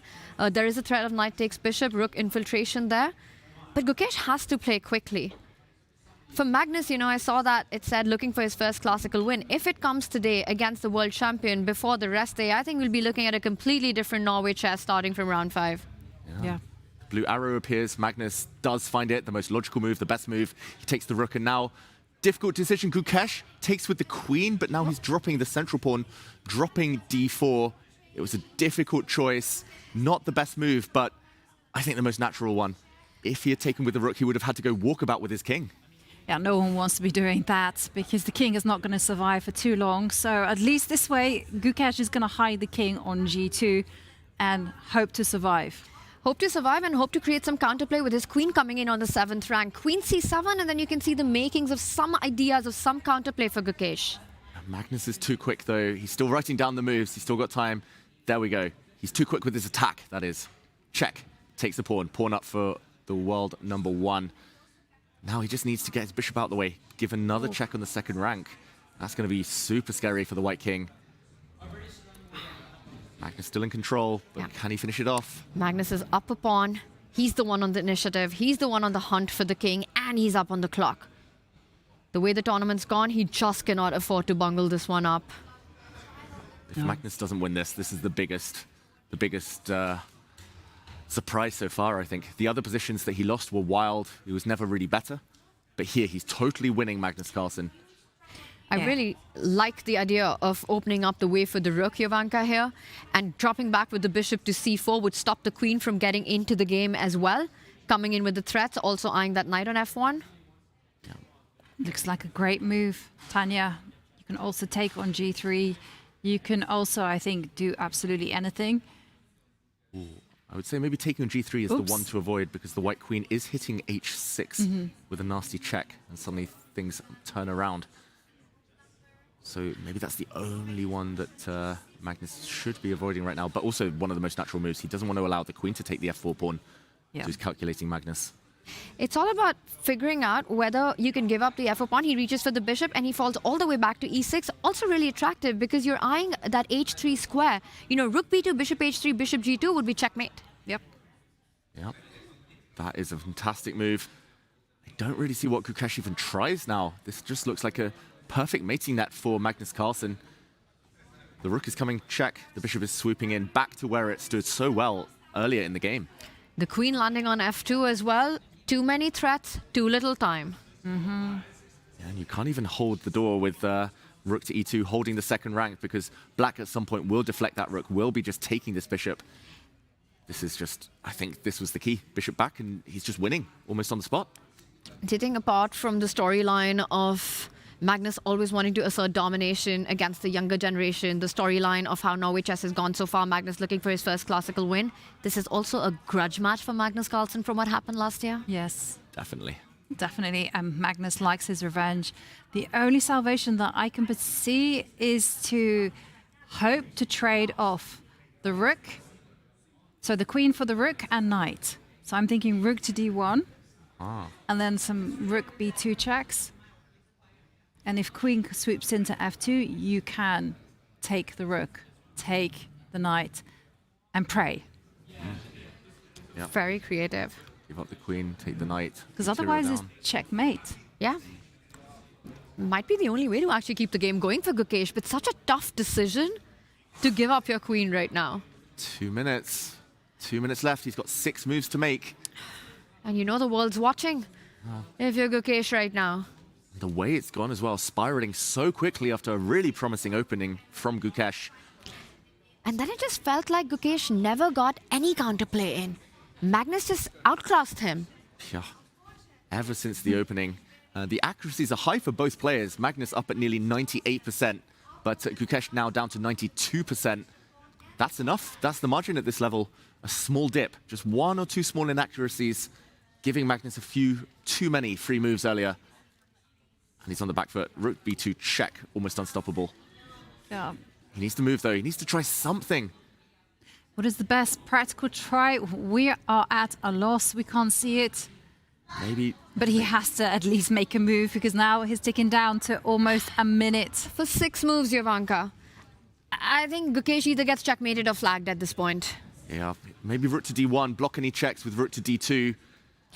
Oh, and you can see it on him. Snowy Silas here would love to see a table bang from Gukesh, but I don't know. He's never been significantly better. It's a very different storyline from last year. He just needs to move, though. He's down to 45 seconds. He needs to still make so many more moves. He's panicking right now. He does take the pawn. Gukesh is allowing the rook infiltration, the queen coming in, the bishop coming in. Oh, he's on the brink of checkmate, but he does have a threat of his own for the first time in a long time. Queen takes pawn check. Will stop the black bishop coming in. I think you just win with rook b2 and get the queen in. Yes, you pick up the knight with a check, but I don't see how you're surviving the checkmate on your own king if you're Gukesh. Yeah, Magnus just doing some last calculations. Magnus's king will be able to dodge any checks. That is the winning move right now. Queen to f2 wins on the spot. Checkmate incoming. White's queen will take a knight, but Black's king can zigzag out of the checks. Magnus can calculate that. It's very linear, that variation. It's 3 moves. Surely now. He has other winning options at his disposal. This is not the only winning move for Magnus. Yeah, because at the end of it, the best that White can do to avoid checkmate is give up the queen. And that'll also just avoid it for only a little bit with the queen and the bishop combined. I think Magnus putting the last finishing touches there in his calculation, making sure that the king does survive a couple of checks there. I think queen f2, if it lands, Gukesh resigns. Yeah, he just has to shake off any aversion to allowing his knight to be captured with a check. But for Magnus, this is just simple calculation. I'm not sure. I'm not 100% sure yet that Magnus will play it. I think just based on the last few days, his calculation has been a bit up and down. If he plays it, it's after a couple more minutes, think. He's going to pause, double check, triple check everything, make sure there are no more blunders. Do you think king g7 is a more Magnus move at this point, just setting up queen f2? If this were blitz, Magnus would definitely play king g7. He'll protect everything, cover everything, only wait until everything's perfect before delivering the killer blow. I think that move, or maybe taking the bishop, just so that the knight doesn't hang. The only downside I see to knight takes bishop is that the pawn captures it, and then you don't have this immediate killer blow with queen to f2. I think queen f2 happens immediately. He finds it. The fact that he's thinking and he's calculating, David, it's coming on the board. Suddenly I'm changing my mind. Perhaps king g7 is going to be the response from Magnus. He's got to be feeling slightly nervous, right? Even if he sees queen f2, even if he thinks it's winning, he's like, okay, I can't blunder. I can't let it slip again. And there we go. It is queen f2. He does give up his knight. Magnus on the brink of victory now. He just has to find the right squares for his king. He's not going to walk to the center. That looks terrible. He's going to walk towards the side of the board. This only allows one last check from Gukesh. That check is going to be blocked. And Gukesh will be forced to give up his queen for the black rook to avoid checkmate on g2. The only move, queen takes rook after that. The question, how long does Gukesh continue the suffering? There we go. It is a hit on the queen. One more check would be blocked by the black bishop, and the checks are over. Black's turn. He will deliver the killer blow. It's time to give up the queen. Gukesh, the only way to fight on. But black has too many pawns. There we go. The game continues, though. But for how long? The a3 pawn about to go down next, and Magnus with 2 apostles on the left side. 1 will be lost on the next move, but the a-pawn should be enough. The a-pawn is going to be the one that wins it for Magnus. And there's no way that the white pieces can coordinate together in order to deal with this renegade a-pawn. Instead, Gukesh now looking down the barrel of defeat. Yeah, he's just got no time either. There's no counterplay for white. It's just one check. White's rook taking on b7, check. The black king will zigzag away on the dart squares. And the white knight just purely passive, can't contribute. Black's bishop still coming in. This has been almost a perfect game for Magnus ever since the opening. Check, his king runs. They've met move 40 now, so they do get a 10-second increment, but not enough to save Gukesh. What do we think, last few moves?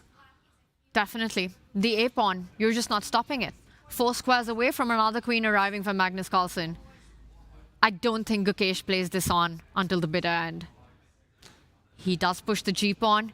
a4 is what I'm expecting. Stopping bishop h3. There we go, Magnus still writing the moves down, still with 4 minutes left. He will not be able to deliver checkmate. The white king should be safe enough now, but it is about that a-pawn. Without the a-pawn, maybe a draw? Chances of a fortress, but Gukesh, unfortunately, can't wish this a-pawn off the board, magic it away. That's going to be decisive. It's going to cost white his rook. There we go. Advance. Simple moves. Simple moves. Get the queen out of the way. Keep advancing. Gukesh. He is going to go down. Just considering and coming to terms with this result. Tough day for the world champion, and he handshake. resigns. Game over. Wow, and with that win, Magnus Carlsen wins his first classical game of Norway Chess 2026. He redeems himself. He goes into the rest day with a 3-point victory, and most importantly, gets his revenge from 2025. Very important 3 points for the world champion.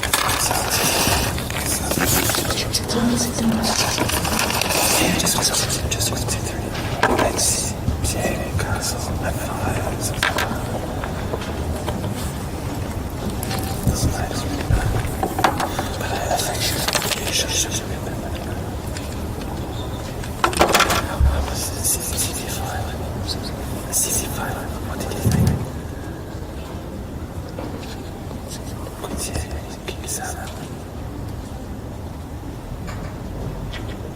I thought maybe you could. I thought you could. Yeah.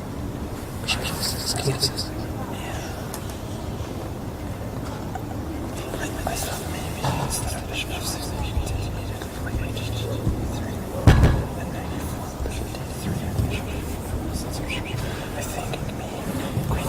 I mean, there's queen h8. Bishop d2, king d2, king d1, because I think king d2 and queen d4 is a draw. I think queen h8. Yeah, take bishop d2, d4. Because I think queen b6 and queen d6. Yeah, this is such a short round.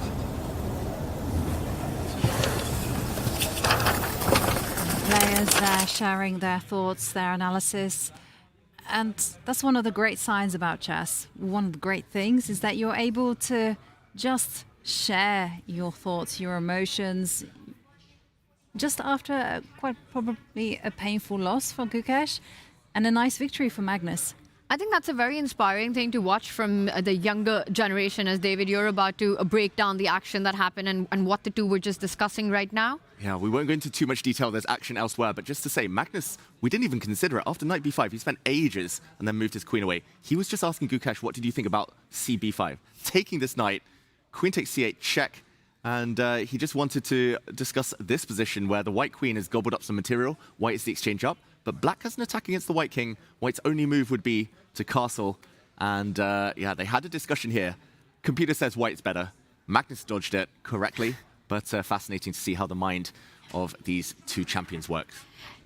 Yes, absolutely. And I was going to just finish that thought, what Jovanka was saying, that, you know, even after a difficult, painful loss with White, it's really nice to see how they're always there analyzing and sort of the respect to get to the bottom of things, no matter how difficult that moment is for you. Magnus Carlsen gets the win against the world champion, but there's action elsewhere as well.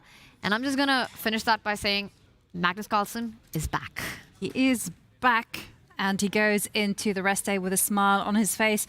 Have a result. It was a draw between Bibisar Asalbaeva and Ju Wenjun. Ju Wenjun surviving what was potentially a very dangerous position. But on our screens, it is Vincent Keimer against Prag. We saw Prag was beginning to seize the momentum, and it looks like things are still very dangerous for Vincent. Still very dangerous. Prag goes back, but this is about to be the second time we've seen this position. Prag now cannot repeat. He cannot bring his rook forward. That's the only safe square for the rook to protect his bishop. But this move would lead to a repetition and a draw. Vincent would drop his rook back, and Prag continues repeating. Pawn to g6 would have given him a winning advantage. He misses it. This game might be about to head to Armageddon. Vincent can claim, but Prag has no time. He's got 10 seconds. That's why he's not gambling. He's not risking it now. Vincent might be about to be let off the hook. Make a move with 2 seconds on the clock. He does it, but now he's about to claim a draw.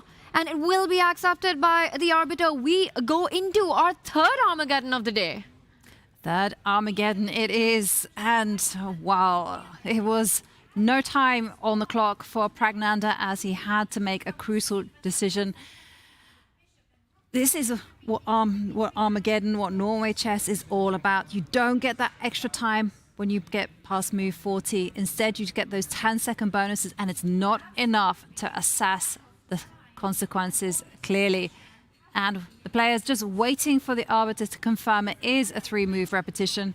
It will be a draw. Handshakes any moment now. Arbiter says yes. And relief, I think, for Vincent Keimer, the German Grandmaster, surviving what was almost a turnaround there. I think he just asked him, why didn't you play g6 with that shake of his head? He's definitely the one more relieved right now. And for Prag, some huge missed opportunities in this one, and now he has to do it all over again in the Armageddon.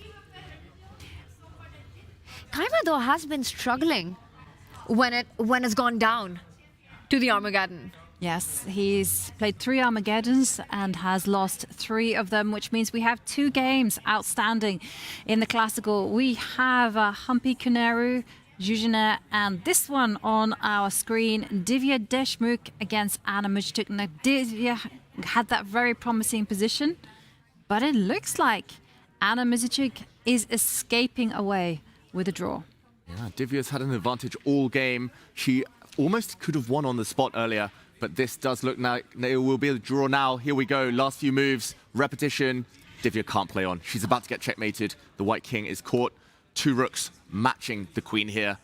And we're going to get another Armageddon. Not great for my prediction, but great for the drama here at Norway Chess. Divya not able to break down that great defense from Anna Muzhchuk. Ooh, and what an Armageddon this one will be. Whoa, and she's playing for more. Divya's taking the risk in this position to continue the game. That is guts. Guts? But is it folly? Will it rebound on her? Will it backfire? That is so risky. There's so many checks. She's going to hide her king. But like, how is this ever going to be a win for White? I think she's just simply saying that there's no risk because she can always depend on a perpetual check to get her out of trouble. The rook slides to h2. The queen will come to h4. And there will be a perpetual nonetheless. No risk. Well, there's no reward. There's no reward. There's no risk either. It's going to be a draw. Risk if she plays on. She needs to force it now or soon. Yeah, at the end of the day, Divya will have to give checks. Too many ideas of the 2 rooks ganging up against the White King. Checkmating net on that first rank. For this, I've seen Divya do so many times. Until absolutely forced, no repetitions. She has something in common with Gukesh there. Here we see a repetition continue. And surely now we'll see a handshake. Divya mentioning in her interview yesterday that she's hoping no more Armageddons for her, though she's gotten all her 3 wins in the faster tiebreakers there. But she says it's not good for the nerves. This is very stressful indeed. But it looks like she is going to be playing her 4th Armageddon. There we go. Confirmation about to arrive. There's just no reason to play on here. Like, you're risking blundering. The two rooks are too strong. And in the meantime, the only victor so far in the classical, Magnus Carlsen, makes his way upstairs. That's the floor we're on. I wonder where he's coming. Watch the space. Yeah, we'll see whether we can grab him. And we see Divya repeating moves, handshake. It is a draw. And we have another Armageddon. And for Divya Deshmukh, she's going to try to get her 4 in a row when it comes to the tiebreaker. Anna Muzichuk, not an easy one. She literally won Norway Chess 2025, winning Armageddons one after another. That's going to be quite the battle. One more on. And if this goes into an Armageddon, very likely opposite color bishop. Guess who's winning the prediction game? Well done, Tanya. And it's looking more than very likely. This is almost a certainty. It's opposite color bishop endgame. I told you, Yobi, we got this one. You have this one. I believed in you both. I believed. Here we go. It's the most drawn of opposite color bishop endgames that you could imagine. White has an extra pawn, but full light squared blockade for black. At some point, black can just continue waiting. She can swap off more pawns here. Yeah, good idea to swap rather than block, just in case the h5 pawn ever became a weakness. In the near future, black can just start dropping her king back, just moving the bishop back and forward. No way for white to win this game, ever. And Humpy playing very calmly. She's still continuing notating, even though she's down to 15 seconds on the clock. And for Humpy, it's not been an easy tournament so far. She has struggled in those Armageddons. Meanwhile, I think for Zhu Jin, she's going to take all her chances. We'll start with the black pieces. We see the repetition happening here and now. Humpy can drop back that bishop just where it came from, finding that threefold to take it to Armageddon. Yeah. No reason to keep writing the moves down. No reason to prolong this game anymore. Both players look like they're about to confirm that, and they go to Armageddon. Reluctant handshake there. I think Humpy with some chances a bit earlier, but ultimately it did look like a balanced game for most of it. And looking at Humpy, if I had to take a guess, she's already thinking about her opening in the Armageddon. She's a player who always looks forward. For Zhu Jin, she's had it up and down in Norway chess, but Humpy still to score a win. Humpy still to score a win. In fact, there's only been one classical win in the Norway chess women, and that happened in the first round between Bibisara and Humpy Koneru. And it was Bibisara who took the three-pointer there and has been at the top since. Wow, what a day this is. Again, just one classical win, 5 draws going into Armageddon, which means chess action continues. And how? It continues, and buckle up, folks, because we're in for a ride. It's going to be non-stop action right now as we speak. We are gearing up for our Armageddon session. If you have time to dash off, grab some popcorn, now is the time to do it. Because Armageddon's galore, what can we expect? I think just drama. I mean, it's just been fascinating to watch in Armageddon. We know Wesley, we had him here, that so many times you've got these turnarounds going on. In those last few seconds, anything can happen. And like you said, buckle up, because this is going to be absolute cinema. Absolute cinema indeed coming your way.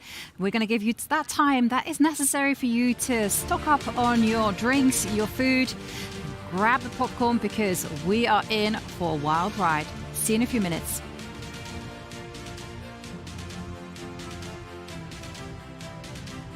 It was a really impressive game. You were controlling the time so well on the clock, and also the game was really nice. Can you please describe your Armageddon game? Yeah, for sure. Ever since my terrible loss against Prague in round 1, I played the Armageddon much better. I actually didn't know what to play against Alireza with white. I mean, in the Armageddon at least. Because what did I play in then? Oh, I played this. I don't even remember what I played. I wanted to play 1e4 first move, which I usually does. But I thought he'd play Najdorf, where he'd be very much at home. So then I played this line, which I played against the Yak 10 days ago with white. And I thought he'd be prepared, but he was surprised. So at least I got a game. I couldn't remember much of my analysis. But I mean, I was hoping, of course, to win at some point the classical game. But I didn't really get that much. So, but at least I won the Armageddon. I mean, if Alireza won today, then he probably had the tournament almost at wrap because he's got such a huge lead. So I mean, it's always Armageddon, always a consolation. So I mean, that's one thing I like about Norway chess is that when you draw, you still get a chance to play. I mean, if it was up to me, all chess games would be would have a decisive result, like in soccer. I mean, I'm probably the last person to say it, but I actually prefer it if all the games are have a decisive result. Like I would rather have 5 wins and 5 losses than 10 draws. But I mean, I couldn't help it. Well, thank you so much, Wesley, and congratulations. Yeah, thank you so much. Alireza, your classical game was a draw. On Armageddon, you defended so well with 2 last seconds. Please share with us what happened to those last moments. Yeah, it was a good game by Wesley, I think, in Armageddon. I think I defended well at the end, but earlier I played really badly, so he had big advantage, so it was very hard to come back. But you're always having 2 seconds, again 2 minutes, but you're making such intuitively decisions. I mean, what was going on in your head? No, I think that moment is just dead, the position. So, but yeah, I should just play a bit better in Armageddons. I mean, even yesterday against Prague was also not such a against who I played against Gukesh. Yeah, against Gukesh was not such a great Armageddon. Yeah. Still leading the tournament, and how was your spirit regarding the event? Because it's almost halfway. I'm very happy for the rest day tomorrow, so I will try to recover and enjoy the rest day. I wish you best recovery and have a good rest. Thank you.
Armageddon time. We have liftoff in the game between Bibisara Asabaeva and Zhu Wenjun. Bibisara with the white pieces does have the time advantage, but is in a must-win situation because Zhu Wenjun has draw odds. Now, Zhu Wenjun hasn't been having a great time in the Armageddon. She's lost all of them so far. Let's see how this one progresses as Bibisara starts piling on the pressure on the D5 point. And this is a Queen's Indian, quite a well-known line, but it is tricky. Super tricky. I love this opening choice by Bibisara Asabaeva, sacrificing a pawn early on, and it all relies on the pin along the longest diagonal, so the d5 pawn isn't going anywhere. But the more important factor is that the f5 spot for the white knight is ready to jump into, and that's the compensation you play for. Get e4 in, push that black knight back, bring your knight forward, bring your queen to g4, and we're seeing all those ideas being played out. Yeah, this is a very, very dangerous line. If she doesn't know her stuff, Zhu Wenjun, she does face an immediate attack, an immediate knockout. So she does need to prove that she knows her theory. Black normally has two setups. You often want to break out very quickly, even at the cost of giving back the extra pawn, giving back the gambited pawn with d5. The other approach, I believe, is to play bishop to f6. I must admit, I've played the the Queen's Indian here, multiple times myself, but I'm always terrified of this approach. I'm always bluffing, hoping that players don't go into this, but Bibisara not afraid to play down a pawn. And question mark already, Zhu Wenjun allowing white to jump in with gain of time, hitting her rook. White's a pawn down, but so much piece activity, so much development here for her. And this is the kind of opening that's super dangerous if you haven't checked it the morning of the round. It's so easy to get lost in the labyrinth of variations. For black here, you need to be precise to equalize this position. For Wenjun to do that, in now about 5 minutes on the clock, not going to be an easy task. I think this is a very, very clever choice for an Armageddon by Bibisara. Absolutely. It's going to be very difficult for Zhu Wenjun to start unraveling the queen side. She can start by trading off the knights, but then she will have to develop and defend against the threat of checkmate on g7 if that does occur. And there's so much pressure lined up against that weak pawn on d7. Yeah, these types of positions, like, you're not playing for too much as black. Like, yes, you're a pawn up, but normally the dream is to give it back and just equalize at most. Knight to a6 played, knight on the rim. Maybe not so dim here, it's coming back towards the center, but here, Bibisara still has a big attack, big initiative. And one way to double down on that attack, get the other knight into the action, play on the dark squares, e5, knight e4, taking more control, threatening some deadly knight jumps on either d6 or f6. Once you force Wenjun to give up her dark squared bishop, you're left defenseless around your king. She does go for another plan, hitting the d7 pawn directly. Yeah, and it also comes with power. Not only is she threatening to regain the pawn with some advantage, but she has an idea of going f4, f5, slamming open the black king side.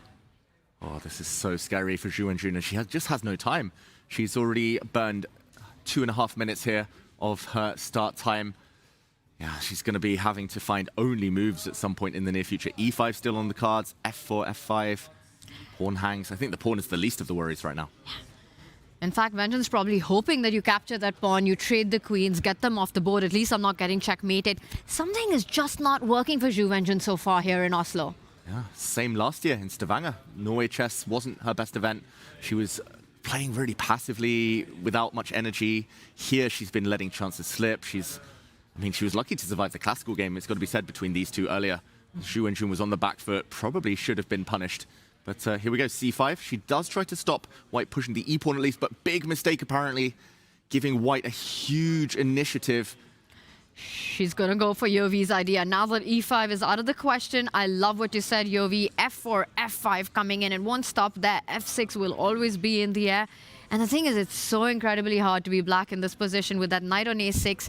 You know, you've not even solved your problems of the queen side. You're dealing with checkmating threats on the king side. Exactly. Whilst the queen side is fast asleep, not part of the action, f4 looks like such a natural Bibisara move as well. Bibisara loves to go on the attack.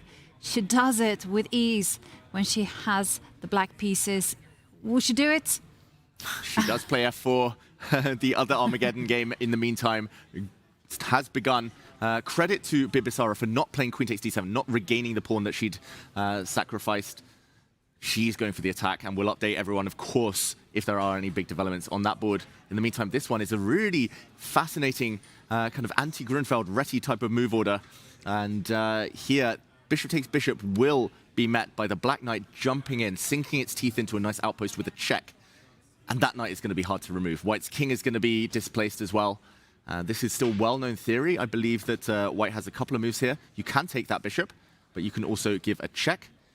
And yeah, I used to play this all the time myself as black, but not with much joy. It's very difficult, very dynamic. So let's see whether Prag is able to catch Vincent off guard with this opening surprise. David Howell's Reti on the board right now, but White to answer some questions. He doesn't trade, doesn't allow the knight in. And look at that, Prag reinforcing the trade right there. And of course, you cannot afford to repeat if you're Keimer right now with the white pieces. Has to play on. To play on. And question here, does he trade off bishops in order to get the time just to take care of the king?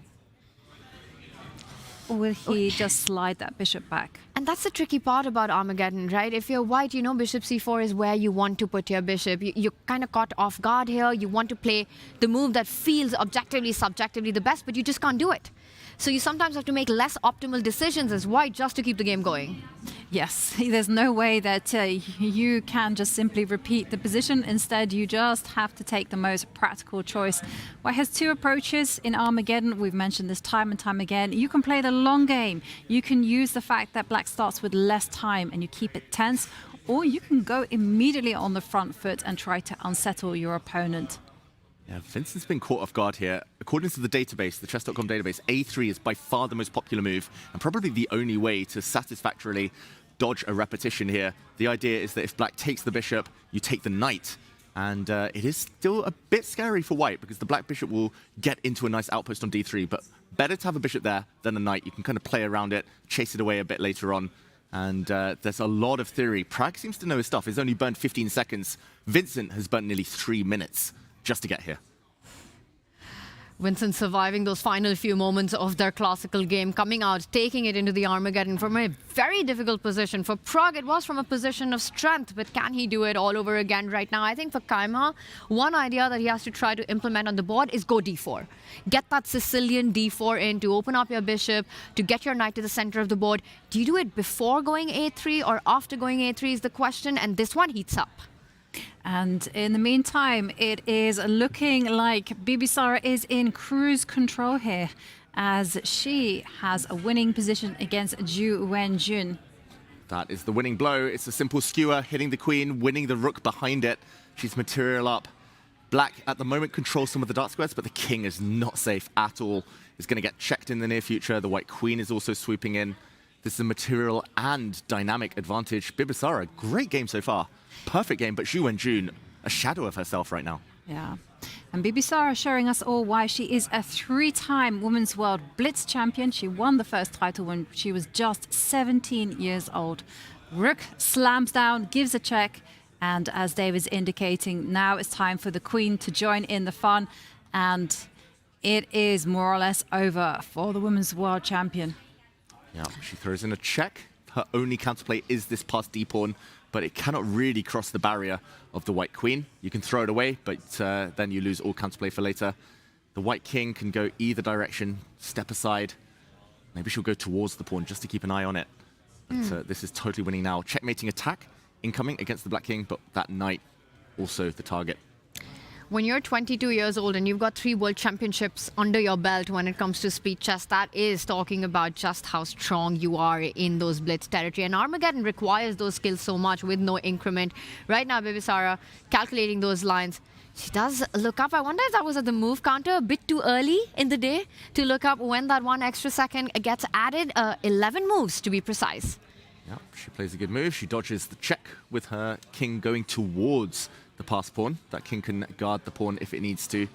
And unfortunately for Zhu Wenjun, I don't think she has time to get her knight out of that vulnerable square to finally develop that knight, which has only moved a couple of times this game. I think one of the ideas to checkmate black king would be to give it a check, drive it to the corner of the board, line up your rook as well on the G line, and then start threatening checkmating ideas on that H3 square once you get the king on the kill zone. Yeah. I was also thinking of ways to work your magic on the light squares, and you can involve the bishop on G2, which is actually doing nothing as well. Ooh, Wenjin with a bit of panic just pushed that pawn as she realized she's running out of time as well. She's running out of moves. She's running out of time. The safest would be to just take that pawn, but she wants checkmate. She smells checkmate. Bibisara, she's going for that check. The bishop does join the party, as Ivanka said, and dual-purpose move, guards the pawn. Fantastic move. Bibisara, literally a perfect game so far, especially for Armageddon chess. 97% accuracy. Hard to fight that. Great opening choice and great attacking instincts. Just a flawless performance there in the Armageddon, from the right opening choice to a perfectly executed attack. Just game over. I think we might see resignation any moment now. Xu Wenjun about to realize this is going to be her 4th Armageddon loss out of 4. 0 out of 4 in the Armageddons.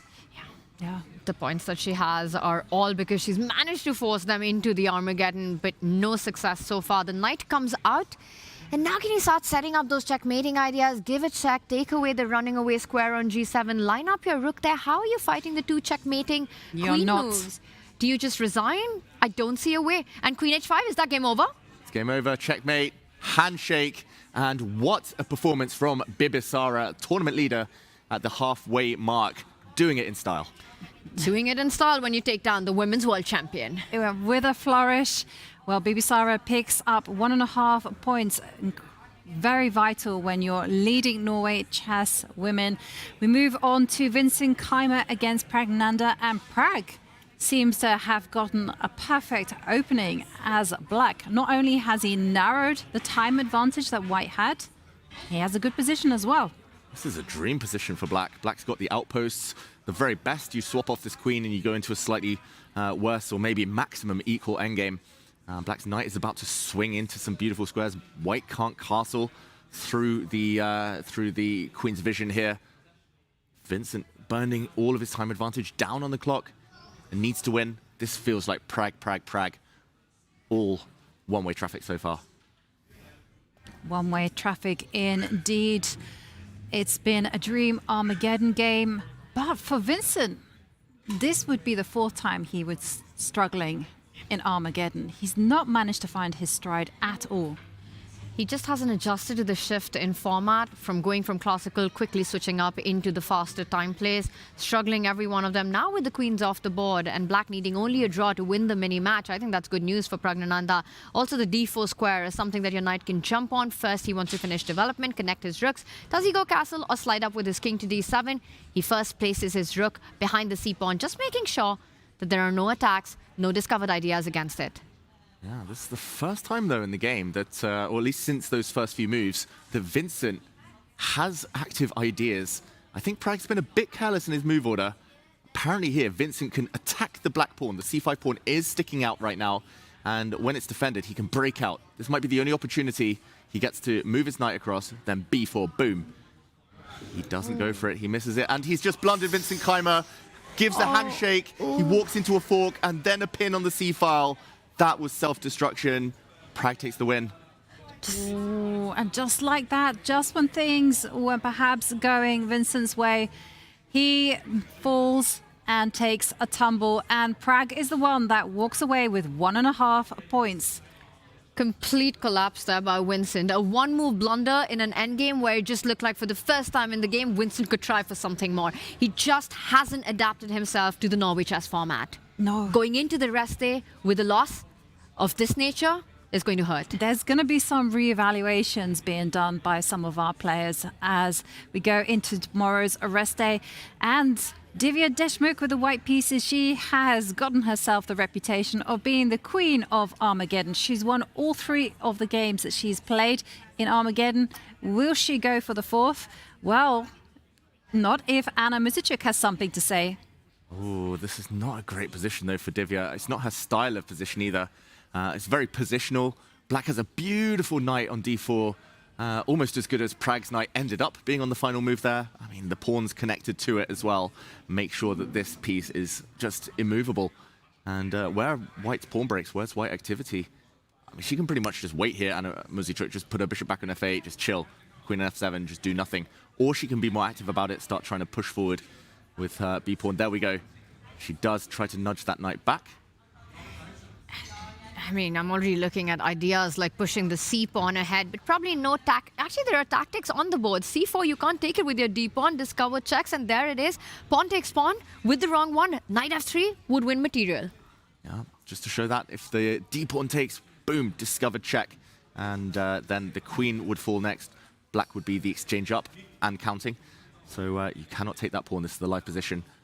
Yeah, this is Anna Muzichuk's bread and butter position. It is such a happy situation. Knight beautifully planted on d4. Both the rooks at the center of the board. No crazy complication, no crazy tactics. You're the one dictating the nature, the flow, where the activity happens. c4 coming in quickly. It's like Divya's barely made any progress in the game, while Anna's been all over her back. Absolutely. And suddenly a3, well, that doesn't stop the flow because we have moves such as b4 in the air.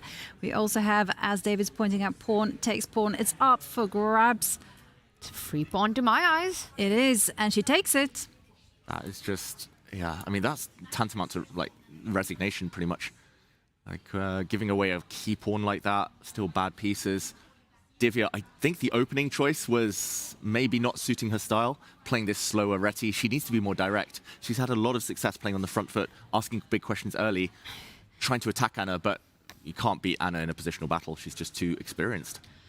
You know, a3 is the kind of move that makes me wonder, and this does happen to players, where if Divya just had a blind spot to miss a pawn like that, in your head you think you've already captured the c4 pawn, pawn takes pawn has already happened, and somewhere in Divya's calculation she wanted to go a3 next, because otherwise it's inexplicable. How do you just give up the b3 pawn like this? I think she just did not like her position and she just played anything and it cost her the b3 pawn. But she still has one positive point to her position. That is that a knight can leap into the d5 square, start perhaps causing some problems. But also I just want to point out, Divya has still maintained her lead in the clock. Yeah, I'm really surprised Anna didn't take with a c-pawn. It just looked like pass pawn forever, knight immovable. Like, why allow the opponent's d3 backward pawn to get traded off? But of course, still winning for black. Big advantage. Can Divya find something magical here? Probably it is to do with the knight jumping in at some point and some light squared activity. It's also Divya's two bishops. They are just not playing in the game. One behind its own pawn, the other one blocked by a pawn chain and a solid knight in front of it. How are you finding activity when all your pieces haven't even crossed the third rank in the position and your opponent is up a big, big passer right now? You know, if you're Anna Muzichuk, you're eyeing up, improving the position of your pieces, lining up your bishop on nice diagonals, jumping in with your knight to b3, attacking the white rook. She first puts the bishop on c5, knight b3 coming in next. There's no doubt that Anna is in full control. The only thing that Divya can do is go into hustle mode, and that is where you play quickly, confidently, and make sure that your pieces are in their most active squares. So here, what is the threat? If there's no threat, maybe you can go f4. Ooh, I like it. Yeah, that's her style. She always pushes her f-pawns, her g-pawns early. She's had a lot of success with that in the classical games. Why not try it in an Armageddon? Change the pace of the game, change the nature of it. She's got a big time advantage, so why not ask some new questions? And she has to play on Anna's clock, right? That's her best friend right now for Divya Deshmukh, and f4 would come at a right time. You have to change the nature of the game right now. You're down a pawn, look for those counterplay. I think she's setting it up. She lines up her queen against the c4 pawn, puts a direct pressure, but this is the moment that Anna can start getting greedy, pick up that a3 pawn. I do see that Divya has set up bishop takes pawn, rook a1, so needs a bit of calculation as well. Anna looked like she was reaching for her queen? She wants to put pressure on the b2 bishop then. Queen b3? Well, that is also very logical. Trying to solve an attack with a counterattack. But, okay, instead she removes the white knight. Logical, but long-term now, there might be some issues on the light squares. If Divya can survive long enough to get her light squared bishop into the game, maybe long-term some chances. But for now, black c-pawn is the main feature. It's the main feature, and Divya now has to really go into survival mode. A bishop's under attack.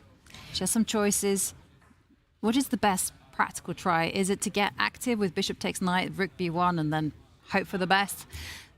She goes for rook to d2. I like this. Setting traps. Like bishop takes on a3 now. There might be some issues. I'm not sure whether rook c3 works there. She's giving Anna options. That's how to win Armageddon games and blitz games in general. Give the opponent options, force them to burn time on the clock, wait till they're down, and then pounce. Also, let's point out with this last move, c4 once again is under fire now that the bishop's defended. So Anna Muzychuk just keeps things under control, falls back with the bishop, defends the pawn, and threatens to push it further, winning the game. Big threat. Have to block it. Rook, bishop, whatever. You have to block that pawn.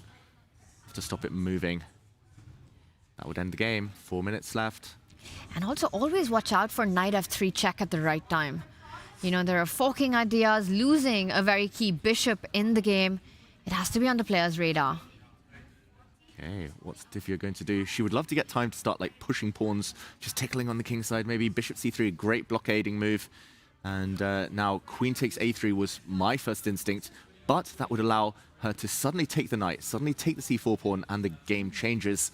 Oop, this has happened. She can now win that all-important c4 pawn. There we go. It's happening. And with that pawn gone, Divya can have a sigh of relief in this position. c4 was the danger zone in that. More trades coming in, but for Divya, a win is critical. A draw means Anna still takes the mini-match. That is absolutely true. And this is the kind of position where things can clarify pretty easily. It's opposite color bishops. And if Anna is able to simplify, get rid of all of the queen, the rooks, get them off the board, it will be a draw. And that will be sufficient to walk away with 1.5 points. Well, mistake from Divya, apparently. That is a very scary move to face as black. It looks like white's coming in with a check, but it does hang a pawn. And apparently black can take this pawn. Anna Muzychuk can take this pawn and survive. And if she's 2 pawns up, that should be enough to make her pretty safe in the Armageddon, but no time. And allowing a check is pretty dangerous. Allowing a check and allowing the d pawn to advance as well right after the check, and Anna Muzychuk does not want any of that. She instead offers a queen trade. I think a professional choice needing only a draw, which of course Divya Deshmukh cannot allow. She lines up the queen against the black king. Now always watch out for a discovered check with the d pawn moving ahead. Yeah, king vulnerable. It looked like she was reaching for a pawn. I think she's going to play the g pawn just to cover the light squares. You can never dream of putting all pawns on dark squares. Too many weaknesses. I think Divya turns this around. Ooh. The black king's so open. And h6, oh, that is a really ugly move to play. Advantage switches hands. Divya looks up at the screen. Still 3 more moves before they get any increment at all. Anna down to 16 seconds to make 4 moves. 3 moves. But king's so open suddenly. It's so open, and now the queen can slide in. No time for Anna on the clock. It's just about instinct now and holding the nerve. The rook comes in. Great move there from Divya, mobilizing the pieces, offering a trade. There's no way. Wow. Maybe Divya has to take it. I think if she takes it, she doesn't win. It's a blockade. What's she going to do, Tanya? Is she going to keep the pieces on? She has to keep the pieces on. I can't imagine Divya trading this off. Either you put it on a6, a4, c4, find a square, move it. You have to play on the clock. She gives a check. She blunders a queen. She blunders a queen. She cannot believe it. Divya Deshmukh hangs her queen just when it looked like she was turning things around. Anna Muzychuk, wow, what a gift. She was getting nervous, but she gets the win. She gets the win. Some nice play there at the end from Anna, who was banking on targeting her opponent's king as well on the dark squares. But we move to Humpy Canero against Zhuzhiner. Humpy has gone for the traditional approach in Armageddon. That is, you go on the attack almost immediately. G4, G5 has been played. There is threats on G7. It looks like Zhuzhiner is very much on the back foot. And now comes the H-pawn. Could this be the game where Humpy Canero finally wins in Armageddon? I'm absolutely shocked with that g6 move, just opening up the dark squares there to defend the pawn. She could have gone rook f7 earlier. Now she's not only opened up the entire diagonal in front of the king, but the h-pawn comes with a hook.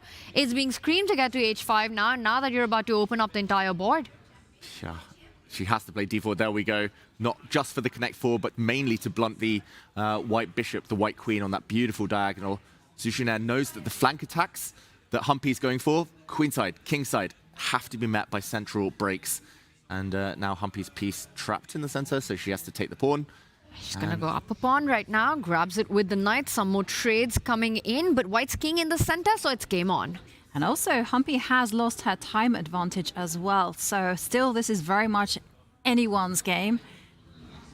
Rook c1. The attack. You have to go for the attack. Do you go rook c1 or do you go h5? Ooh, h5 looks very tempting as well, trying to break open that flank. The problem is the white rook can never really use h1 because the black bishop is staring down at that square. So even if the h-file opens, it might take a few moves.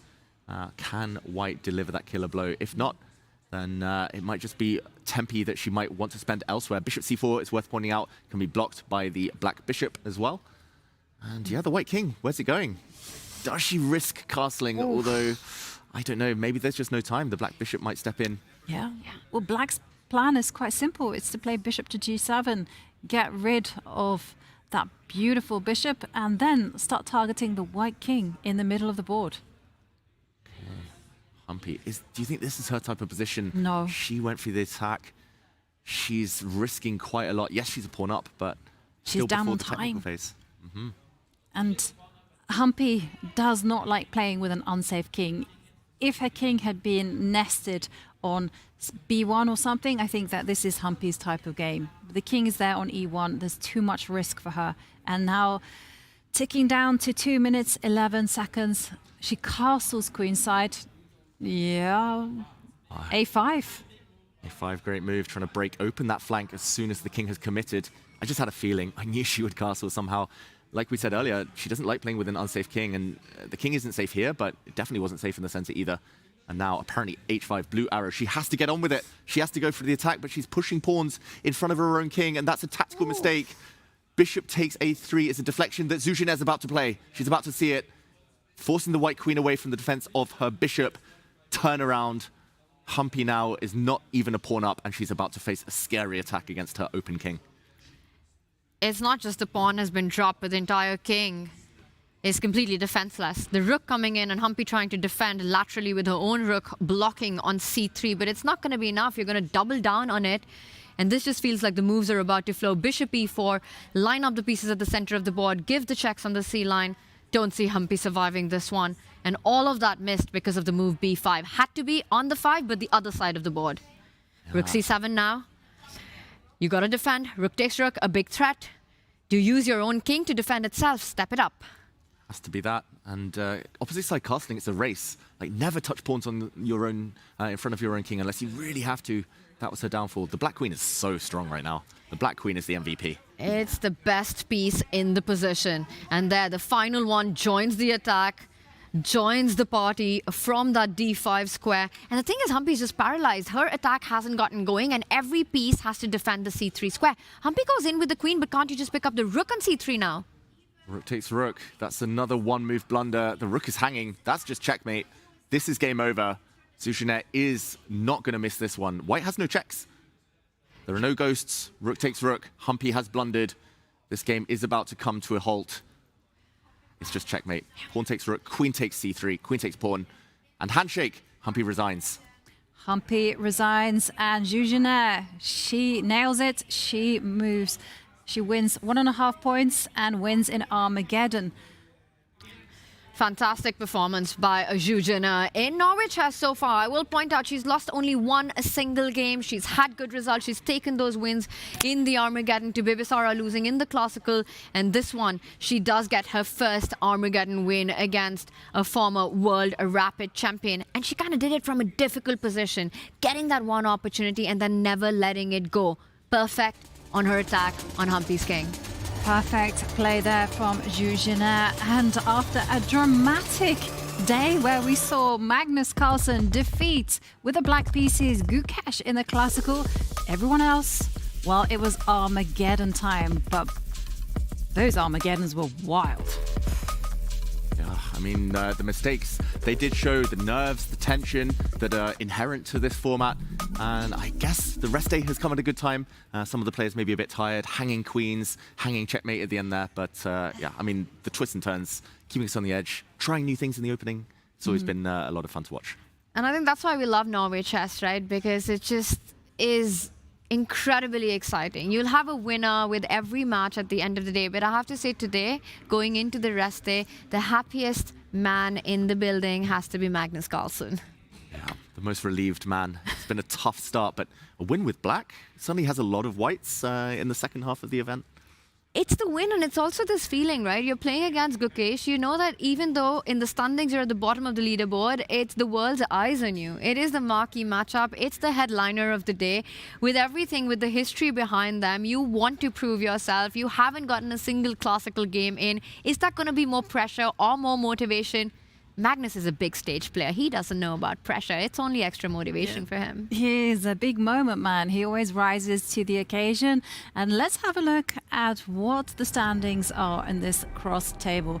As we see Ali Reza Farujda, he's still on top, 8.5 points. 2.5 points ahead of Prague. And we're getting closer and closer to the halfway mark. But Magnus Carlsen, he was in last place. Very important 3 points, and suddenly he finds himself back in there, in the mix. And suddenly it's Gukesh down there at the bottom in the cellar. He will aim to bounce back, of course, after the rest day. He's been a bit unfortunate in some of his games, I would say, Gukesh. But yeah, the race, of course, still very early days. Alireza, the first hint that it's not going to be a clear cruise to first place. Ali Reza's suffering his first Armageddon loss of the event. Meanwhile, for Bibisara Asaubaeva, well, yesterday she lost in the Armageddon. This time she showed she is in boss mode as she dispatched Ju Wenjun in the Armageddon. She's there with 7 points, 1.5 points ahead of a trio. Anna Muzichuk, Divya Deshmukh and Zhu Zhenet. Still very much anything can happen. Bibisara is so incredibly impressive in the way she handles the classical, and then she goes all out for an attack in the Armageddon. You know, even the one where she was down a rook, she managed to turn it around just simply because of her power play. She just went for her opponent's king, and she's doing it time and time again. Now she's back to a 1.5 point lead. For me, the shocker of today in Norway chess women was Divya Deshmukh and Humpy making one move blunders. Divya giving away her queen, Humpy walking into a checkmate, also losing on the spot there. And I think this just speaks of the demanding format that is Norway chess, how much it takes from the players and how grueling it is. Definitely, because in the classical we had situations where for Divya and also Bibisara, they would have looked at their classical game and said, oh, I could have won this. And they're back at the board playing Armageddon. And we saw Bibisara rose to the occasion. She employed a different opening against Ju Wenjun, won. Wow, it's a good day to be Bibisara and going into the rest day, knowing that you have that 1.5 margin, that buffer. And we know she's got her good friend on side, so it's going to be a fun one. Yeah, she has a very strong second here in Norway, Bibisara. I should point out, that's the first time she actually ever played Ju Wenjun in classical chess. That was their first meeting today. The fact that she got close to defeating her there, the fact that she, very much, well, I'm not going to say destroyed, but very one-way traffic in the Armageddon. I think that's a sign that she has her eyes maybe on that ultimate prize, World Championship Sunday. She's an ambitious player, and she's currently at the peak rating of 25-27. Well, looking ahead, we have tomorrow a rest day, a much needed rest for our players. But on Saturday, well, that is when everyone and the action is back. And these are the pairings that we can all look forward to. As always, it's Norway chess. These are the best players in the world. We have many things to excite you. Magnus Carlsen against an old rival, Wesley So. Now, that's a titanic clash. I mean, these two have played against each other so many times, and I think it's going to be a big one today. Magnus, you know, he got his first classical win, but is he really back in form? We'll find out after the rest day. Wesley, meanwhile, has pretty much been on fire, right? Winning Armageddon after Armageddon, finds himself in the race, at the top of the leaderboard. And I know Magnus knows that Wesley is in good shape here. It's not going to be easy for Magnus, and I'll also point out that it's not going to be a very happy birthday for Gukesh. At the bottom of the leaderboard, going into the rest day, he has to find a way to reset himself. He does indeed, and he will be facing Prague after that rest day with the black pieces. But these two, they always seem to produce decisive results against each other. Gukesh did very well against Prague during the candidates when he eventually ended up becoming world champion at the end of 2024. Gukesh has, I think, got reason to believe that's going to be a fun, fiery game to watch. And will Alireza Firouzja go back to his winning ways when he returns to playing with the white pieces? Meanwhile, in the women, Bibi Sara Asalbaeva with the black pieces. She plays in a really ambitious way. Well, she now faces Anna Muzichuk, who just won in the Armageddon against Divya. And just like the question is, will anyone stop Alireza Firouzja by beating him in a classical? I think it's the same for Bibi Sara Asalbaeva, right? Both these players. For Bibi Sara, so impressive also because this is her debut at Norway Chess. And consistently taking the lead going into that rest day. I think coming back, we'll see fresh players, and I absolutely cannot wait. What are your plans for the rest day? If anyone wants to come with me, I'm going to go for a boat trip on the fjord, maybe a bit of sauna. Oh, right. Well, you heard it here first. David offering up his company. Exactly. I will be doing a chess lecture at the Queen's Brigade and in the evening here in the library. I'm going to be spending most of the day in bed, sleeping, passing out, getting as much rest and energy as I can for what's coming up, because I have a very strong feeling that we're going to see massive switch-ups on the leaderboard in the second half. Well, you heard it here first. What is going to happen after tomorrow's reset, the rest day? Will the players become back rejuvenated, refreshed, and rearmed with opening surprises? Well, we're going to find out. But first of all, thank you, Tanya. Thank you, David, for being such fun. You guys are the best, and I really mean it. And a big thank you to everyone at home for following along. Day 4 was wild. Day 5 is going to be even crazier. See you then.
Chess is changing, and this is the next big step. Total Chess is a new FIDE-approved World Championship Tour. Created by the team behind Norway Chess, it combines Fast Classic, Rapid, and Blitz into one title. A pilot is set for autumn 2026. In 2027, the inaugural tour begins, and we will crown the first ever FIDE World Combined Champion. 4 events a year, hosted in cities around the world. A clear season structure, a bigger audience, and a stronger presence for the sport. We are partnering with sponsors, investors, host cities, and media partners to build something with long-term global impact. If you're looking for a global platform with real momentum, this is it. Let's talk about how you can be part of it.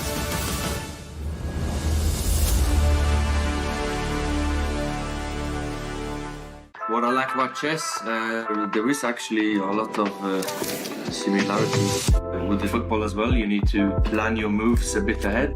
You need to stay sharp.